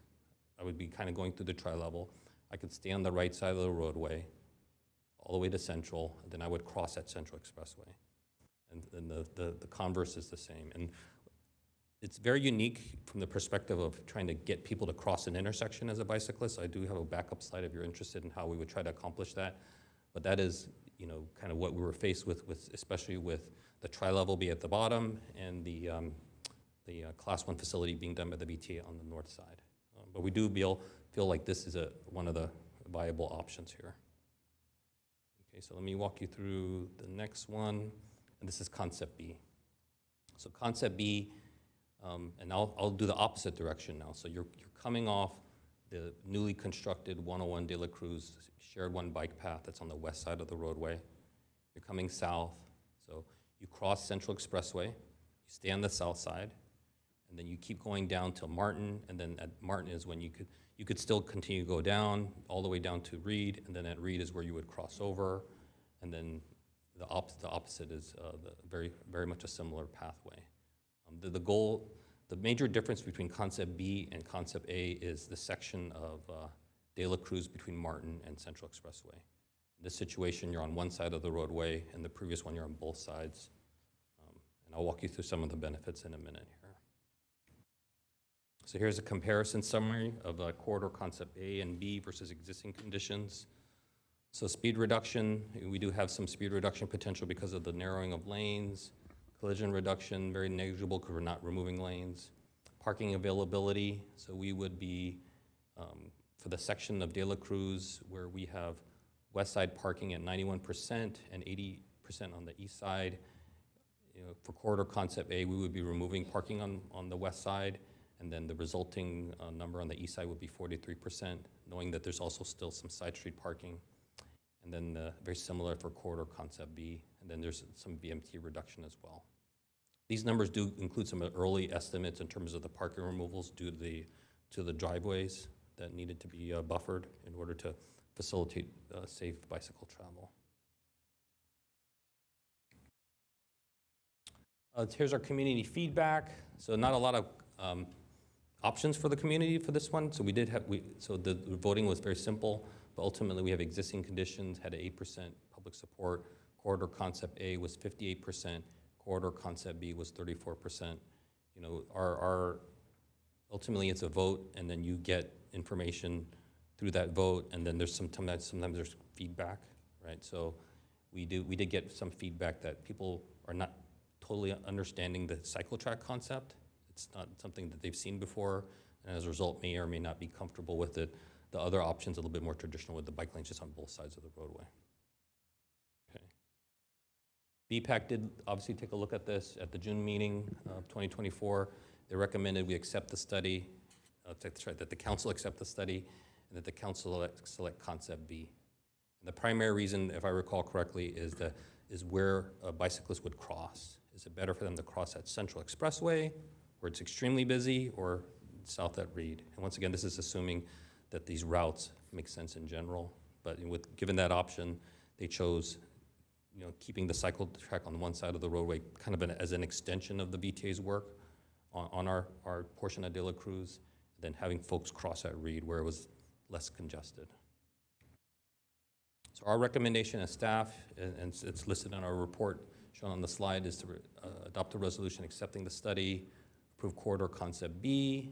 This would remove parking on the west side of De La Cruz, and then item 5 is adopt a resolution establishing no parking zones to accommodate approved bicycle facilities related to the driveway buffers I mentioned.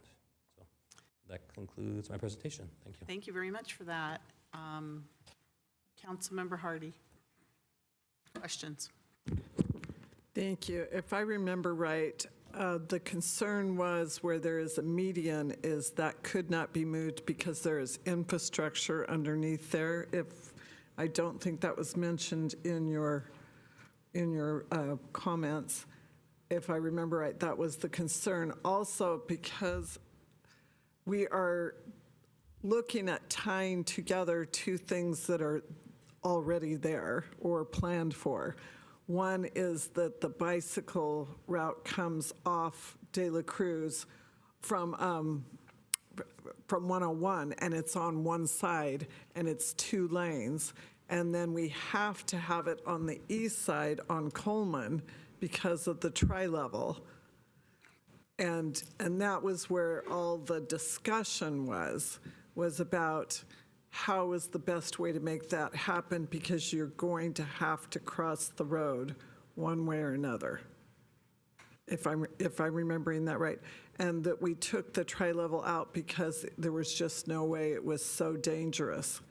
And probably 3 weeks after we discussed this ad nauseum, I saw a bicycle on that ramp coming from Costco. I was coming from Costco. I don't know where they were coming from. But I remember thinking how dangerous it was and how careful I had to be and how maybe they didn't like themselves very much. Interesting. All right, Councilmember Jane.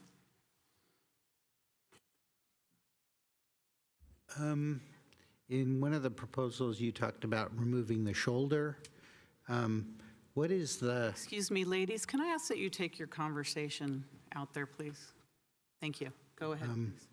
I always thought the shoulder was like a breakdown lane, but if you remove that, then you don't have a breakdown lane for cars. And what is the impact on traffic, and what are the state or federal regulations for needing shoulders? The second was, it seems to me the advantage of a cycle track is you save the width of one buffer. Is that the reason why people use cycle tracks? Because I imagine they are a little confusing. And then in some cases you have a 16-foot center lane versus in some places you have a 12-foot center lane. Why do you need a 16-foot center lane? And could you use that space? Because some of the sidewalks are like 4 feet. It seems like that's kind of old school to have 4 feet sidewalks. I don't know. Maybe you can educate me. Thank you. Thank you, Councilmember Chahal. Thank you, Mayor. Thank you, Michael, for the presentation. You covered the whole of my district from west to east, one full district too, basically. Thank you. So I have one question. Did we ever looked at another option, Martin going straight and parallel to airport, going to the Broca Road? That's one. I know that's a very, not a very wide road, but I'm just asking, did we ever looked at that? My second question is, it's not related directly to this one, but the traffic coming from south on De La Cruz from the top of the bridge to Costco, that is a very dangerous intersection, proving to, because the Costco traffic gets backed up. As a side note, like, is there anything as a traffic engineer, our traffic department can work on it to solve that problem, basically, in collaboration with the Costco? The thing, those are my comment and a question, basically. Thank you. Councilmember Park.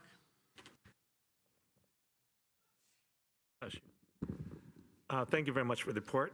My question is also very similar to Councilmember Chahal's question, which is I've actually gone here with my scooter several times, and what I've done is once I've made it over to De La Cruz, I've taken Reed over to Martin, down to Brokaw, and around, because it is really dangerous there.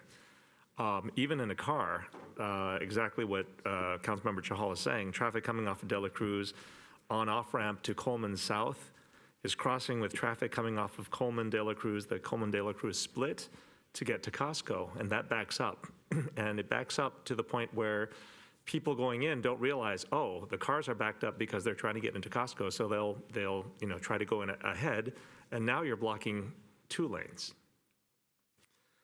But I also know that as a on my scooter, just trying to get over to De La Cruz is really difficult, meaning I thought, okay, I'm not going to take the overpass because that's really dangerous. And if I don't take that overpass, then I have to go, I look, the closest place is Reed, and Reed has that underpass for the railroad tracks, and I can't get around the railroad tracks. In fact, one time I spent 20 minutes just going way around to find a place where I could cross safely.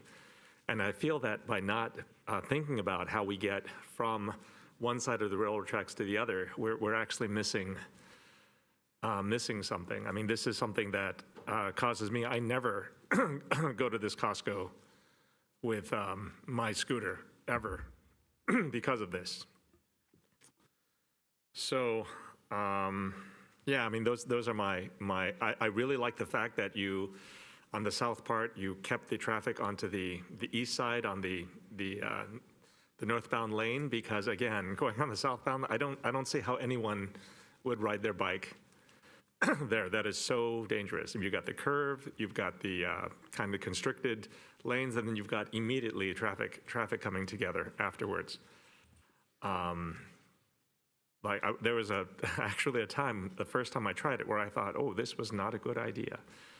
And if you're on a bike, if you're on a scooter, you should never feel that this was not a good idea. It should always feel like you are safe here. Yeah, I mean, that's pretty much it. Like, I think that the Costco issue is a different issue, but it needs to be considered in conjunction with this solution. And I would still like, I mean, I know you said this is the study area, and you took the side that crosses over. You took that out, but I still think you need a good solution there. I know that when BART comes in 20 years, or how long ever it's going to take, there'll be another solution to get across. But in the meantime, I think we really need a better solution. I have no problem. I think that Councilmember Chahal asked about Martin going straight to Brokaw, and that's literally what I would take if I'm on De La Cruz. Those are the questions, Director. Okay, That's it for the questions. Thank you. I could maybe show you a map. I think that would help.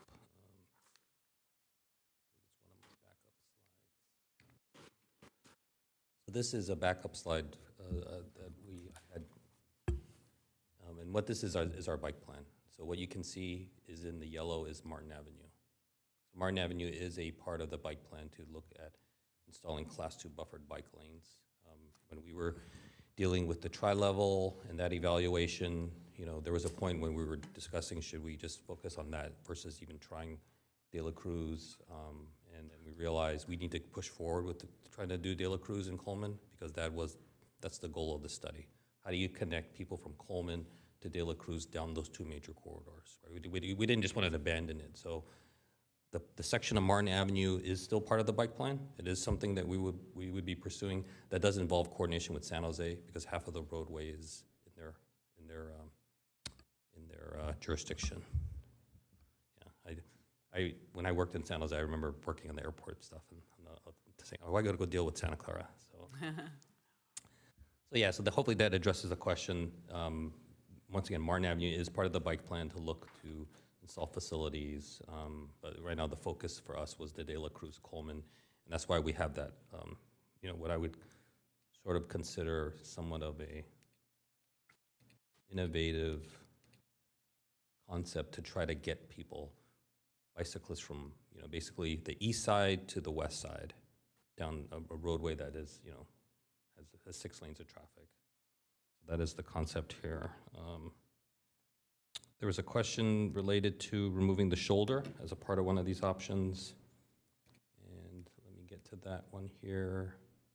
So here we have the shoulder being removed along a portion of Coleman Avenue, and then on the tri-level itself, you have the shoulder being removed here as well. So when you look at the tri-level, there are some sections have a shoulder, like here, and some don't. So ultimately, with the goal of the bike plan and recognizing that we do have 2 lanes of traffic, that we want to facilitate the movement, we felt that it would be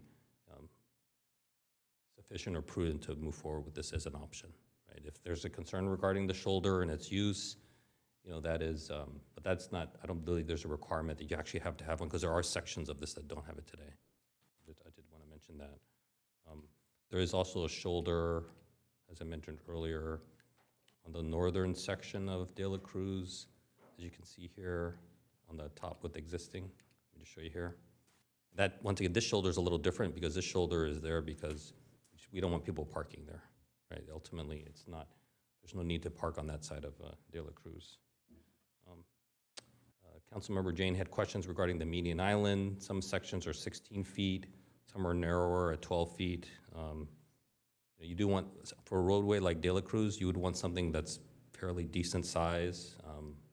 16 is probably way larger than you need, but sometimes that's done based on older standards of trying to put the median island in and then have a lot of space and then buffered at the intersections. You have turn pockets. Typically with landscape median islands, you want to have a pretty healthy width in terms of the vegetation, as well as you're making those turn pockets. You want to have it be not just be a curb against a curb. You typically want to have the cobble. This roadway just lends itself to a wide median, and that's to our advantage in terms of trying to reallocate some of the space when we need it. There was a question related to, can we allocate some of that space to sidewalks? I mean, certainly that is, the right-of-way is larger than the 104 feet. It actually extends with the sidewalks as well. It includes the sidewalks. But our proposal is how do you deal with the curb-to-curb dimension you have today? Because once you start dealing with sidewalk removal, then it becomes significant. Actually, at that point, it's a pedestrian project, and this one was purely bicycle. How do you fit it in today with existing curb-to-curb and actually get it done within a reasonable time frame and budget?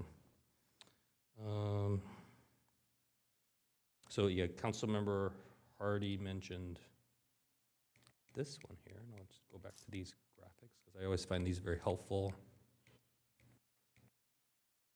Yeah, so ultimately there is a median island on the northern section, as I showed you, the 16-foot median. We did not want to touch that. It's a beautiful island. There's trees in there. I believe there's some lighting. I believe there's a monument for this. I mean, a welcome sign for the city. So that was one of the first things that we flagged is, do not touch that. Leave that alone. It's we don't. That's not part of this project, is to deal with that. I mean, ultimately, it could be done, but this is not the full roadway reconstruction. This is how do you install bike facilities. So that's why we left that at that. But yeah, as mentioned by Councilmember Hardy, one of the struggles was how do you, with the tri-level being out of the picture in terms of having all the bicycle facilities all over the tri-level, how do you get from the west side of De La Cruz to the east side of Coleman to eventually touch down at Brokaw? And this is one of the two options that made the most sense relative to how do you facilitate those movements. I believe,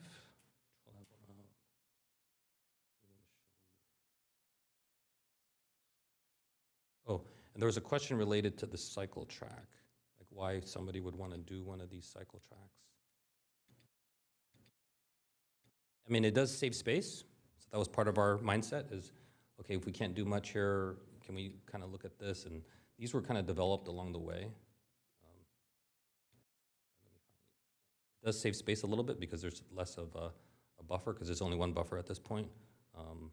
But at the end of the day, you have to look at it relative to the land uses, right? So we felt the cycle track on this section was, made sense because there's not a lot of uses on the other side. So cycle tracks don't really, at least in my opinion, don't work that well if you have businesses on both sides because you're not going to just bicycle on one side of the roadway and then cross the street. You want to try to have it on both sides. This segment doesn't have a lot of businesses on the east side. And then the last comment that I wanted to see if I could address is the concern about folks heading southbound off the tri-level past Costco. That was mentioned in some of the comments from the community members. This study isn't intended to solve an issue like that. So, but the staff is more than happy to talk with Costco if there's some solution that they want to propose. But it is a higher speed facility coming off the tri-level, and then Costco's right there. So you see Costco in your mindset, and you go, I want to be at Costco right now. So you just go faster, unfortunately. Sometimes the right turn lanes facilitate that. So when you want to accommodate vehicles, they have a tendency to drive faster. When you don't accommodate them, they don't drive as fast, but they're more frustrated. So there's that balance that cities try to make. The tri-level, one of the goals is to get people off of it as soon as possible, not have them linger on it. So I believe I answered all the questions. All right, very good. Thank Mayor- you. Mayor, can I have a follow-up question? Quickly. Thank you. So I have a couple of follow-up question or comments, basically. So you did took into, like, the Martin going directly to the Broca. You mentioned that half of it is in San Jose. And I know you did mention this project is only to take care of the tri-level ish part of it only. But do you think that can be a feasible project? Because in collaboration with San Jose, that way we can avoid the tri-level, all the traffic, and it can go direct. Is that a feasible, or we didn't look at that at all, basically? Let me go back to that slide here. Because ultimately what I'm thinking is if San Jose has to continue protect bike lane on Coleman, then they have to collaborate with us in any way. And if both of us can solve that tri-level problem by, yes, this one. So just to reiterate, so when we were discussing the tri-level, there was discussion about Martin Avenue as an alternative, right? And we decided to press forward with the De La Cruz Coleman alignment, concept A or B that we just discussed, we just showed, because that is the goal of this study, is to how do you get bike facilities on those two major roadways? Also knowing that Martin Avenue is part of a future study. So we didn't want to just pivot to Martin, abandon De La Cruz and Coleman and just leave it alone. We just felt, hey, there was actually kind of a solution here. It's a little unusual in terms of like the path a bicyclist would take, but we did feel it was worth pursuing. And as a result, if you're leaving Costco or you're leaving the BART station in the future, you wouldn't have to go to Martin. You could just go on Coleman and then be right at De La Cruz. So it really just depends on connectivity to portions along De La Cruz. But the Martin Avenue concept is still viable, at least in terms of it being a future bike study. Having looked at it a little bit, I do believe parking would need to be dealt with on both sides of the roadway. So it's pretty decently parked on those. There's a luxury airline hangar over there, Signature Airlines, I believe. And then on our side of the street is mostly just businesses. So. One other question I have is from Central to Martin on De La Cruz, on the west side, when we are having two-way bike lane on the west side, basically, the buffer is only 2 feet. Do you think we should increase that to 3 feet or so? Because the traffic is moving much faster. And we do have a room to do that. Yes, this one. Central, yes. So you see the buffer between the two bike lanes and the traffic is 2 feet. Can we move it to 3 feet by adjusting something? So yeah, my understanding is that the cycle tracks, the minimums the 10 feet, 5 in each direction. So okay. Pushing, and because of the median island and not wanting to adjust that too significantly, we settled on 2 feet. But as we get into design, we could, if there's opportunity to widen, to look into it. Okay, that was my point. If we can do it 3, then we do want to make sure that people can still drive through the corridor and feel comfortable. Okay, yeah. Just take into consideration when we are. Thank you. Thank you. All right. That's it. Thank you. I'm going to go to the public now. We're going to start with Betsy, followed by Gavin. Welcome back. Good evening. Betsy Magus, speaking for myself. I recently saw most of you at the opening of the Trimble Interchange, where we all sat on the new bicycle facility. On Trimble, San Jose is in the process of building a protected bike lane with a concrete barrier and bike signal phases that connects at least to the Guadalupe River Trail. Some of you were alarmed or at least surprised when I mentioned that I'd biked there that day by way of Scott Boulevard and Central Expressway. This new facility that we just opened connects to nothing better than those streets on the Santa Clara side today. This plan is our opportunity to catch up a little and to start to make connections in this part of town. The recommendation from the BPAC and the staff involves the cycle track and some crossings, but I think it helps with consistency and safety. We need to do more than consider protected intersections and bicycle signals when we build this. I suggest we also take a cue from the San Jose facility for details of the barrier. You were talking about a 2-foot wide barrier. It doesn't need to only be curb height. It could be taller than that. I think we are sort of collectively disappointed that we didn't get to do anything better about the tri-level.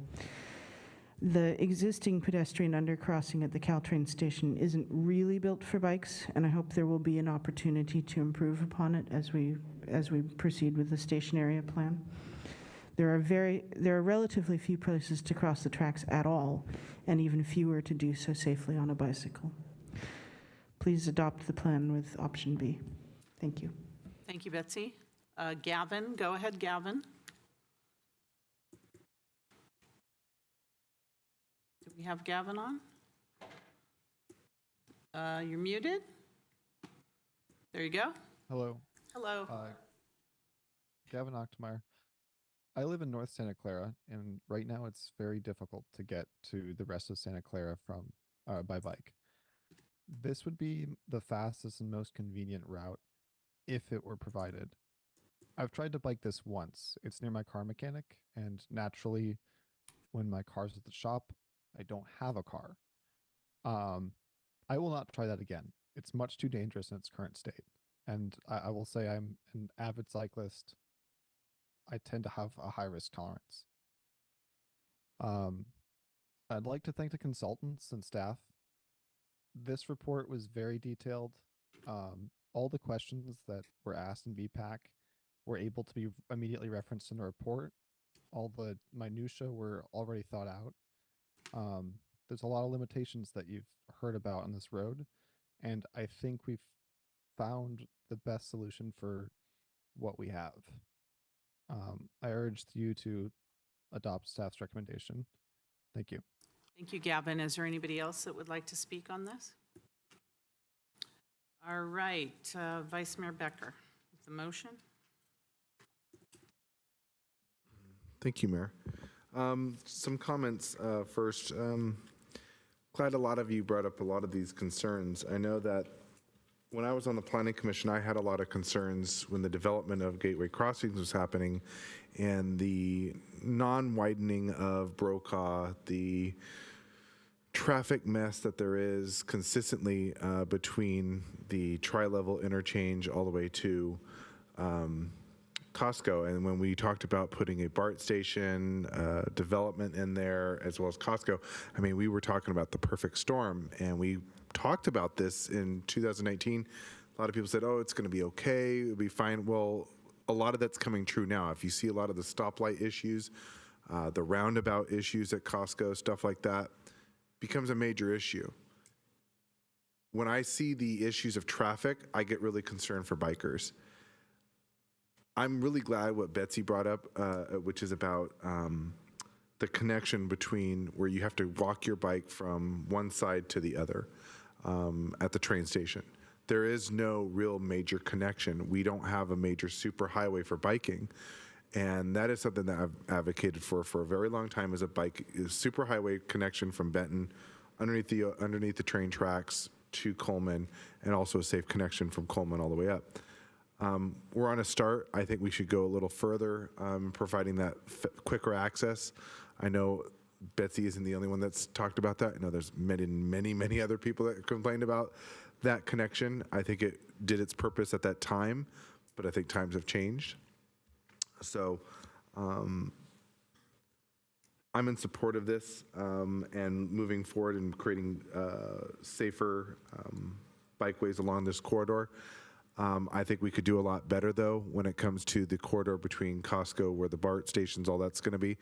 It's still highly impacted, and I hear from many neighbors and people who go to Costco saying, whose idea was it to put a light in that specific area? So those are some of my comments and just some of my concerns, but I appreciate the report. and I hope to get some more feedback from the community, specifically in the biking community. Thank you. Would you like to make a motion, or should I leave that to Councilmember Hardy? I can make a motion. Motion to make staff recommendations. Second. And seconded by Councilmember Hardy. Councilmember Hardy. Thank you. I wonder if we could show A and B again and explain just a little bit of the thinking and why we went with that. If we could just show A and B, because we had a lot of discussion.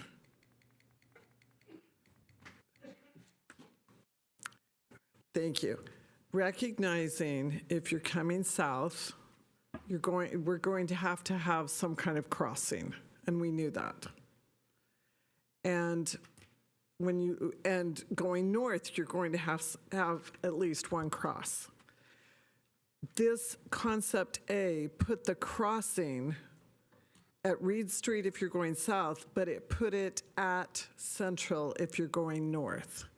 And knowing that that is a very busy intersection, and knowing that we wanted to do a better job with Martin and connect more things in the city, if you can go to concept B, you notice the difference there is keeping the traffic on the same side that they would be coming from Central. And if we ever get Central so you could feel a little more comfortable, you would make a right turn there and stay on there. And then you have the option of either side from Martin on down and crossing at Martin, which is much safer, lot less traffic, and it would also have a connection, and we've talked about in the design possibly having a bicycle crossing light. But by what we approved before with Martin, and that way you can, if you're coming north, you would cross there at Martin and keep going, or you would, or half the traffic would continue on down and have that option to connect in with Matthew Street and some of those neighborhoods, and then would cross at Reed, because you've got to have all your traffic on the east side on Coleman. It's not perfect, but the reality is coming down to Brokaw, you can take that and go underneath the tracks. It's not a lovely place. I've walked it, I haven't biked that part, but you can go underneath the tracks and get to the rest of Santa Clara without using the tri-level.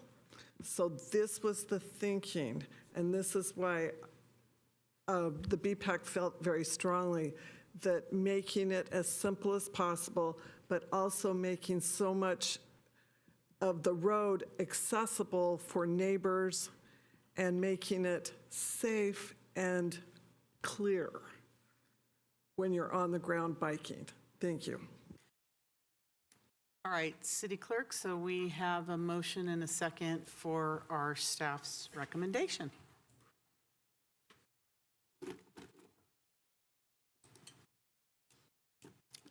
Please register your vote.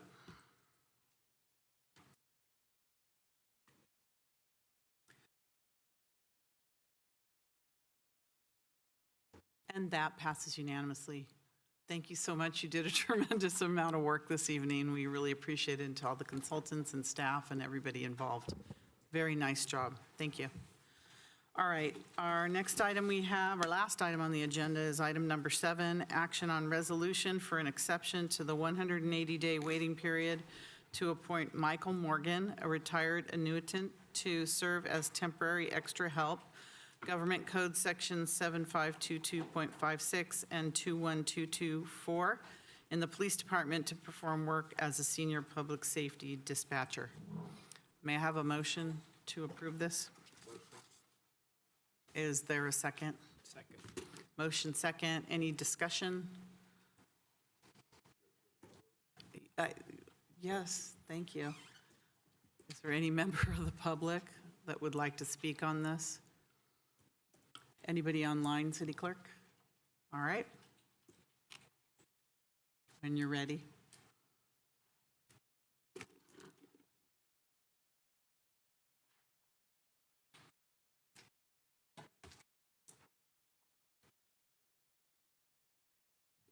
Please register your vote.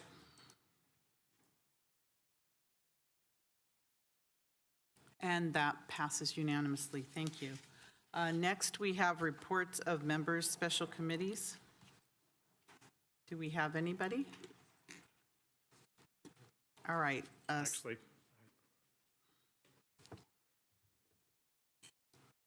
Councilmember Park? so I have a couple of things. The first thing is I did attend the Cal Cities annual conference in Long Beach. The vote that we were supposed to have as a voting delegate didn't happen because we did not have quorum. So quorum was not met by over a dozen members. So that item will be going to the board, and the board will be considering that item. That said, this year's conference was a little bit sparse. I think it's because it was election year. I think I remember it from last year when it was a little bit more well attended. But the items were very good. We talked a lot about, AI was on a lot of people's minds. I have a lot of opinions on AI, but it's interesting to hear what other people think in terms of legislation and policy. We talked a little bit about housing. We talked a lot about how council members can get together. I have some notes that I took. But I think in general, it was a very busy conference. And I would suggest that other council members go. I think it's a lot of fun when, I attended the conference with other cities where like they had 5 members from their council come, or they had 5 members from their city come and spend time with the city manager, and it was just, bless you, and it was just a lot of fun to have a group there and we can just talk and feel comfortable. If nobody has anything else, I would like to consider some 030 items. Go ahead. So, we did have people from the audience, from the public ask this, but first was ask direct staff to make mayor and council email go directly to mayor and council without a buffer. I don't think a lot of people know this. I had this discussion with a number of people throughout the years that if you send something to mayor and council and you don't address it to somebody, and you address it to one person, it doesn't go to all mayor and council. A lot of people don't know this. I think that we either need to make this clear, or we need to change that email address. Another request was to investigate the mayor for councilmanic interference. The state of the city was indeed canceled by the mayor unilaterally. Also canceled our district awards, which was something that I was looking forward to because I had already had a couple of people that I could have put together. And when I was told that the state of the city was not going to happen at all, I didn't know what that was coming from, and I certainly didn't vote on it. There are other things as well, but I will hold those until I've talked to city manager and city attorney. Thank you. So how do we handle that, City Attorney? Do they vote now on these 2 investigations of the email and me? Yes, Madam Mayor, the idea would be to have council discuss, to the extent they have enough information to discuss, whether or not to approve agendizing these items at a future meeting. The alternative could be to have Member Park pursue the kind of the traditional, more formal written process, which would go through city manager and city attorney's office, for input initially. But this mechanism that Member Park is employing is allowed and considered as part of the 030 policy.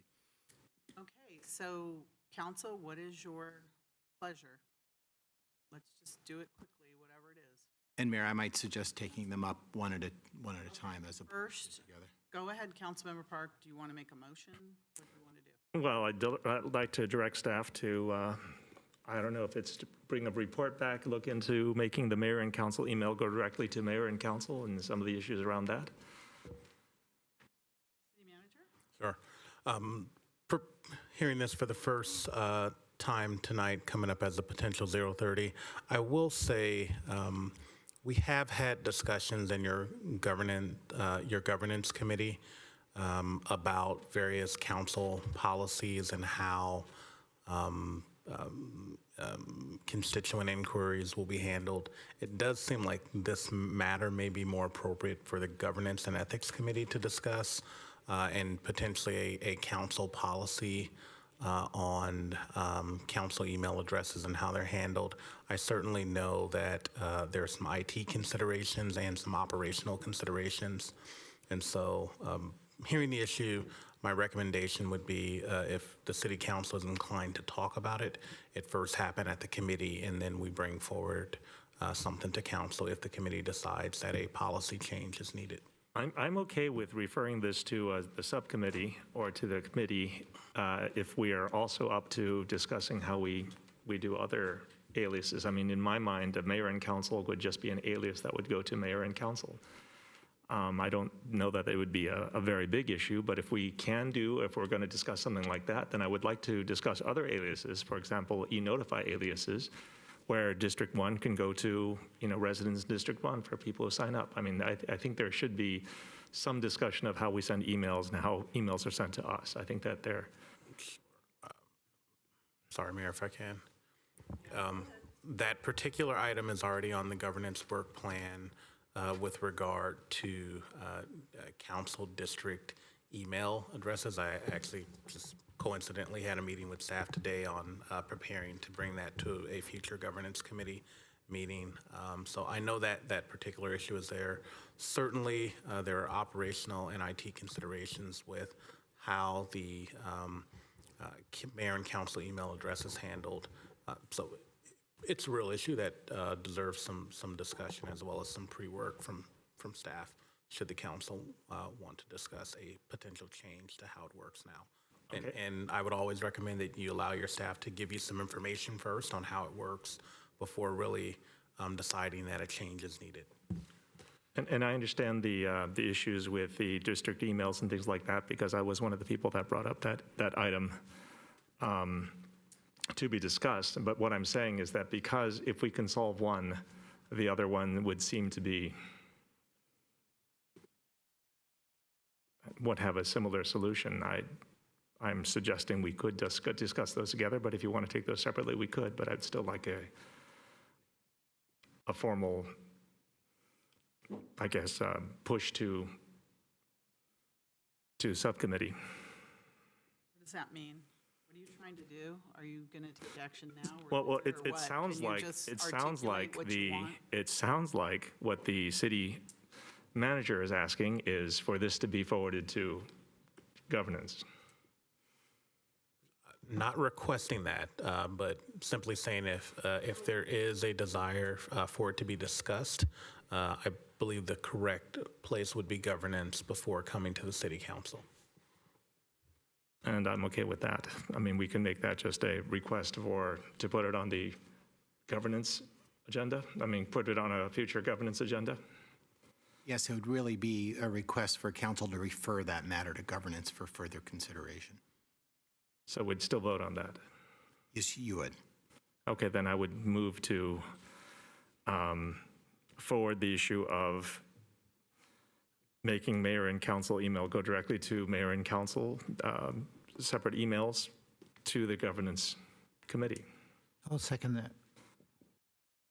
So now we have a motion and a second to send that to governance.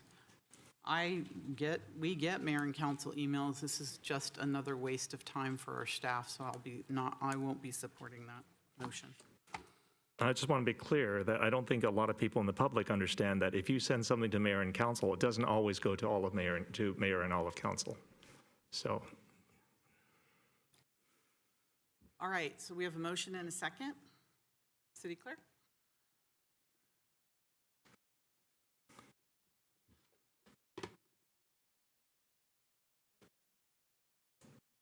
Councilmember Jane.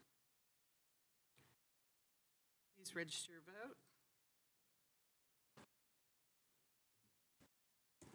And that passes 5-2. Next, investigation of me for councilmanic interference. Councilmember Park? Yes, I'd like to make a motion that we investigate the mayor for councilmanic interference, specifically for things like the state of the city, which was canceled unilaterally. And, again, I was not informed as to why this happened. It just disappeared off my agenda. Is there a second? All right, dies for lack of a second. Oh, you're seconding. No, hold on. I want to comment on that. I would like to take opinion, from city attorney. This matter was unilaterally canceled, and it was put on a calendar, canceled by, and we got the feeling that it was the mayor's decision to cancel. So what does the city charter or what does the process says in this regard, basically? Depending on that, I would be happy to second it, or take a decision on that. Yeah, let me make a preliminary comment on that and then turn it over to the city manager who has some thoughts. I'm not aware of specific treatment of this in the charter or our rules as to who would make that decision. It would, in my, experience, would be something that would naturally fall within the purview of the mayor, as the ceremonial head of the city. But that doesn't necessarily need to be, how that works, and what we'd have to look at what those policies are and how that process has worked, historically as a matter of pattern and practice. And so I'm not seeing it as a matter of councilmanic interference so much as an understanding of how that decision gets made and how it got made this time. And I'll turn it over to city manager for maybe some additional comment. Go ahead, city manager.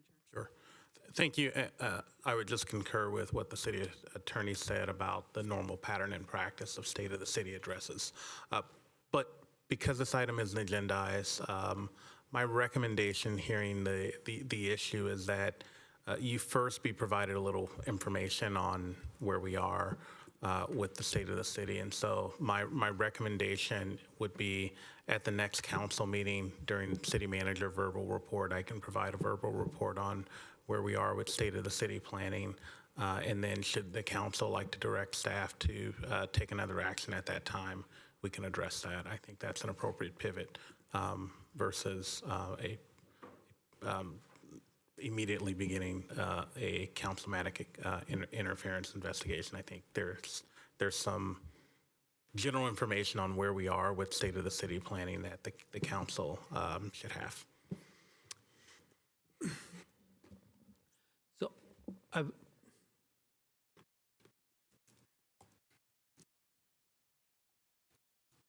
All right, what did Councilmember Watanabe?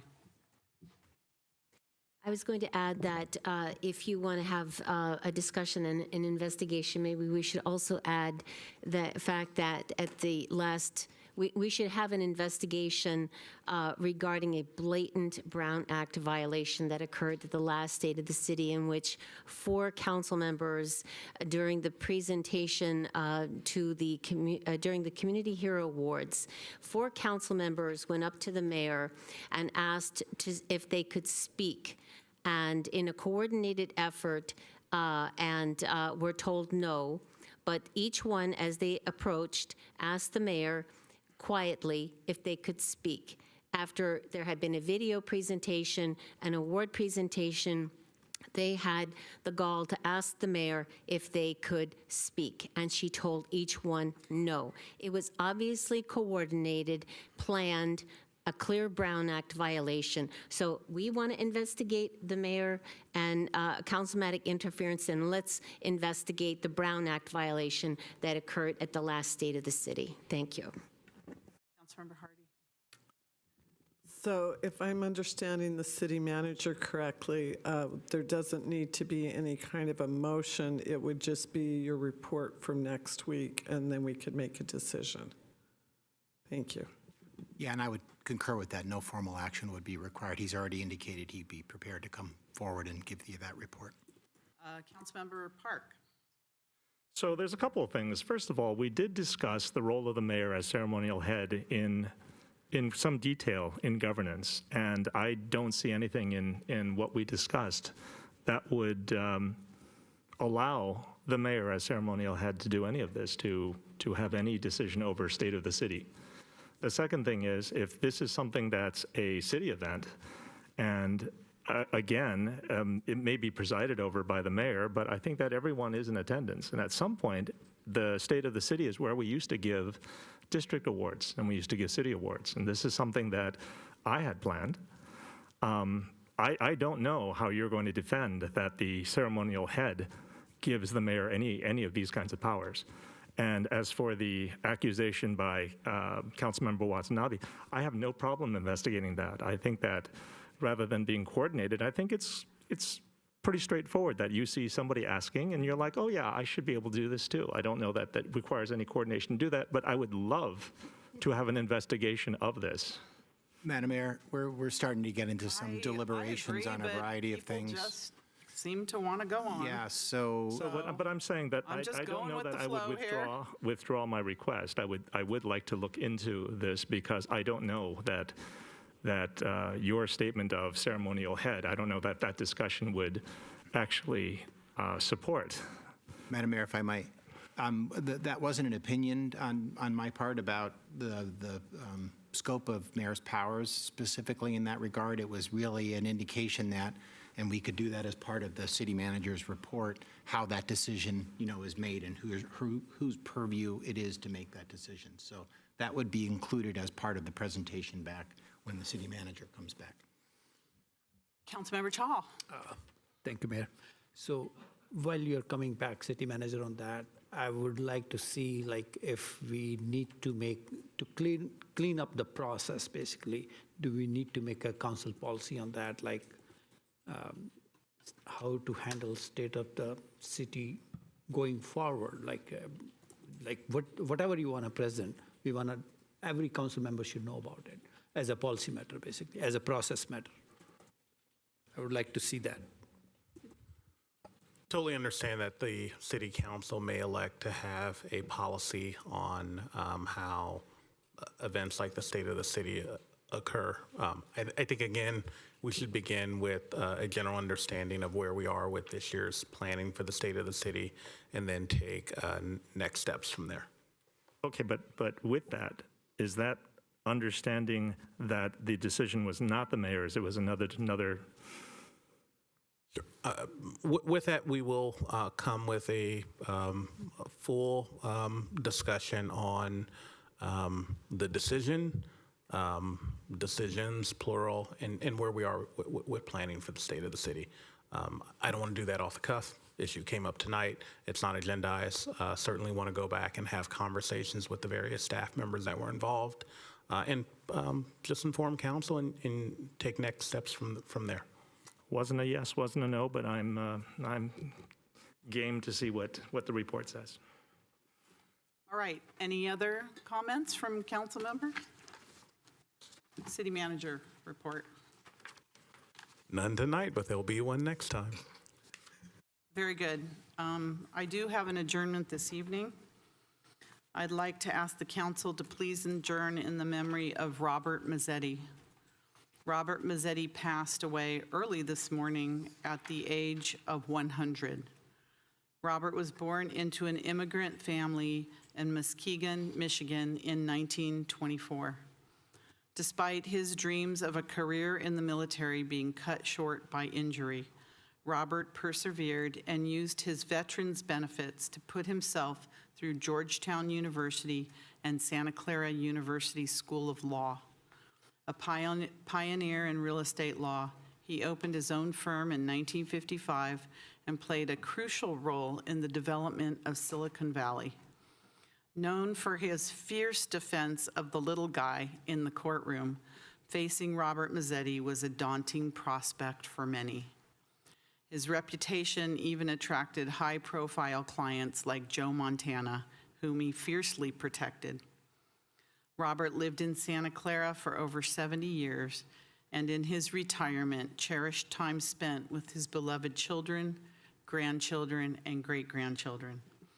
He is survived by his partner, Kathy, his children Guetta, Rob, and Jose, grandchildren Chris, Lauren, Michael, Janelle, Mitch, Mary, Jordan, and Matt, and great-grandchildren Maisie, Teddy, Morgan, Millie, Everly, Rhett, Weston, Tatum, Cohen, Jamie, Graham, and Bodie.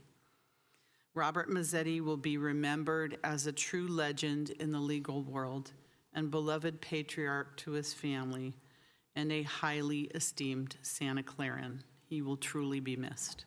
May I ask that a motion be made in his honor? Second.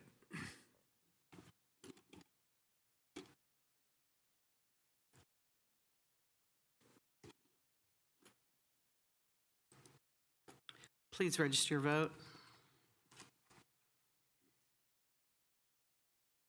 And that passes unanimously, and this meeting is adjourned. Thank you, everyone. Get home safely.